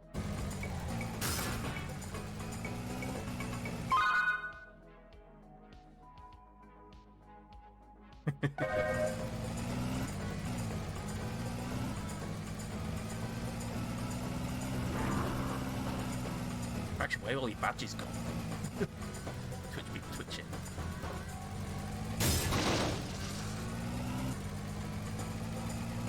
Considering all I've heard of the archdemon so far, I'd prefer him to be asleep.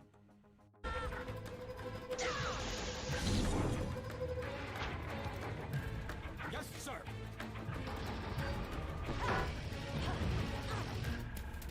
Damn it. Yes, sir. Oh my god. What the heck?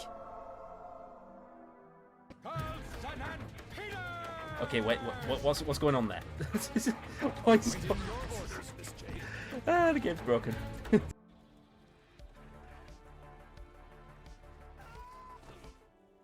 And we're back.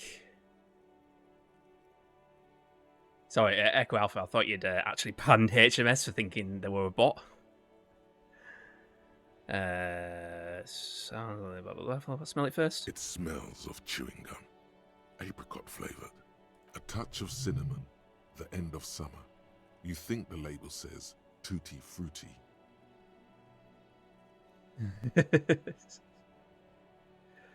Familiar handwriting lines the inside of the card, looped, round letters in a woman's hand. A young woman in her 20s. There is care, effort, and a smile, you think. Although that is not something you can read from someone's handwriting. Harry, it begins. You're already reading. I wanted to write you a letter so you can read it when you wake up. We know our name's Maybe Harry. It will make you happy. Your hand shakes holding the card. Every morning when I step out and you're asleep behind me, it says, I find a little piece of sadness in me. I carry it in my chest, down Voyager Road. Every step I take, it grows. By the time I reach the fuel station, it has filled me entirely. I step onto the light rail and look back. Sparks fall from the bow collector. I know it will be like this until late afternoon, when I get off the 42 and walk back to you. Do we dare keep reading? You. Every step I take will get lighter. It almost makes me run. Sometimes I do. I can't believe I met you. I can't believe the happiness I feel with you. You have a vast, vast soul, and I will always, always, always come back to it. Kisses, kisses, kisses. You feel the air sucked out of your lungs and the blood sucked out of your head. Everything around you gets crying out loud. Small white dots appear. Sparks fall like snow from the bow collector. A streetcar distance. Have we failed? Is it game over? You feel the ledger slip from your hand. No. Hold on. Hold on. To what? There's nothing. Detective, is everything alright? False side. Fucking hell. Game over.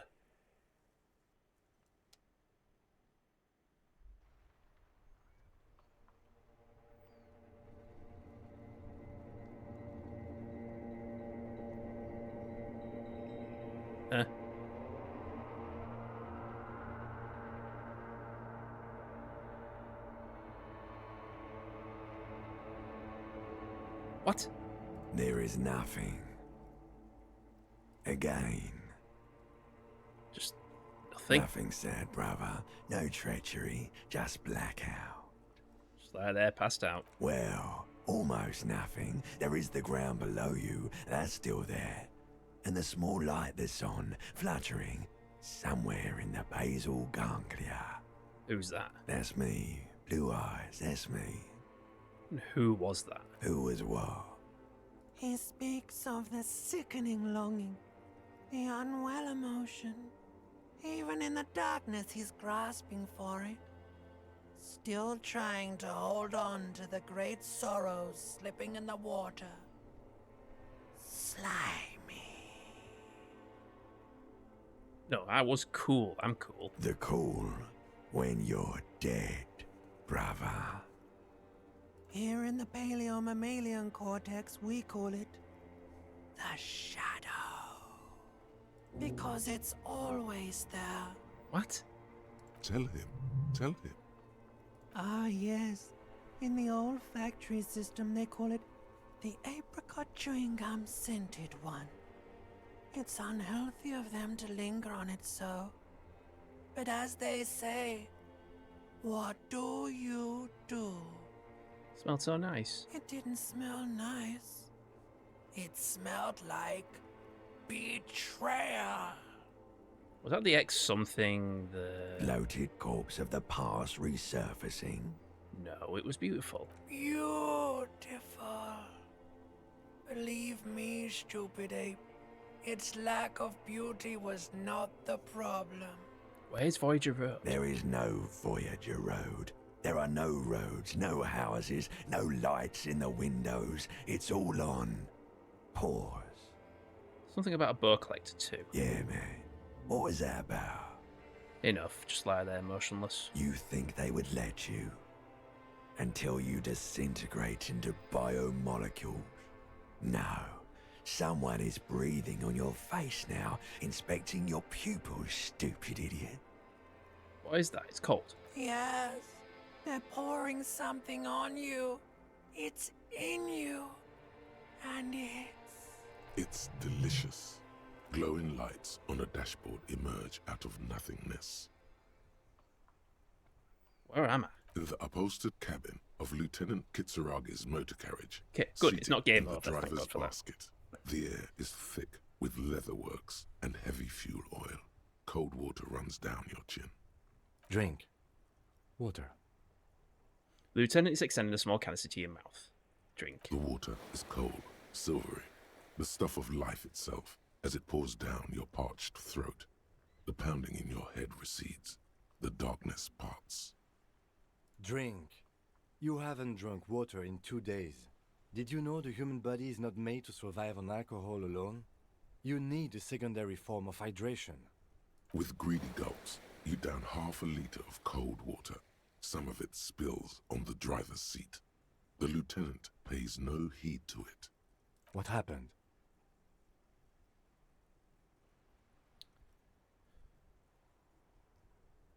Came in contact with the burnt-out ruins of the past, Lieutenant. That does sometimes happen. He hands you remains of your ledger. He replies with such understanding, it's as if the burnt-out ruins of the past were an occupational hazard. Athlete's foot for cops. You dropped these. Are you okay to proceed? Just nod. Good. The Ledger of Failure and Hatred is a special item that can be used both as an interactable and a tool equipped in your held slot for skill bonuses. Find it under the Tools tab in your inventory. Okay, cool. Now what?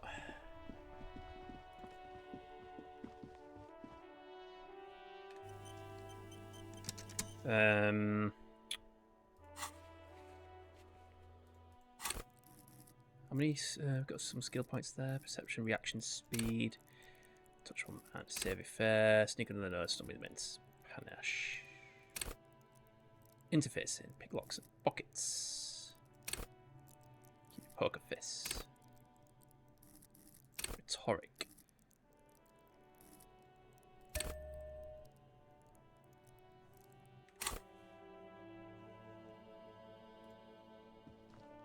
An old call box with a matrix of push buttons lists all the companies in the East Skill points to Delta volition. Commerce Center. Volition? Vision? What? Oh, that. Morale up, right.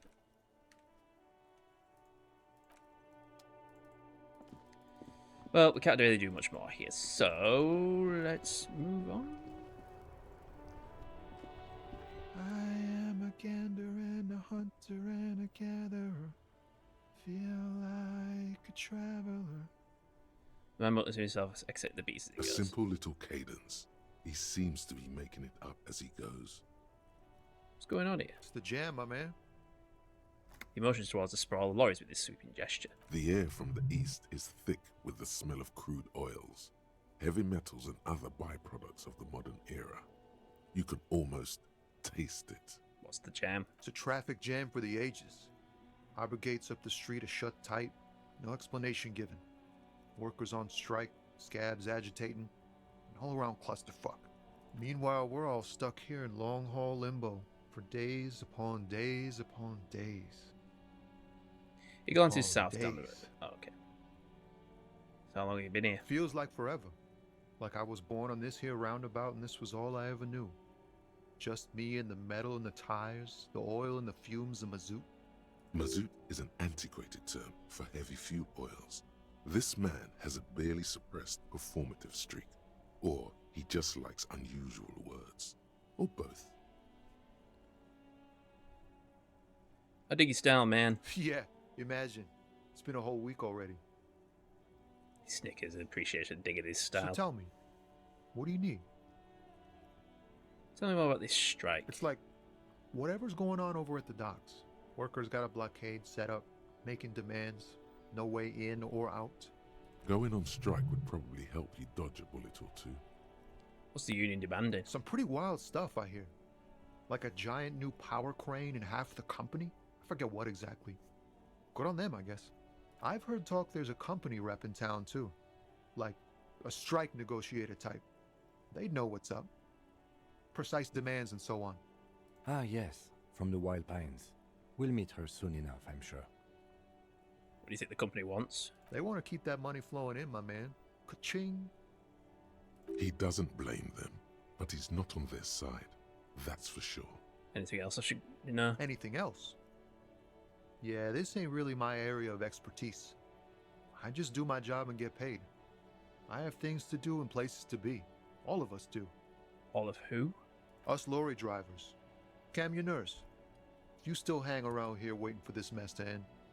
Most have scurried off somewhere to get drunk or high. Or laid. Not that I blame them, really. Not you? Not my thing. Chasing transient pleasures is a drag these days. I prefer the examined life now. Thinking, reflecting, observing. He glances down the road somewhere toward the glances down the road towards the horizon and glints off something in his eye. He tries his best to look nonchalant, but there's a rigidity in him, as if trying to conceal something warm and deep beneath a cool exterior. What do you see in his eyes? Ease into it. Don't go too far. This seems like a personal matter.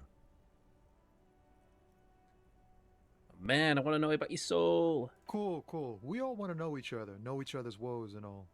But people, man, they have slippery souls. Just like that, he slips out of your reach. It is possible the yelling didn't help. What are you hauling anyway? Oh, high-grade narcotics, illegal firearms, stuff like that. Relax. He's merely joking.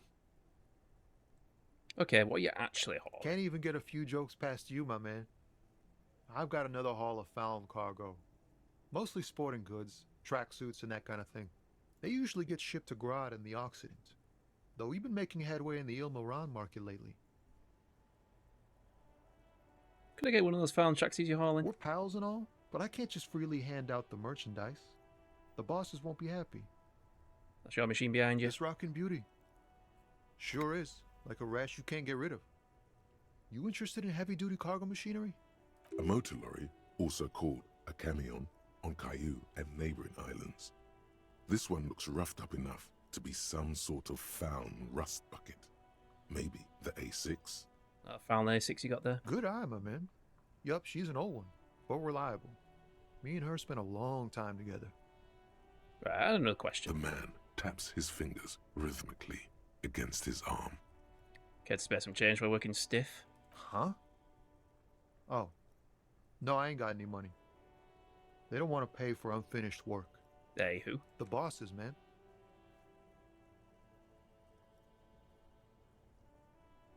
Makes sense. First work, then pay. Makes sense. It sucks is what it does. Know anything about the dead man, the one hanging behind the hostel there? He ain't one of us drivers. I know that. All accounted for. Otherwise, I haven't really asked about that. Been wasting time right here. Keep him busy. It's easy to see he's telling the truth. He's kept his nose out of the dark stuff. Alright, never mind then. The man taps his fingers rhythmically against his arm. I'm good for now. Good talk. Don't be a stranger. Peace out.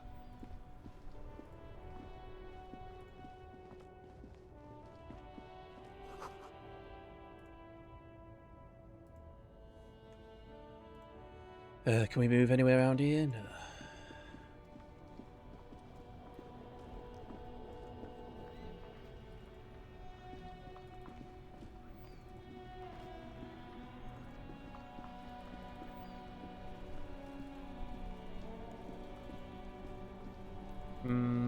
What's that? Humanitarian aid. Not for resale.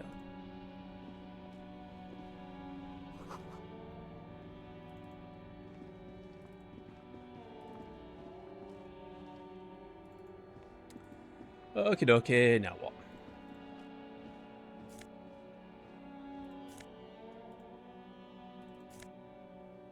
Fingerless gloves.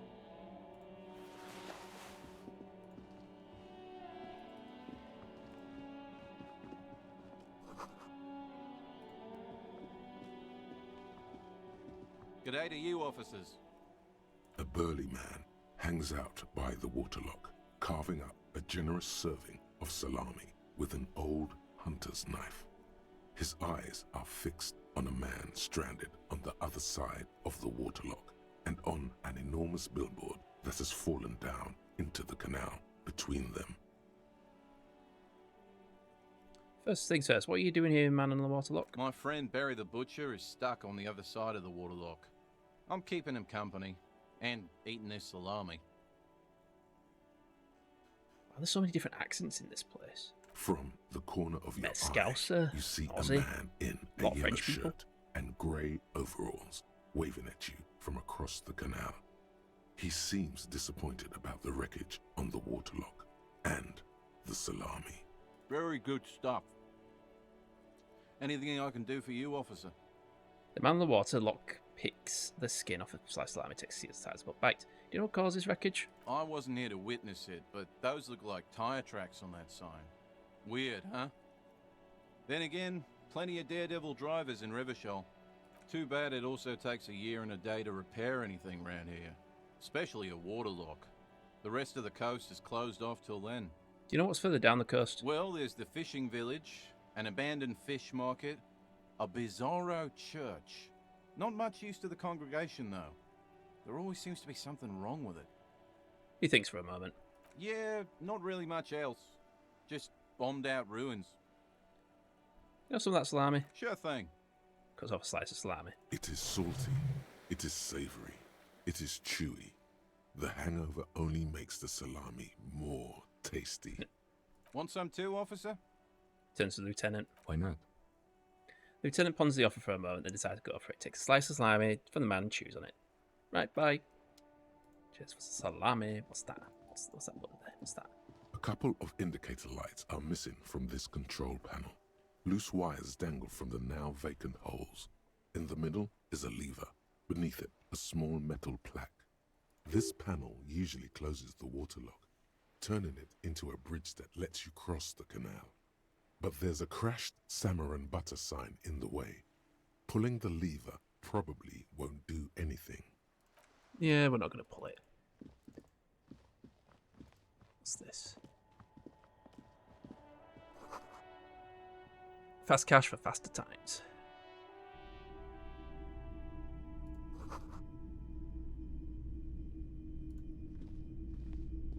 It's not often that I see officers from the RCM in my pawn shop.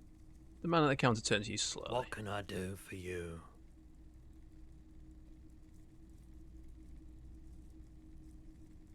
Sorry, I feel like I'm interrupting you. Oh no, not at all. I guess I haven't had many customers lately. RCM or otherwise. Who are your customers usually? All kinds of people come through here. Locals, travelers, people looking for a deal, people looking for a keepsake. People who are terminally bored. As you can see, I have a wide selection of goods for everyone to choose from.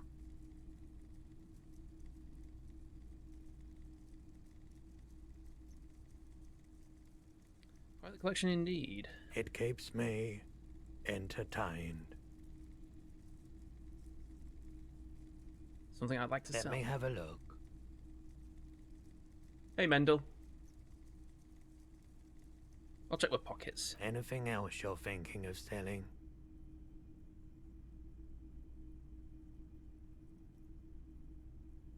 Just go secret orbs in shady areas.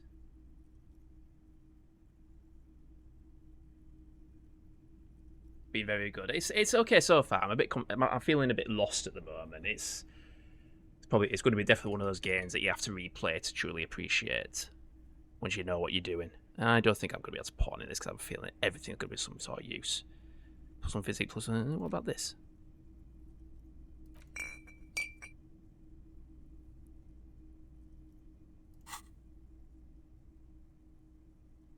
Anything else you're thinking of selling?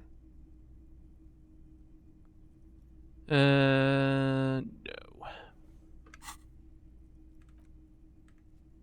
I don't think so. Another time, perhaps. You might be able to aid our investigation. I What's it about? doubt it, So, but I can try and answer any questions you may have. so it starts off. You basically wake up in a hostel room, after an absolute heavy night out. You can't remember who you are, what you do, where you live. You can't remember anything about yourself. But you end up being pulled into an investigation around a dead body that had been decomposing in the backyard of this hostel. Been literally hanging from a tree for a week, and it's just not very pleasant. But yeah, we're currently been spending a lot of time investigating this thing, and it's just weird because it's like we're in this kind of fictional place where there's technically no police, but yeah, the police have been brought in. It's a bit odd, but yeah, I don't quite. But it's very point and click kind of. It's RPG, but it's got a lot of point and click elements. Trying to figure out puzzles and stuff like that, putting two together, that kind of thing. But it's quite interesting. It is quite, yeah, because like you get different builds. You can be like an intellectual, or you just use physical, or you're a charismatic kind of person. There's like you'll get 4 different kind of stats, so then they have different impacts on how the game progresses. You know anything about the recent I hanging? do my best to keep my distance from all manner of butchery. Bad for business, bad for everyone. He doesn't know Oh, is it anything. on offer? Oh, it has the soundtracks as well. I didn't actually know that. I've got it off GOG as well, so I probably will have access to those. Know anything about the Wild Pines representatives in town? Can't say I'm a huge admirer of wild pines, and I can't say I trust any silver-tongued spokesperson of theirs. Fortunately, I have no reason to get involved. Wait, what do you have against Wild Pines? What should I have for it? Have you met the Wild Pines rep? No, just people like that make everyone else see the world somewhat askew, at an angle that is convenient for them. Now, you have more questions, or are we? Have you had any dealings with the union boss? He's been by the shop a couple of times. He gives a lazy half shrug. There was something awfully deliberate about that laziness. Why do I feel like you don't want to talk about him? Are you hiding something? They weren't the most pleasant interactions.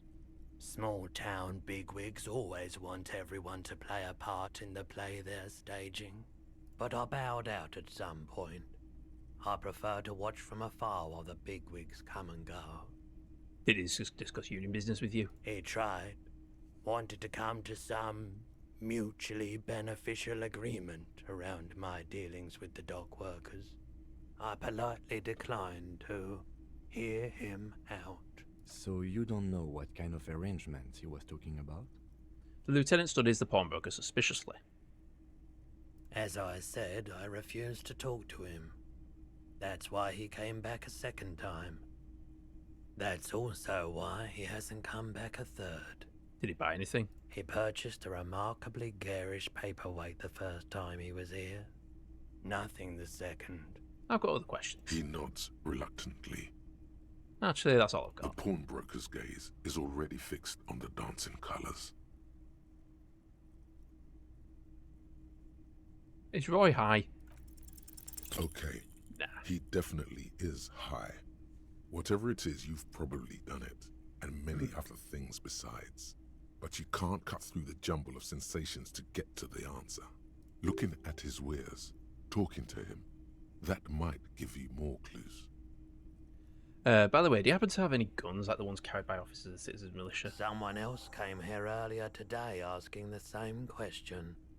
I promptly sold her the gun you pawned a couple days back. Well, we know what happened to the gun. Jesus. Fuck.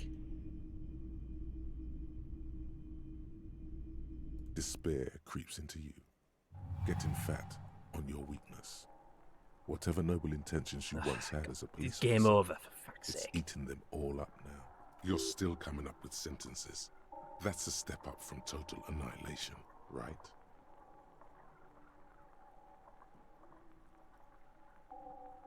I've always my life protected you. I don't dispute that you have been charged with protecting the people of a particularly challenging district. But poverty does not make one a loser. Poverty is just poverty. Nothing you can say would make you feel any better now. Game over. Cop gives up the detective genre for social...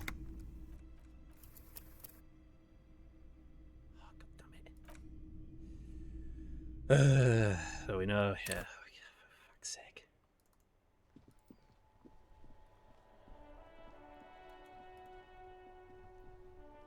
This Post Lavantorie mail collection box has been heavily vandalized with graffito.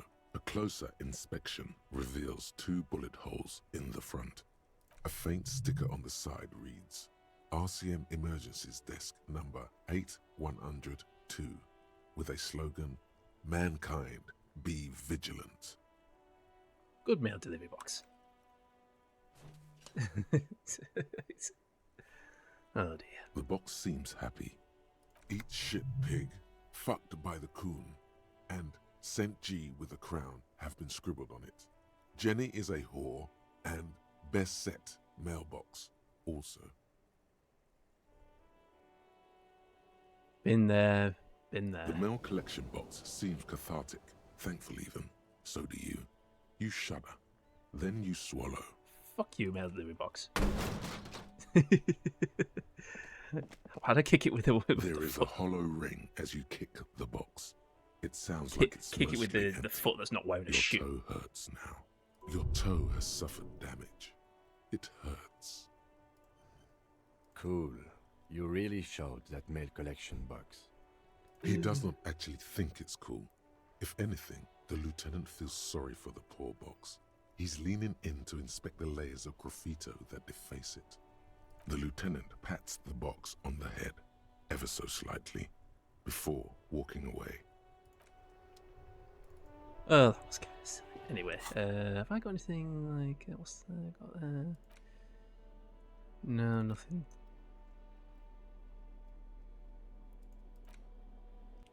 Anyway.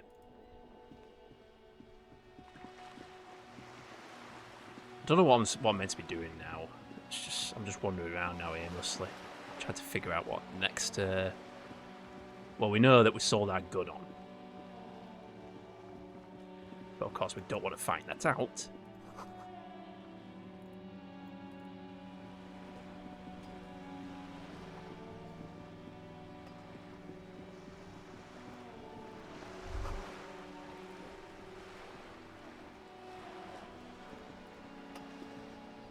A striking woman leans against the cabin top of her sailing boat, smiling as you approach. Her green raincoat glistens with droplets. A silk scarf is tied around her throat. Good afternoon, officers. I'm Joyce. He extends a hand in greeting. Joyce L. Messier. I represent the board of Wild Pines, the owners of the harbour. You gentlemen must be from the RCA. Oh. Joyce L, what does the L stand for? Beaton, my maiden name. Her bony hand dangles from the sleeve of a oversized cot. What exactly is the RCM? I remember hearing it from somewhere. I know what that is with the police. What gave us away? Nothing, honestly. I've said it to every drunk in town, and you're the first one who's responded. Uh-huh. Relax. She meant it in jest. Shake her hand. I'm glad to see you here. Her grip is tight and cold. Like steel. There is strength there. If she wanted, she could sink her nails deep into your skin. I was dispatched to handle a strike, not a lynching. Anything I can do to assist the RCM in this matter, I will. Gladly. That is good to hear, madame. My colleague will take the lead on this interview. I should let you know that he is recovering from an unusual medical episode. Very unusual. She doesn't need to know that. But I can assure you of his ultimate competency. It happens quicker than a shooting star. But did the lieutenant just wink at you? How interesting. I wish you a swift recovery. In the meanwhile, you have my full cooperation, and the full cooperation of the Wild Pines group. Tell me about Wild Pines. What do you do? What we do? I'm afraid I don't speak for Wild Pines as a whole. It's a giant undertaking. Okay. There was a touch of discomfort there.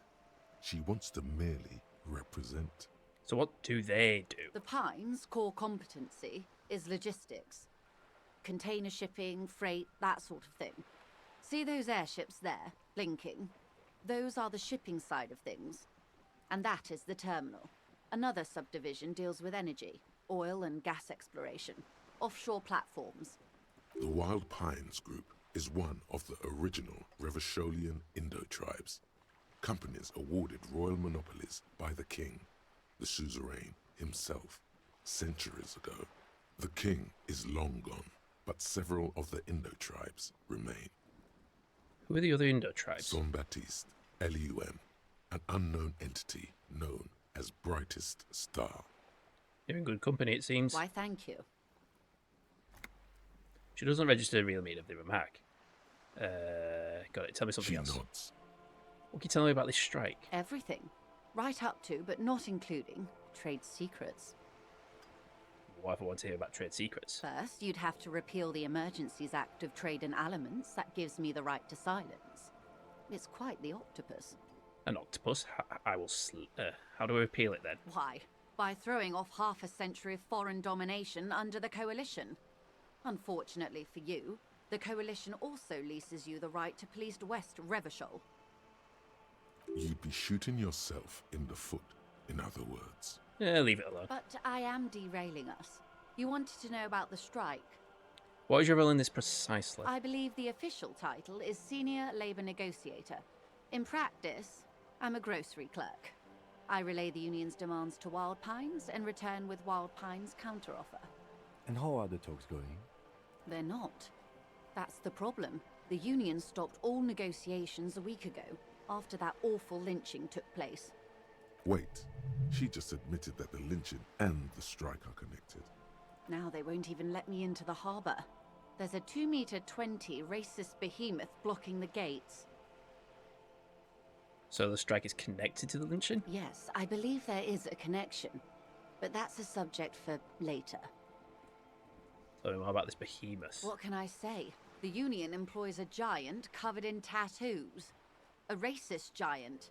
I guess that's part of their big tent organisation now. Covered in tattoos. How were the talks going before the lynching? Let's say I was not making the kind of progress I'd hoped for when I first arrived. And when did you first arrive? I arrived 3 weeks ago. Yes, in the middle of February. The bay was still partially frozen then. I prefer to do these things on site, like the RCM. But the strike began in December. I wasn't the original negotiator here. I took over after Mr. Gaumont hit a wall with Mr. Clare, the union boss. Mr. Clare refused to speak with Gaumont despite concessions he'd granted the union in prior negotiations. This isn't the first time the union has gone on strike? Heavens no. There have been 2 prior strikes. Both times the union won significant concessions, including overtime pay and a medical plan.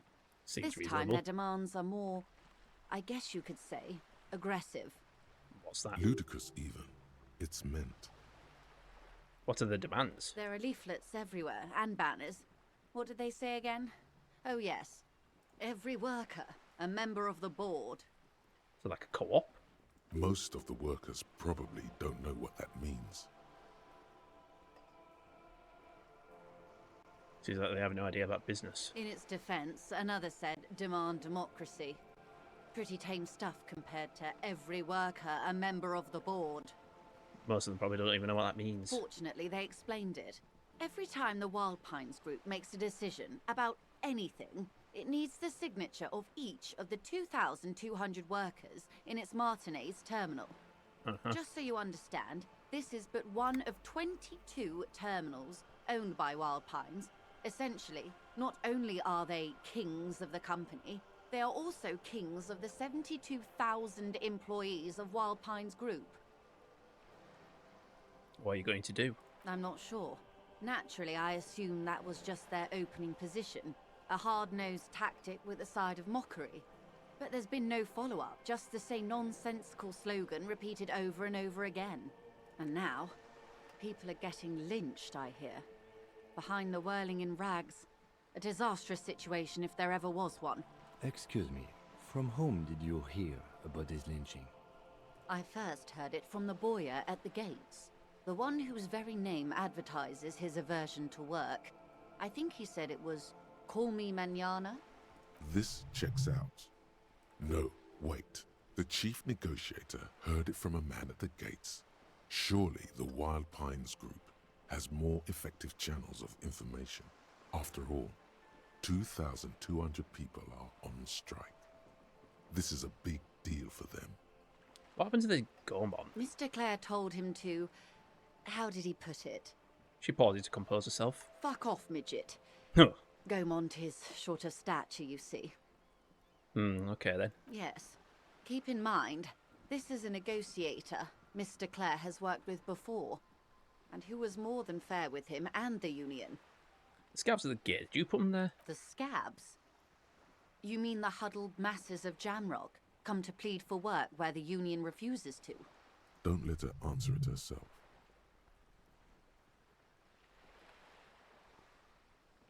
Continue. If they were organised by Wild Pines or its affiliates, then it would be a company secret.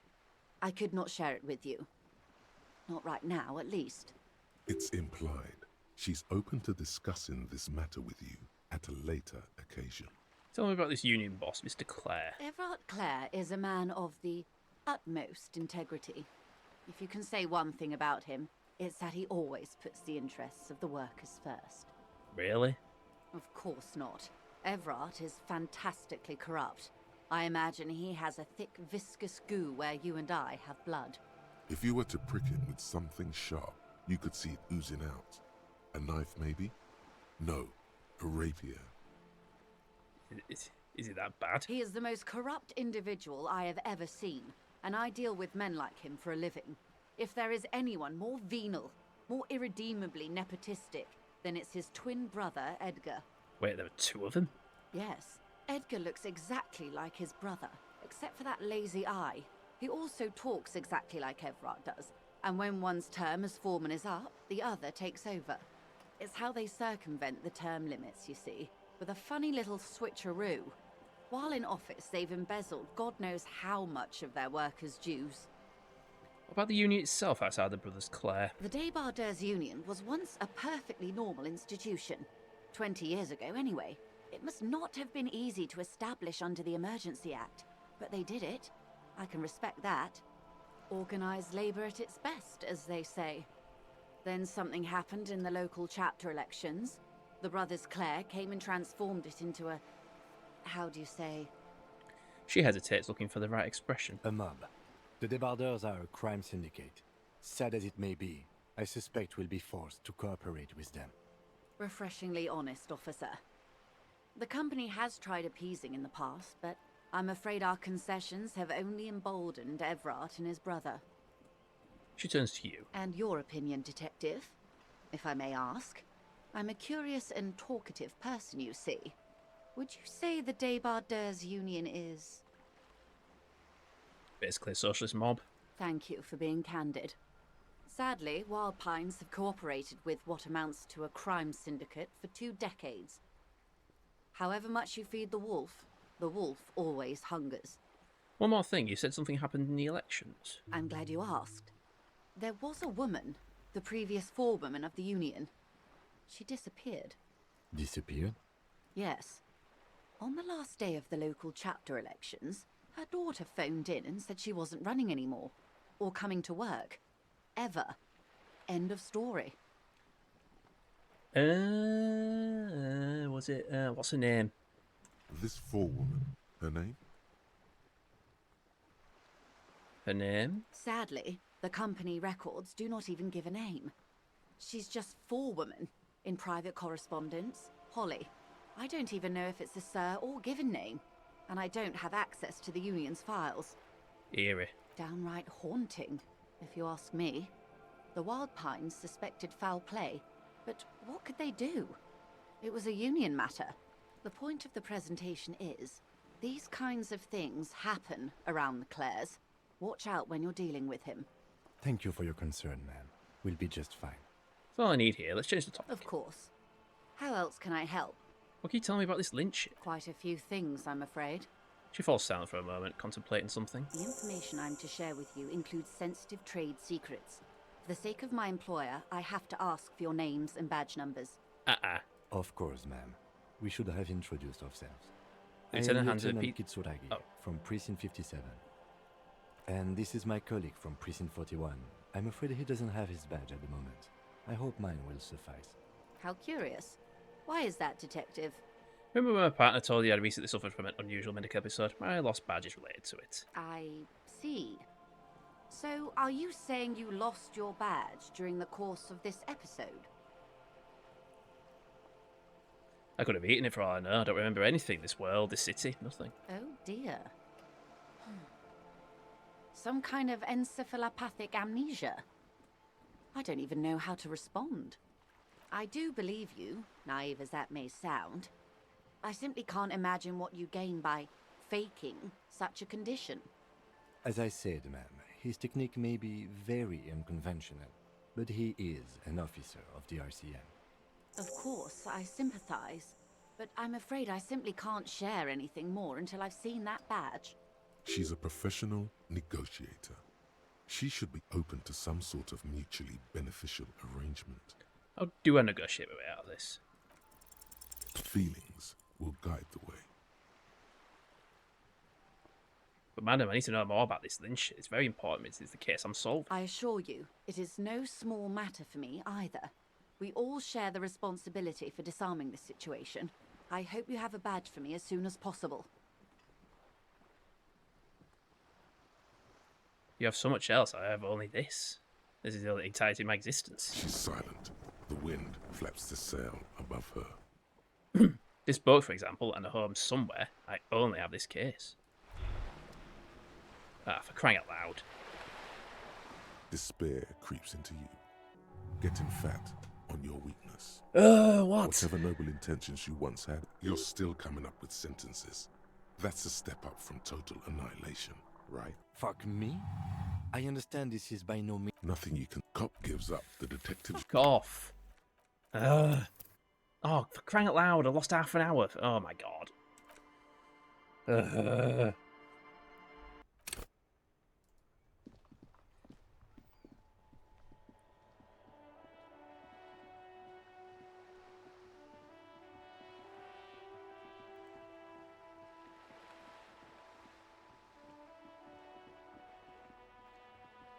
So I'm assuming my badge must be somewhere.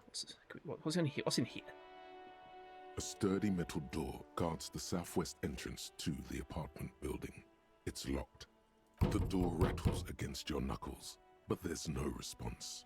The door rattles again, but this time you hear an elderly woman's voice calling out from inside. Stop banging on the door! I'm not letting any more strangers inside. Is the police? Open the door. The police? Everyone knows the police don't come round here. Well, I'm not joking. No, I already told you. I won't be responsible for any more strangers getting into the building. Go check the backyard door. Maybe someone there will. She trails off, leaving the sentence. Backyard door? There must be another entrance to the east. Kim, tell her we're real policemen. Madame, I assure you, we are real police officers. The lieutenant repeats dutifully. There is no reply. Just faint, sweeping sounds inside. Okay. To the east? Where do we go from here? Where's the other door then?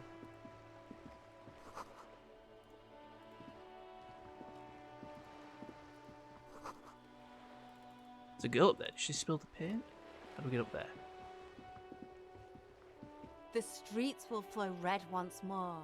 A great torrent rushing down Rue de Esperance. You wait and see. The girl stares at the sailboat by the pier. The streets will not flow red with anything. Who are you? I'm Cindy the fucking Skull. What else do you want to know? Date of birth, blood type, the last time I was tested for Hep C. Just answer some questions, okay? Ask away, pigman. But I don't promise to answer. Despite the sass, she puts the brush aside. A brush? An artist? The red splatter is urban expressionism. What are you doing to the wall? Can't you tell? I'm painting a beautiful mural, an aereo graffitio visible from low orbit. I haven't really started it yet. I'm waiting for the right words. She studies the wall, suddenly pensive. So you don't know what to write? Have you ever tried your hand at graffitio? When faced with a blank wall, most people write unimaginative stuff, like pigs go home and Mona was here. We rarely see pigs round here, though. Just union cats. And my name's not Mona, so... Why are you so committed to defacing the building? This place is severely lacking in havoc. Not even the occasional trash can fire to break up the tedium.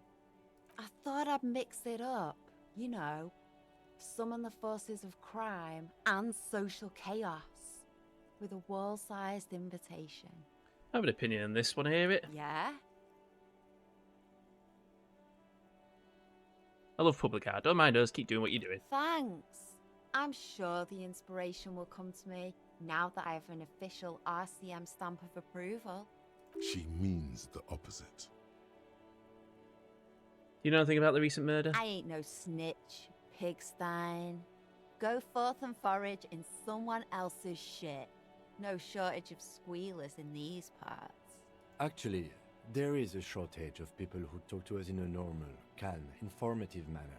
We weren't put on this earth to make your life pleasant, fucko. Catch you later, Cindy. Watch your back, ungulate. You've got eyes on you.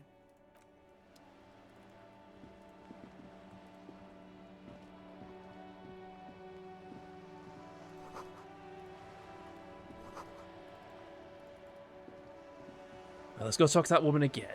Try not to fuck it up.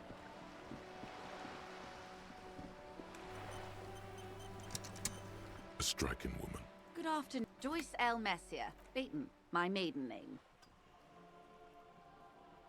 Nothing, honest. Relax. She I'm glad to see. like Steve. I was just... That is good too. It happens quick. How interesting. I wish you... What we... There was a touch of discomfort. The Pines, and that is... The Wild Pines group is Son Baptiste. Why, thank you. She nods. Everything. Right up to, but not including, trade secrets. First, you'd have to repeal the Emergencies Act of Trade in Elements. Why? You'd be shooting. But I am derailing us. I believe the... And how are the talks? They're not. Wait. She just... Now they won't even let me into the... Yes, I believe there is a connection. But what can I say? The Union employs a giant. Let's say And when did you? I arrived 3... But the I wasn't the original... This isn't the first. Heavens, no. Ludicrous even. It's meant. There are leaflets everywhere. Most of the workers probably don't know what that means. Fortunately, they explained it. Every time the Wild Pines group makes a just so you understand, this is but one of 20... I'm not sure. And now... Excuse me. I first... This check... No, wait. The chief negotiator... Mr. Clare told... Fuck off, midget. Go, Mon... Yes. Keep in mind, this is a negotiate... Everard... Of course. If you were to prick him with something... He is the most Yes. It's how they circumvent the term limits, you see. The day bar organize... A mob. Refresh... And your opinion, detective? If I may ask. Thank you for being candid. Sadly, I'm glad you asked. Disappear. Yes. This forewoman, her name? Sadly, the company record downright the point... Thank you for your concern, ma'am. We'll be just fine. Of course. How else can I... Quite a few things. The information I'm to share... Of course, ma'am. And this is... How curious. Why is that? I see. So, are you saying you lost your badge during the course... I can't hear you, darling. Speak up, please. Oh, dear. I do believe... As I said... Can I not? She's a professional negotiator. She should be open. Of course. But before we do, officers, let me be perfectly clear. The situation is extremely volatile. The sooner we can speak about this lynching business, the better for all of us. This reality...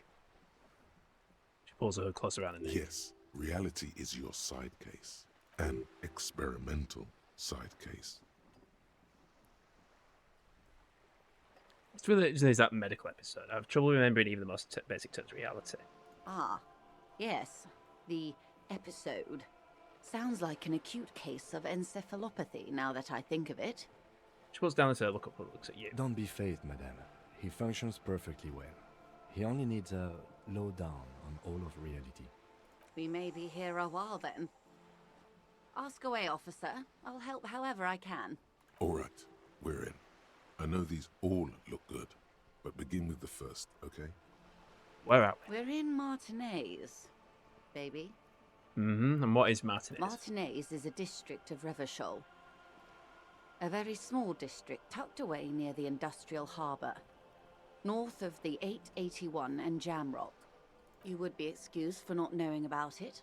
Unimportant, they say. Forgotten, even. Shelled to smithereens during the Revolution. It has its charms, just not this time of year. What sea is this? It's not really a sea, it's the Bay of Revachol. And the bay feeds into the ocean. Are we near the ocean? Yes. We're on an island in an ocean, the world's largest body of water, the Insulindic. Known to the early Revacholians as Les Immensités Bleues, the Blue Immensities. What's the name of this island? Caillou. Imagine a pebble. A smoothed over pebble amidst a great blue sea, misshapen, cracked. The cracks are the River Esperance. We're in the delta of this river, on the 6th branch, the Martinez distributary. Okay, that's Martinez. What's Revachol? Col? Revachol? Revachol? Revachol is what you call a city. What kind of city is Revachol? Great kind. What makes Revachol great? History detective. They built this city to resolve Like the cartoon. history. Our part in it, at least. Our centuries. Okay, who built this city? The nations of the Occident, or migrant workers from Seminine and Ile Marat, depending on your creed. When was Revachol built? In the DeLorean century. 380 years ago. And why will it resolve history? They say it's where the terrible questions of our time will be answered. The tensions are highest, the fault lines deepest. By that I mean conflicts. Ideological conflicts. The stuff of men. Why here? We are standing on a fertile, self-sufficient island able to sustain up to 200 million people in the middle of the Insulindic Ocean, the world's connected 200 tissue. million people. It's where the money is. So we're on the periphery, basically nobody's?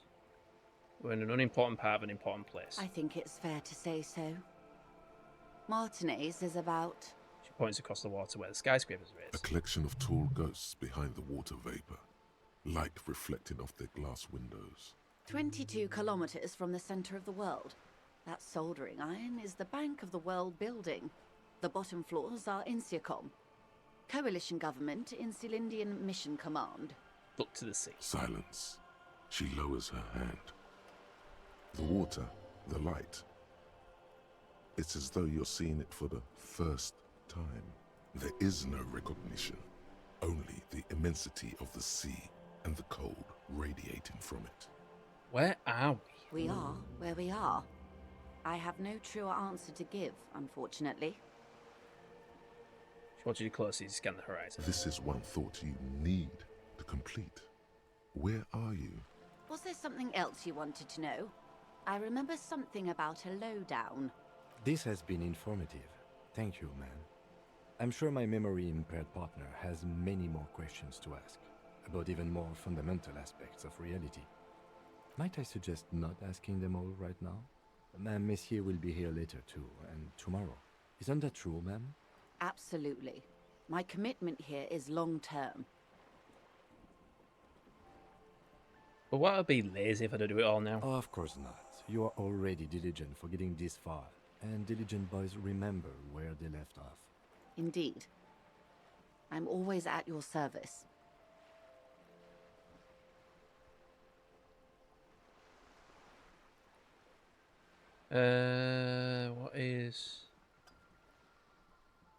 What times are these? These are unimportant times, Detective. You and I were born after the dust had settled. 1,000th of a second too late. Too late for what? For the big time. Her eyes light up, there's a flash of teeth. What's the big time? The revolution. I want this resolution I keep hearing about. It's quite easy. Every 100 years or so, our species gets together to decide what's next, who gets shot in the head, and who gets the mineral rights. It's a real kerfuffle. Who got shot in the head? Those would be the communists. Generally speaking, 40 million people got shot in the head during the World Revolution. But the communists, they all got shot in the head. Oh, and the anarchists too. They shot them well. So well, one forgets they even existed. She likes the totality of it. The communists and anarchists shoot back. Did they ever? Before they got shot themselves, they shot 2 million people. Sure, that's a tragedy. Yes. The Red Deluge. The Insulindian Deluge, they call it. Anyone else get shot in the head on the opposing side? Oh, lots of people. Even the king got shot in the head, or thrown beneath a horse, or drowned. Accounts differ. It was unceremonious. Just as well, he wasn't actually the king. Just the king's nephew. The real king abdicated and lived out a long and productive life as a venture capitalist in Grad. I don't care about kings. Tell me one more thing. About head shooting. When was this kerfuffle? The turn of the century revolution? Don't answer it. It's a trick question. The revolution began in '02 on the Isla of Grad, though by the end, nearly the whole world had gotten involved. Who started it? It wasn't a who, but a what. A pandemic of Zarat, a particularly virulent prion disease, which the authorities in Grad proved unable to contain. Then Marzolf came along and overthrew the government. This Saras do? It made people overthrow their governments. No way. Indeed. Zarat is a highly infectious microorganism that destroyed brain tissue. The actual causes of the revolution were material. The pandemic only provided the spark. It was a funny time in history. They discovered transistors and rock music, but they didn't know anything about prions. Nobody did. Where did it spread from there? From Revachol and Grad? Not far. The world managed to cauterize itself. Marzolf's government was overthrown in '08, and the coalition crushed the Revachol commune 2 years later. It was the end. What came next? Why? You and I, officer. Our lives in the zone of control. What is the zone of control? A city-state divided into free market zones under the everlasting interregnum of the Coalition of Nations. And you, of course, the citizens' militia. Right, got one last ad break. I'll be back in a bit.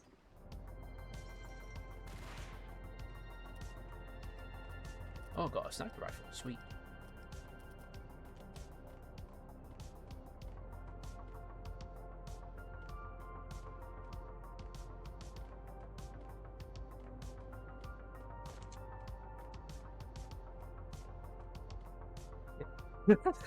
Did you see that with chinchillas? That bugger. We've done it. Also, is the stream looking good? It's like proper. With OBS, it's like running really, like the frame rate's really dropped. If it looks good on your end, that's fine, right? But not that it matters anyway, because that's the end of the stream. But we've done it. Well, I still enjoyed it. I enjoyed the game, and it's a bit of a challenge, but I don't think I'll be able to do that in higher difficulties. Thank you.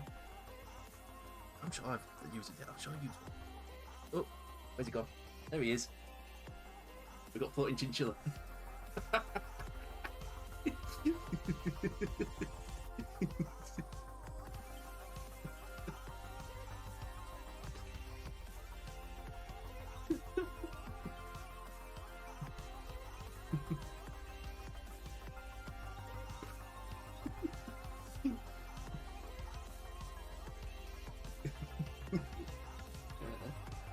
This is...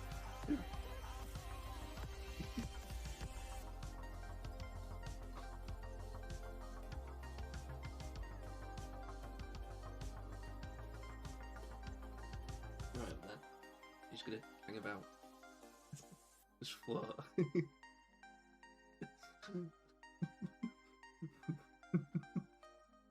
Brilliant. For fuck's sake. My legs!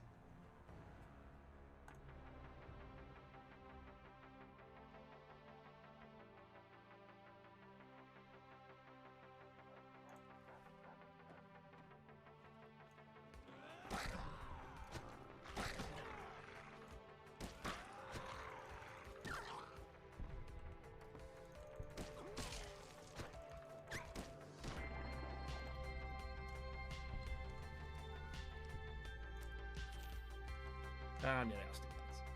I'm all out of stim packs.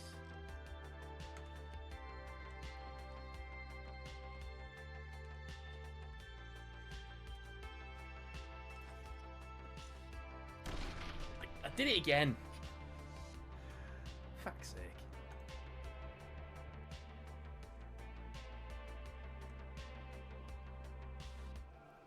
And we're back. I feel like I'm getting nowhere here. The Zone of Control is the third incarnation of Revachol, after the failure of the Suzerain and the Commune. What happened to the rest of the world? Modernity.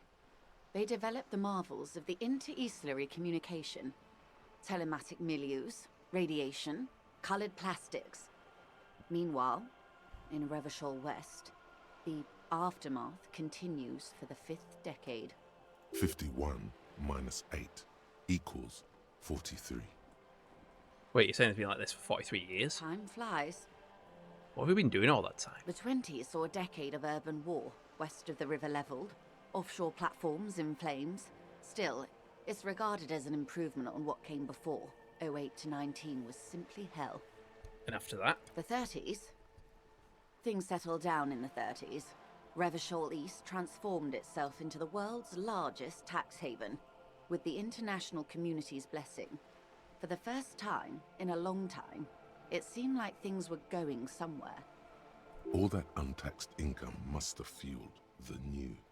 That can only mean one thing. That's when they discovered disco. Yes, and quantitative easing. It was a market mirage, unfortunately. The 40s dispelled it. An Isla-wide hangover, you might say. So, here we are. Welcome to reality, baby. For her to be where she is, Wild Pines Group must have picked the right side. That's enough about the times. They are what they are. Who knows? An afterbloom may yet come. Anyway, enough sentimentality. Is there anything else you want to know? That's all for now. Glad to have been of assistance. The little that I know. Do you know Anything something about else? these? Do you know something about these tattoos? That's the man who was killed. I'm afraid this is a discussion for once we've cleared the lynching question. So you know something about the tattoos? Better not tie the 4th day to the Bat's day on this. I hope there is something else I can help you with. You seem rich. Can I have some money? Thank you. That's all for now. Of course, Detective. Take care. Right. Okay. So I need to find my blooming badge. Or where would I find that then?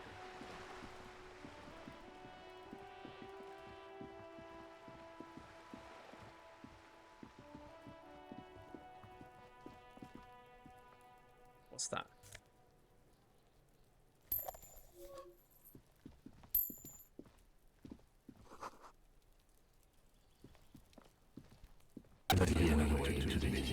What?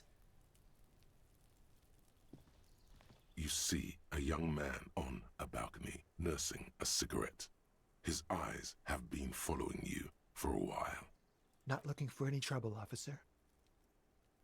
He says in a quiet voice, despite the cold, his shirt hangs unbuttoned on his frame. It's the voice of someone who has something to hide, my liege. No trouble for me, I just want to know what's going on here. I don't want to be seen talking to the gendarmerie if that's okay. I just want to finish my cigarette. Don't let him go. This could be your witness. The balcony has a great view of the whole thing. Actually, the Gendarmerie really needs to talk to you. Is it really that important? He asks you to adjust his shirt. Like a nervous cat, he keeps stealing looks at the neighboring windows. All right, but make it quick. Once I finish this cigarette, I have to run. Can you tell me your name? My name? My name is Martin Martinez. That's definitely not his real name. You're not actually called Martin Martinez, are you? No, of course not. Could you please lower your voice? He scans the courtyard. It's silent like the bottom of a well, with every sound captured and reflected back. Looks like you've got a good view of the Waring's backyard. Can you tell me anything about the hanging? I can tell that you finally got him down. Thank you.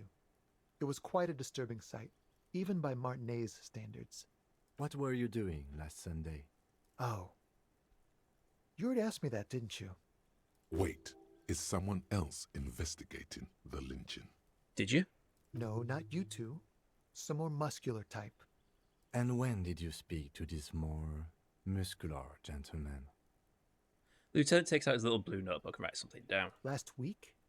I don't know. Look.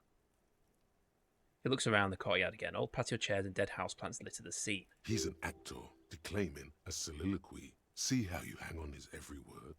You didn't answer the question. What were you doing last Sunday? I had a friend over. What kind of friend? It was my Sunday friend. What's your friend's real name? Did he see something? He doesn't reply, gesturing no with his cigarette. In the neighboring windows, you can see faint reflections of his silhouette, all from different angles. All right, we'll talk later. No. We won't. He takes one last drag of his cigarette before stubbing it out of the balcony. Now, if you'll excuse me, I really need to get going. Convince him to stay. Time to bring out your secret charm. Tears and begging. Oh, for crying Show out him loud. your emotional side. Throw yourself before his very feet like a dog. What do you want from me? Do you want me to cry, huh? No, for God's sake, I don't want you to cry. He takes a quick step back and looks around, clearly disturbed. Listen, I really have to go. With a flick of his wrist, he sends over the extinguisher and says, Good luck with the investigation. Ugh. Okay, fine, whatever.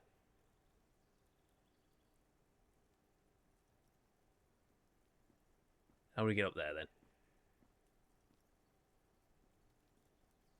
He's gone. We should run after him to see where he went. No point in running. Tenements like these often have multiple exits. If he doesn't want to talk to us, then he'll know how to hide himself. So we just give up? He could be a witness. Him or his Sunday friend. Either way, we need to look into that muscular type who's asking about our case. There has to be a way of getting inside the building. Let's go check out the door near the pier again. Once we found a way in, we can ask around for his apartment. Great, let's do that. What's that for? A stone, like any other, lying in a whirl of sleet and mud. Maybe there's something under it. Turn it over. There's a key beneath it, Ooh. rusty from the dirt. This must be for the front door. Pity it doesn't have the apartment number on it. This building has hundreds of apartments. So we're going to find the right one. We'll just have to go in and see.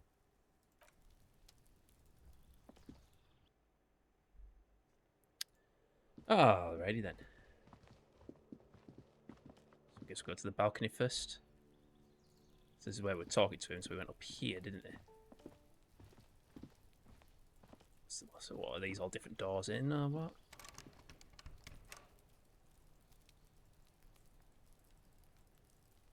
Wait, how do we get up here?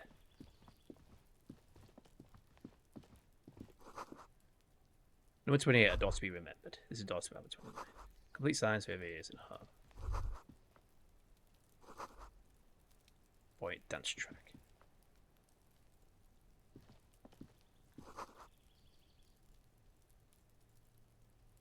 So there's only one way here.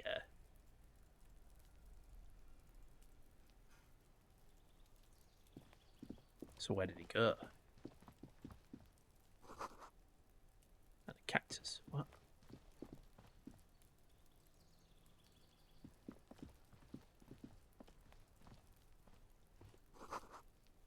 Someone's watching from within.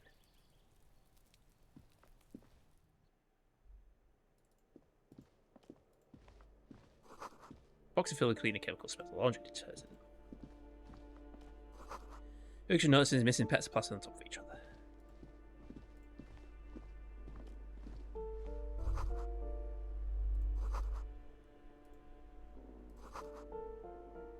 With 3 different sizes. Can we nick some shoes?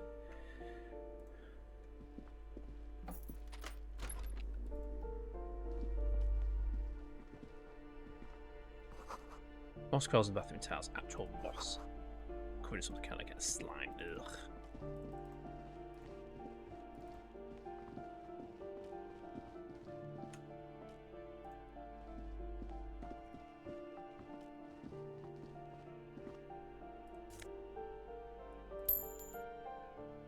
Do we not have shoes as well? Just gloves.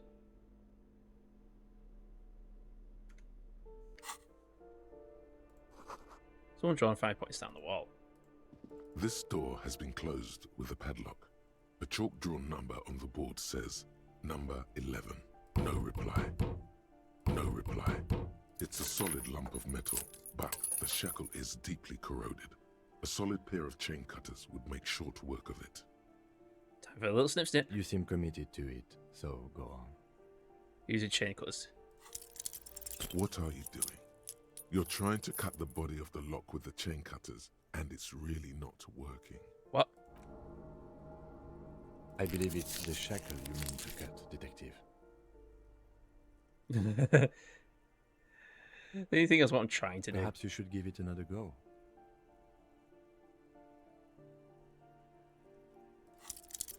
What are you doing? You're trying to cut the body of the lock with the chain cutters. Oh, for crying out loud. Despair creeps into you. Getting fat. Ugh. What? You're still coming up with sentences. That's a step up from... He watches you melt down stoically. Nothing you can say. Cop gives up. How much did I lose? I've still lost. Oh, why? I want to auto save. Bloody hell! I need to save. I need to remember to save scum often. Oh, God damn it! So I have to talk to her again. Woman leans against the cabin top. Good afternoon, Joyce L. Messier. I'm glad to see. Likes. I was just. That is good. It happens quick. How interesting. I wish you a swift recovery. In the meanwhile, you have my full quite a few things. The information I'm to share with you in... Of course. And this... How curious. What? I see. So, I do believe... As I said... Of course. She's a professional negotiator. Of course. The situation is extreme... Of course, detective.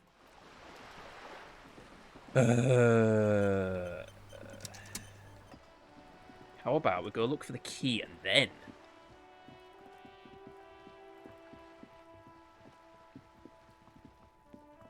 What's that there? This is a wall on the side of an apartment building.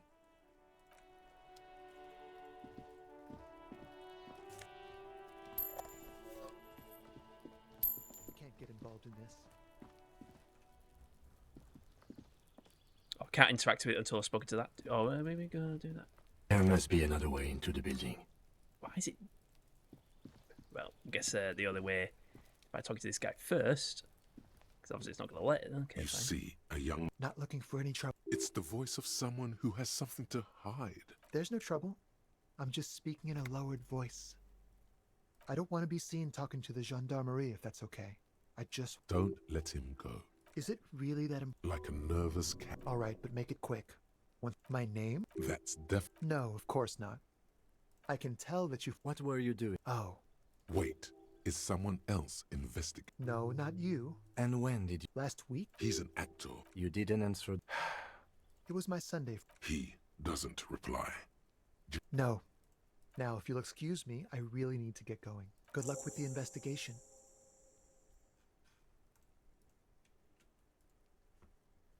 Oh dear.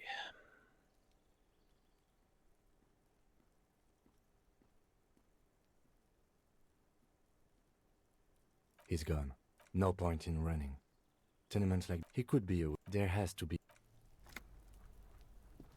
A stone. There's a key. This must be for the front door. We'll just have...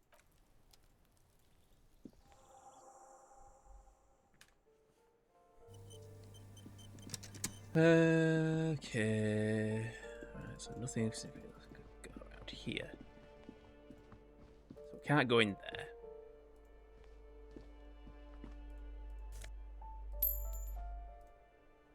How about... What if I put those gloves on? This door has been closed. It's a solid lump of... You seem committed to it, so go on. The shackle snaps like a twig, and the lock falls to the floor with a little thud. It should be possible to enter now. After you, detective.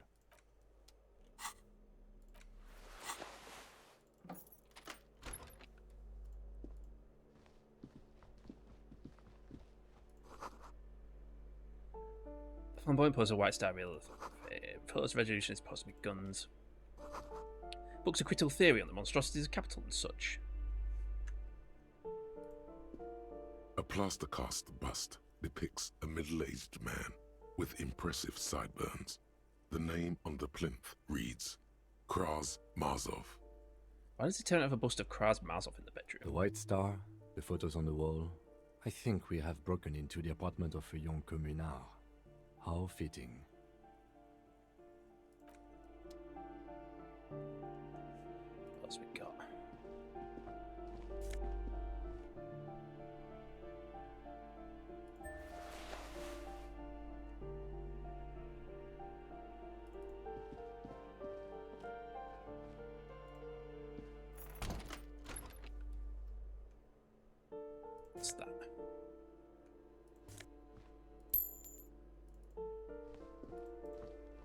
You hear someone walking around inside, rearranging the furniture.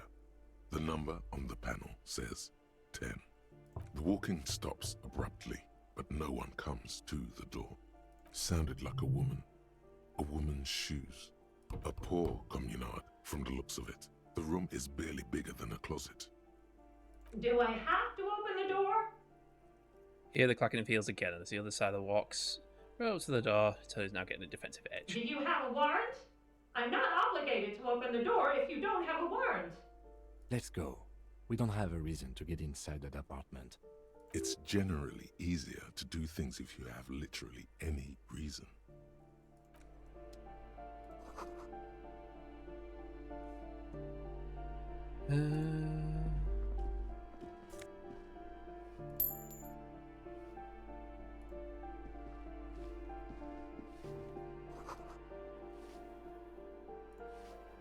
Not the old lady. Give me a moment. An elderly woman's leaning on a broom, her knuckles white as bone. She seems to have difficulty breathing. The cold never does any good for my bronchitis. She's a dirty handkerchief. Are you alright? Should I call a doctor? I'm fine. Fine. Don't you worry about me. She starts coughing, red spots appearing on her cheeks. Now, what do you want from me, policeman? She's the cleaning lady. She knows the floor plan and the residence. Who are you? I'm no one. Just an old woman who cleans these hallways. Do you live here?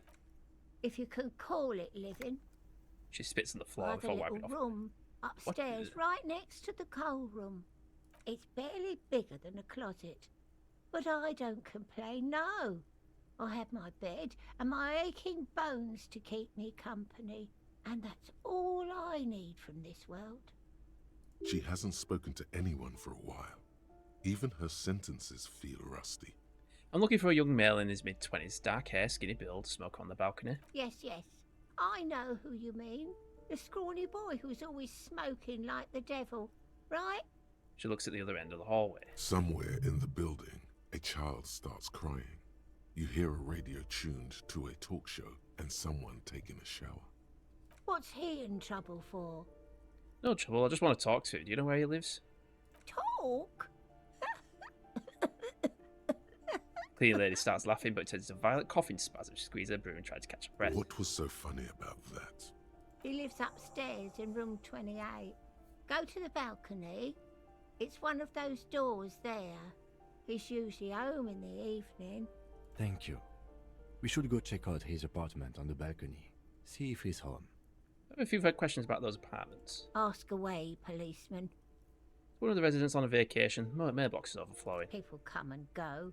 I don't keep an eye on everyone. They probably just moved or died. Hopefully somewhere else. Who lives in apartment 10? No one lives there. It's been empty for months. Well, talk to someone through the door. Impossible. I would know if someone had moved in there. She pauses eye in the hallway. Maybe it's those countercultural people again. Breaking into a house like it's a public space. You're a policeman. Be good and take a look, will you? I'll go see what I can find. Great. Young people. They're worse than rats. You know, always littering the hallways with trinkets and empty beer cans. Who lives behind the padlocked door? Oh, that one is a scientist. A future scholar. Suddenly, the old lady's face is beaming. I think he studies astrology at the community college. Astrology? Education's good. I always tell them to study. Yeah, astrology. Something to do with all those stars around his door. He asked me to leave his drawings up on the wall. Are you sure you don't mean astronomy? That's what I said. Astrology. The lieutenant shakes his head, as though to say, let it go. What can you tell me about Cindy? The artiste? Nothing I can do about her, I'm afraid. She ruins the walls faster than I can clean them. Still... She leans on a broom. She leaves an old lady to her business. More than I can say for others. That's all, thanks. She mumbles some kind of a response, then hacks something into her handkerchief. Thanks, I'm off.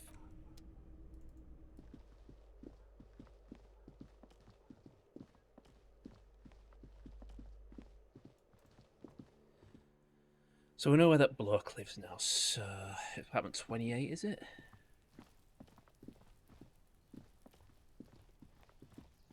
This door is made of metal and appears to be reinforced. Someone here really values their security. Number 28. This is where the cleaning lady said the smoker on the balcony lives. Let's see if anyone's home. Knock on the door. No one answers. Looks like the young man we are looking for isn't home. I think our best chance to catch him is in the evening. We should return tomorrow after we have finished with our day's work. How about 9 p.m.? Sound good? Tomorrow, 9 p.m., right here. Apartment number 28. Good, let's go. Damn. Turns out it's quite tricky finding someone in a big apartment building. Don't worry, you'll get him. Remember, tomorrow, he's probably gone for today. So...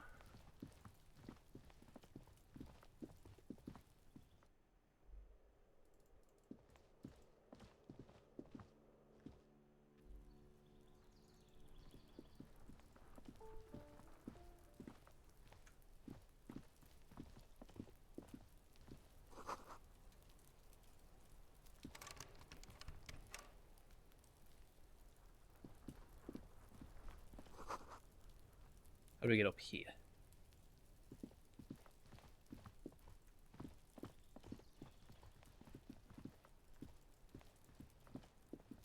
What's that? Oh, it's the rope that guy was dangling off. Right, okay. I'm confused. I don't know what to do now. Just guess keep wandering around until I find something else. We just keep wandering. Watch your mouth around, me boy. Hit this in squall of seabeds. What's that? Let's tear from the streets. What's that?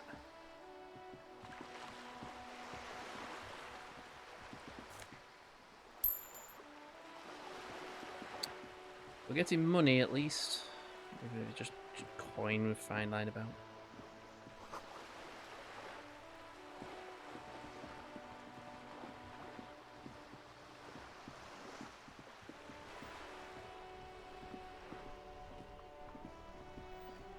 Have you no shame? Whining about your back every time you bring out the measuring tape. René, you're a man with a fork in a world of soup. Please, let's just try to enjoy the game, alright? The other one's eating a big sandwich. I'm trying to, but you keep breaking my concentration. You're old. I can see that. We're both old. Now stop grabbing your ass like it's a girl. These manly men are playing balls. This is a ball game. Grab a ball and play it. Don't ask questions. Shoot first. Ask questions never. Shouldn't I ask what the game is first? No, you got this. There's the ball. You're the game. Alright, grab the ball and show them how it's done.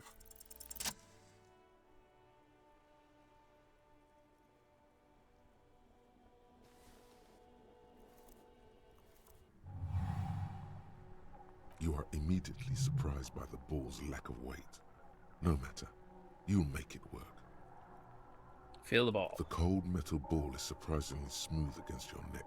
It has a pattern on it. Probably a sponsored ball. Yours would only be covered with bumps of learning and scars of victory. Already your muscles are adjusting to the weight, the nervous system calibrating, until you and the ball have merged into a single entity. The man ball is ready. Taking the surroundings. A chilly breeze ruffles your hair as you stand there, feet firmly planted. All sounds, smells, even the wind, everything fades until the only thing left is the union of man and ball. Let go, be the ball.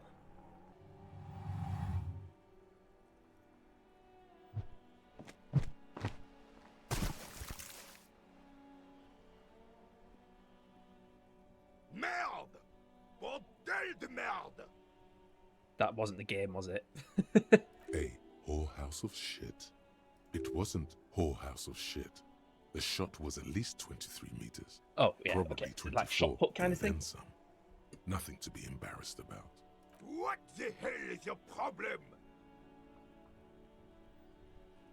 Problem? I don't understand. You vandalized our game, son. We can't play petanque with 5 bull. Oh, petanque, I understand. No, you don't. Our petanque game is ruined. We want our bull back. Take it easy, René.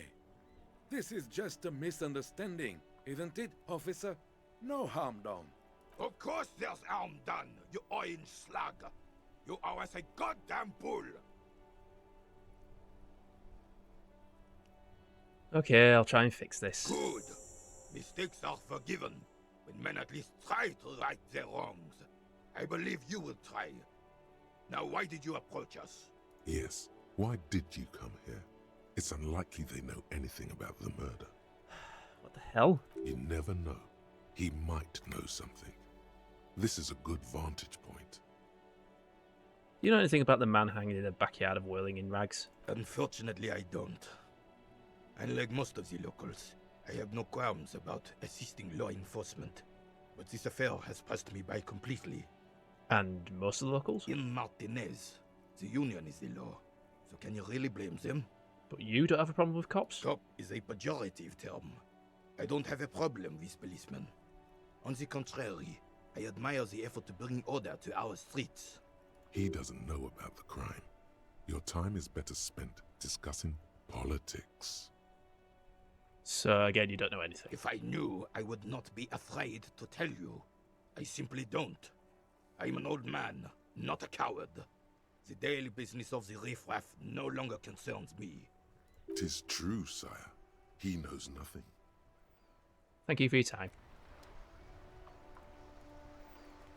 Well, that was dumb. Okay. What can I do next?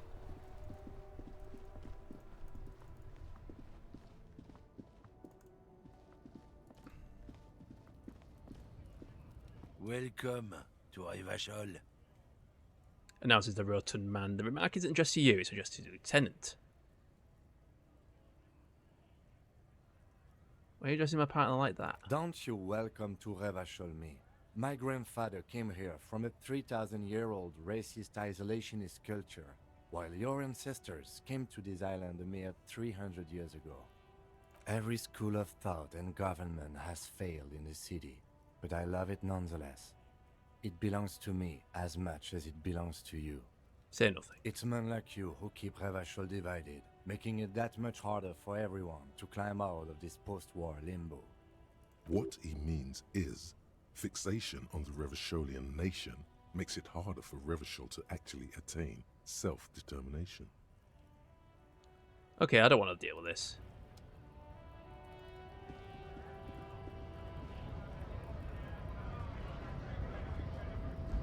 Scab? Ask a man with jolly eyes, tilted his head. You're hazy on the notion of a scab. Smells like politics, though. Maybe it's got something to do with the flask he reaches for from time to time. I'm not scabbing a cop. I was just messing with you. No one's ever seen a cop scab. Imagine, you cops going on a strike, but then another cop comes in and says, "Let us cop for less money."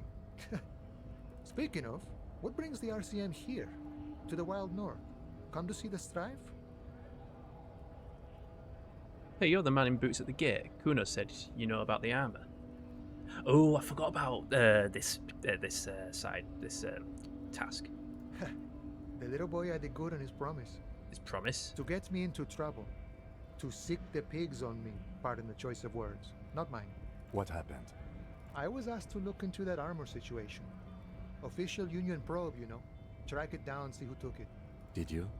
At first I thought, why not? Maybe the pieces can feed the strike. Buy us a few more days under the sun, you know? So I went to this boy. He said he'll make me his prison bitch.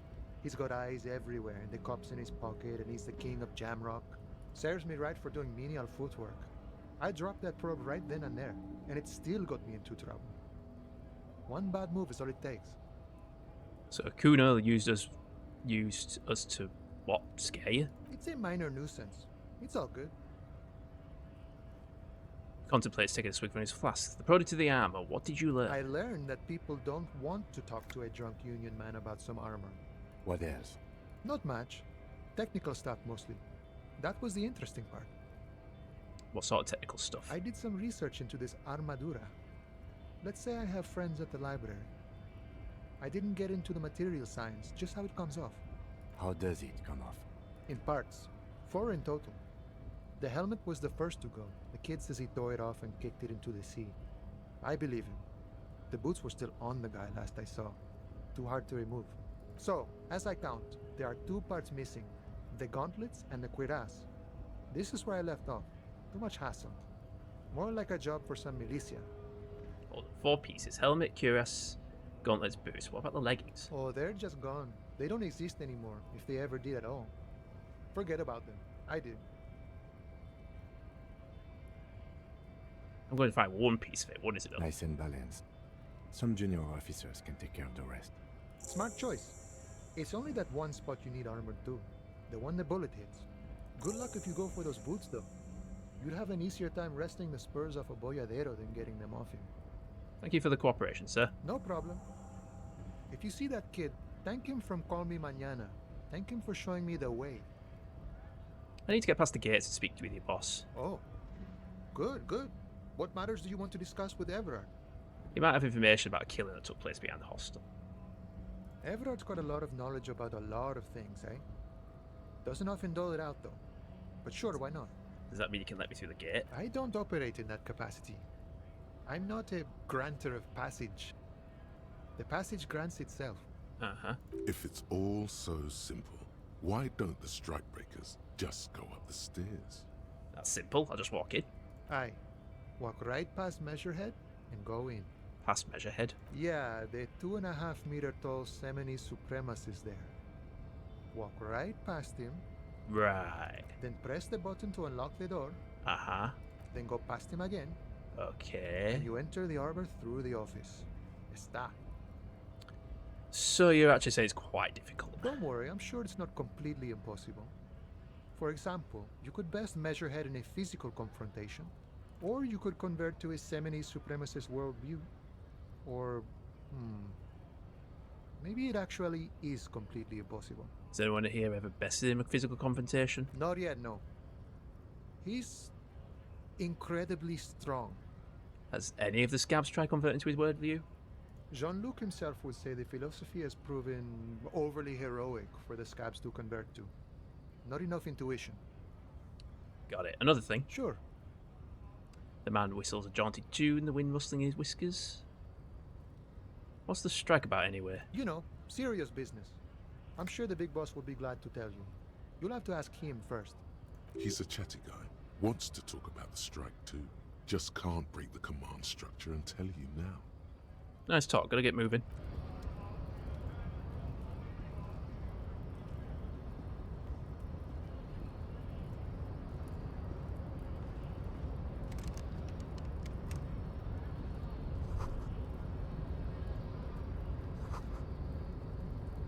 First put him behind guard.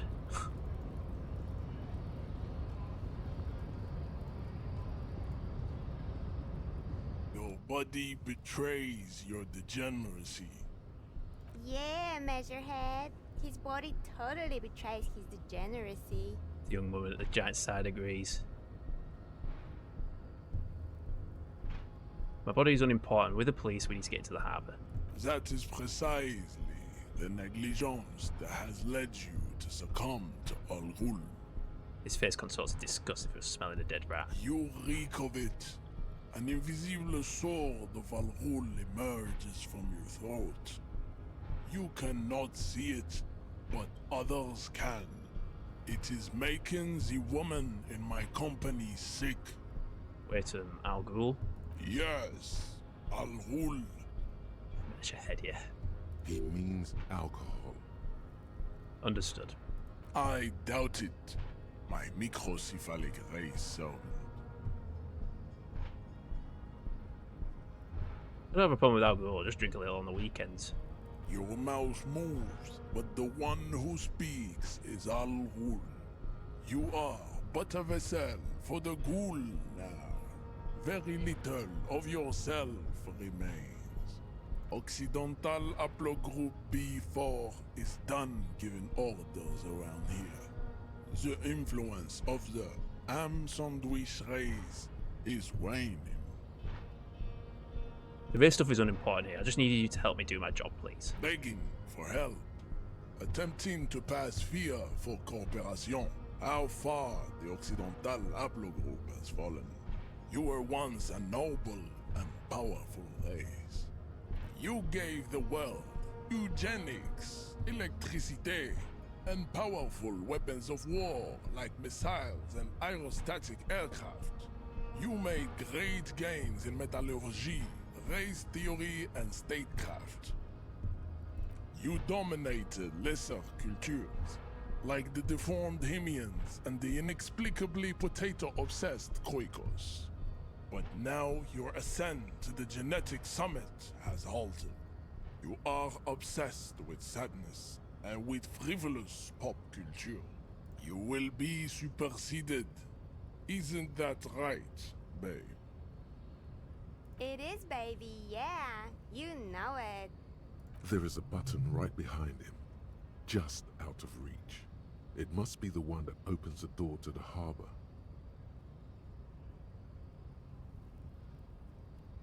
Situation is serious here. People have killed him, man. I need to talk to your boss. Enough with this begging. You should leave the stage of history with dignity by inviting the other races to a great world war. Bring your troops to the Simonine Islands and to Boogie Street, and we will pulverize you. When you are gone, we will build a museum for you. The walls will be lined with bottles of Al Ghul, your beloved beverage. Inside, we will store the odes to homosexuality you call art, and your microcephalic skulls. There may be a peaceful solution to this. You could internalize Measurehead's race theory. He would take you as one of his own.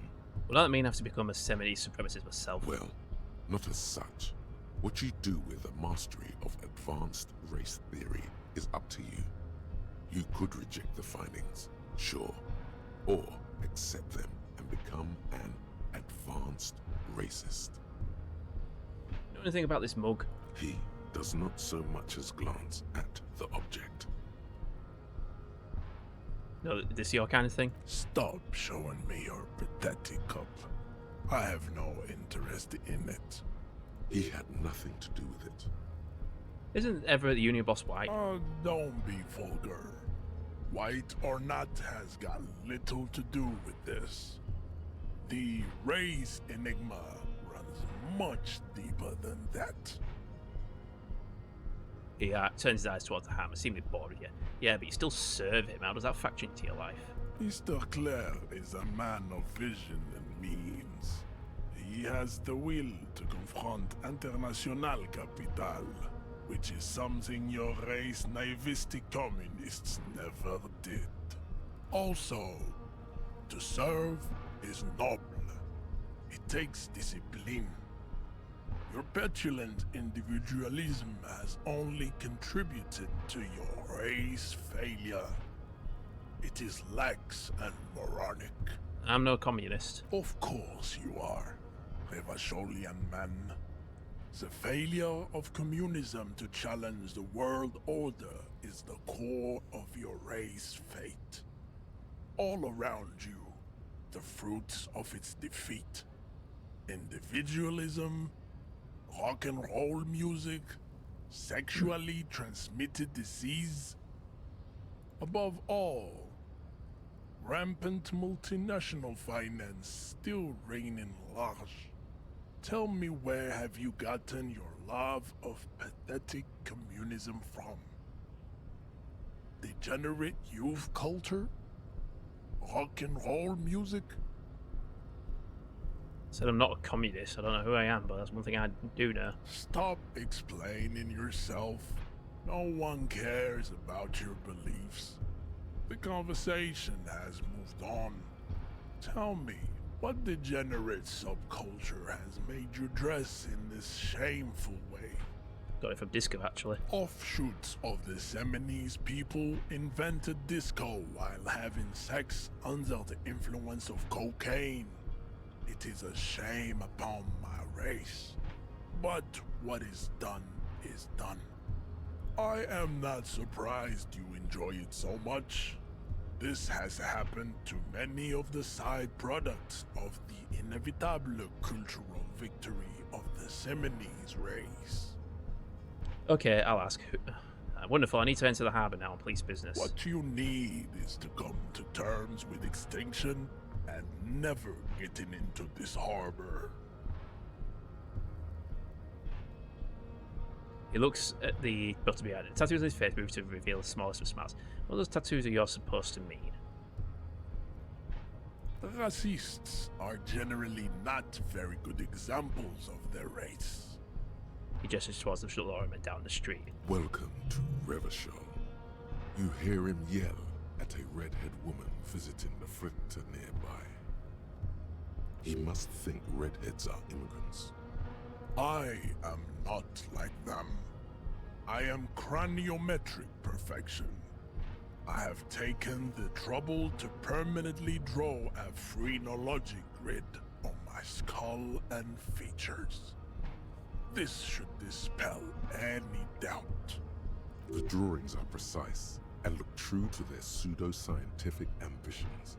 One thing, however, it is not entirely free of throwbacks in the phylogenetic tree.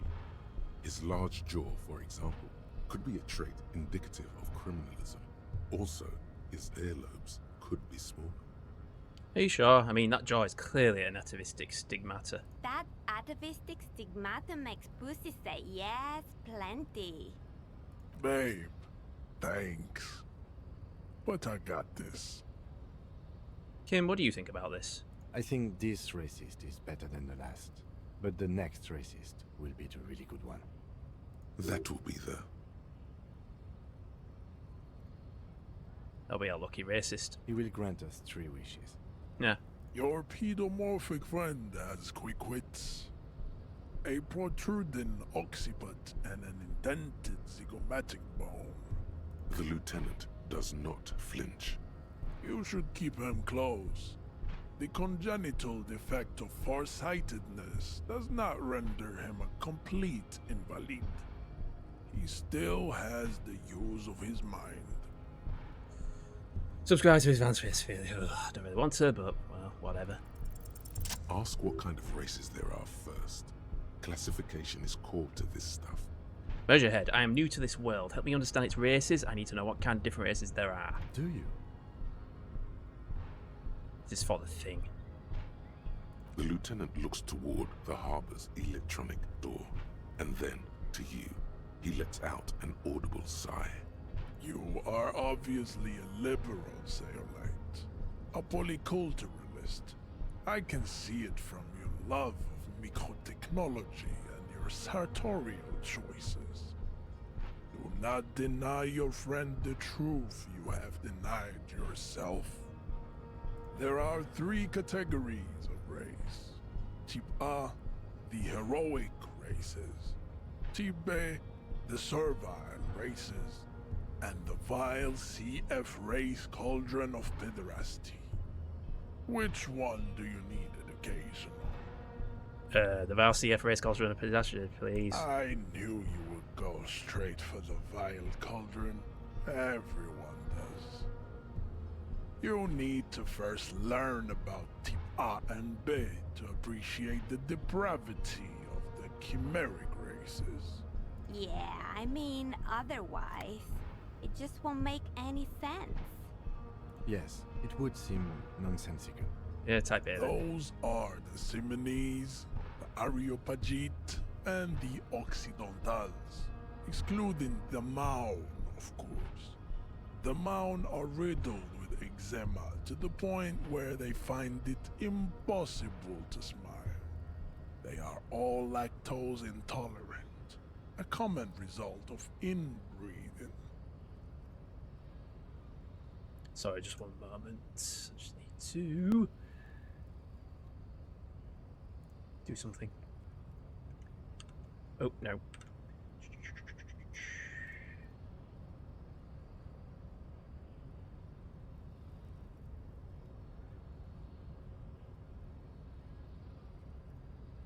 Why does that think it's... Just wonder. Oh, it is that. There. Sorted. Continue. A receding genetic pool has led the Mound on reprehensible street parades. In Mound cities like Stadskanal and Vredefort, wearing wooden clogs on their feet and little green tassels on their hats. Okay, got it. Who are Type A then, in your view? The Vespertines and Messenians of Vesper and Messina, the ancient Meteorans of Meteo by the golden Pisantic Sea, the Suren of Sur-la-Clé, and even the North Königsteiners, all have Type A race propensities. The other large Mondial civilization, the Mesk, are too yellow and oleaginous to count as a heroic race. True, they are violent and expansionist, but they have a glandular problem. Draws his finger across his face. Overproduction of sebum. Sebum is leaking into their brains, making them listen to El Mariachi music and eat toxic minced meat-based food, which in turn only produces more sebum. And who are the Semines and the Areopagites in this? As proven by the Mound and the Mesk, Occidental Type A is in retrograde. The Semines and the Areopagites are on the ascent. What's the difference between the Semines and the Areopagites? The Areopagites are sleek, long-headed. The Semines are powerful, mesomorphic. The former is an immutable progenitor, unchanged since the Super Isola of Pericarnassus. Ancient brains rest in their slender skulls. He falls silent, contemplate the beauty and the mystery. The latter is perfected and adapting. Together they form the Simeno-Areopagite, or Simeopagite superrace. That is all. There are no more Type A races in the world. Alright, Type B then. Type B are the unheroic races, amorphous non-competitors of the great race. The Khoikos and the Vacholier, they are mud-colored people. The Khoikos of Grad, Yugo, Zhimsk, Shest et al. Are what you would call white, officer, in a suspect description. Mud-coloured? To an untrained eye, the Khoiko appear white and pinkish, like a ham sandwich. But look into their eyes and you will see. They are of an indistinct muddy color, and so is their skin. Unhealthy, sweaty, and ashen. Pinkness is a racial quality that has to be earned through centuries of advanced ballistic warfare and cultural domination that the Grad people have undergone for drinking al-Ghul and smoking the degenerate tobacco herb and for eating potato. The Khoiko, the countless micronationalities of Grad, are all inexplicably obsessed with potat. The only thing they like more is dividing into microscopic ethnostates, like political amoeba. Wouldn't he be one for ethnostates? You don't like ethnostates? Measure head the phrenologist. They are microscopic. The Semeno-Areopagite superstate will cover the entire remaining planetary crust, uninterrupted. From Holy Semenine to the Boreal Plateau of Katla. Its leaders I'm not were taking the any of this genetic epitome of the Semenese and Areopagite stock, elected by nature, not the base inner spoilage called demos. And the Vachol, as you mentioned. The Vacholians, Nazi of the shells. halfway Yes, between pretty much. Type A and the Racial Cauldron. Two makes to know right from wrong. You tried your degenerate little revolution, which was the single greatest failure committed by humans in our 82,000-year history on this planet. Is it 82,000 years that we've been recording history? You have very little idea of what is happening, but that seems a little off.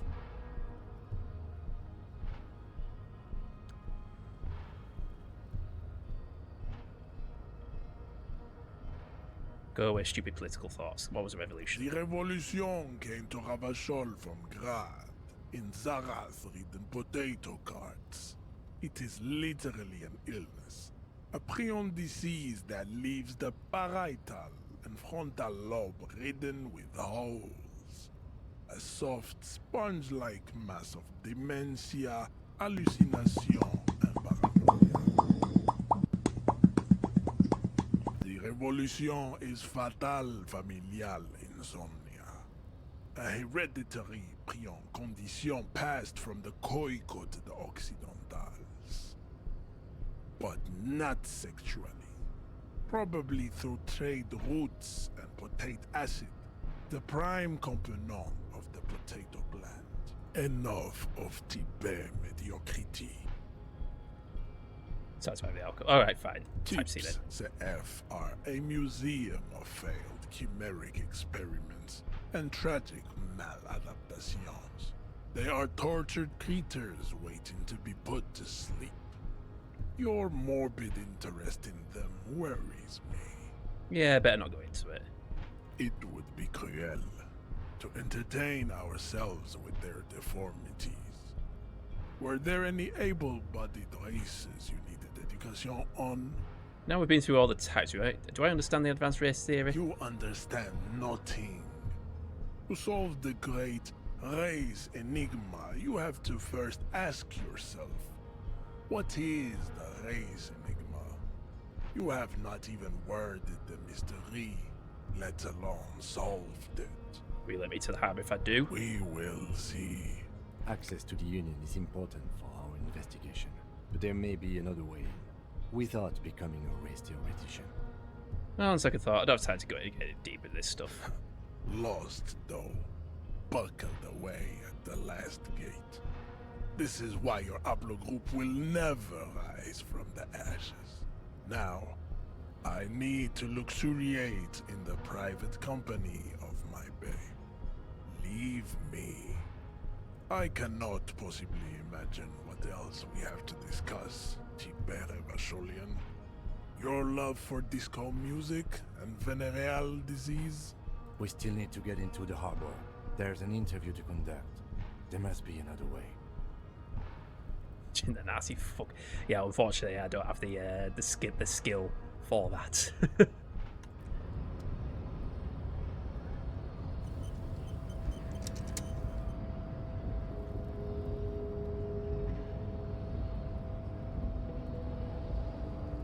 Right, okay, we'll have to figure this out tomorrow.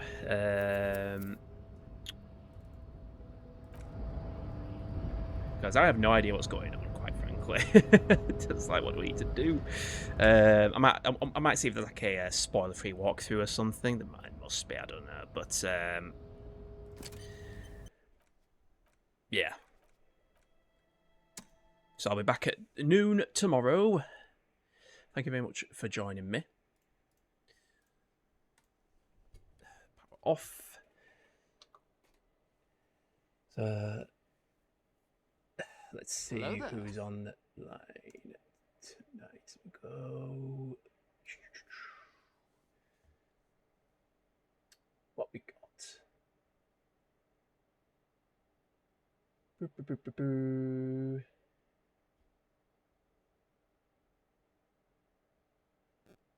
I'm thinking.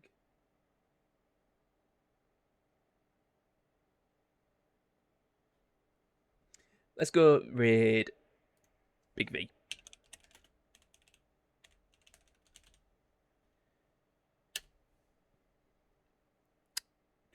Did that go through? I can't do the raid through the blooming mix-up. There we go. Thank you, Echo Alpha, for the raid message. Thank you, Baines. Thanks, everyone. Enjoy the rest of your day, and I shall see you tomorrow. Bye for now.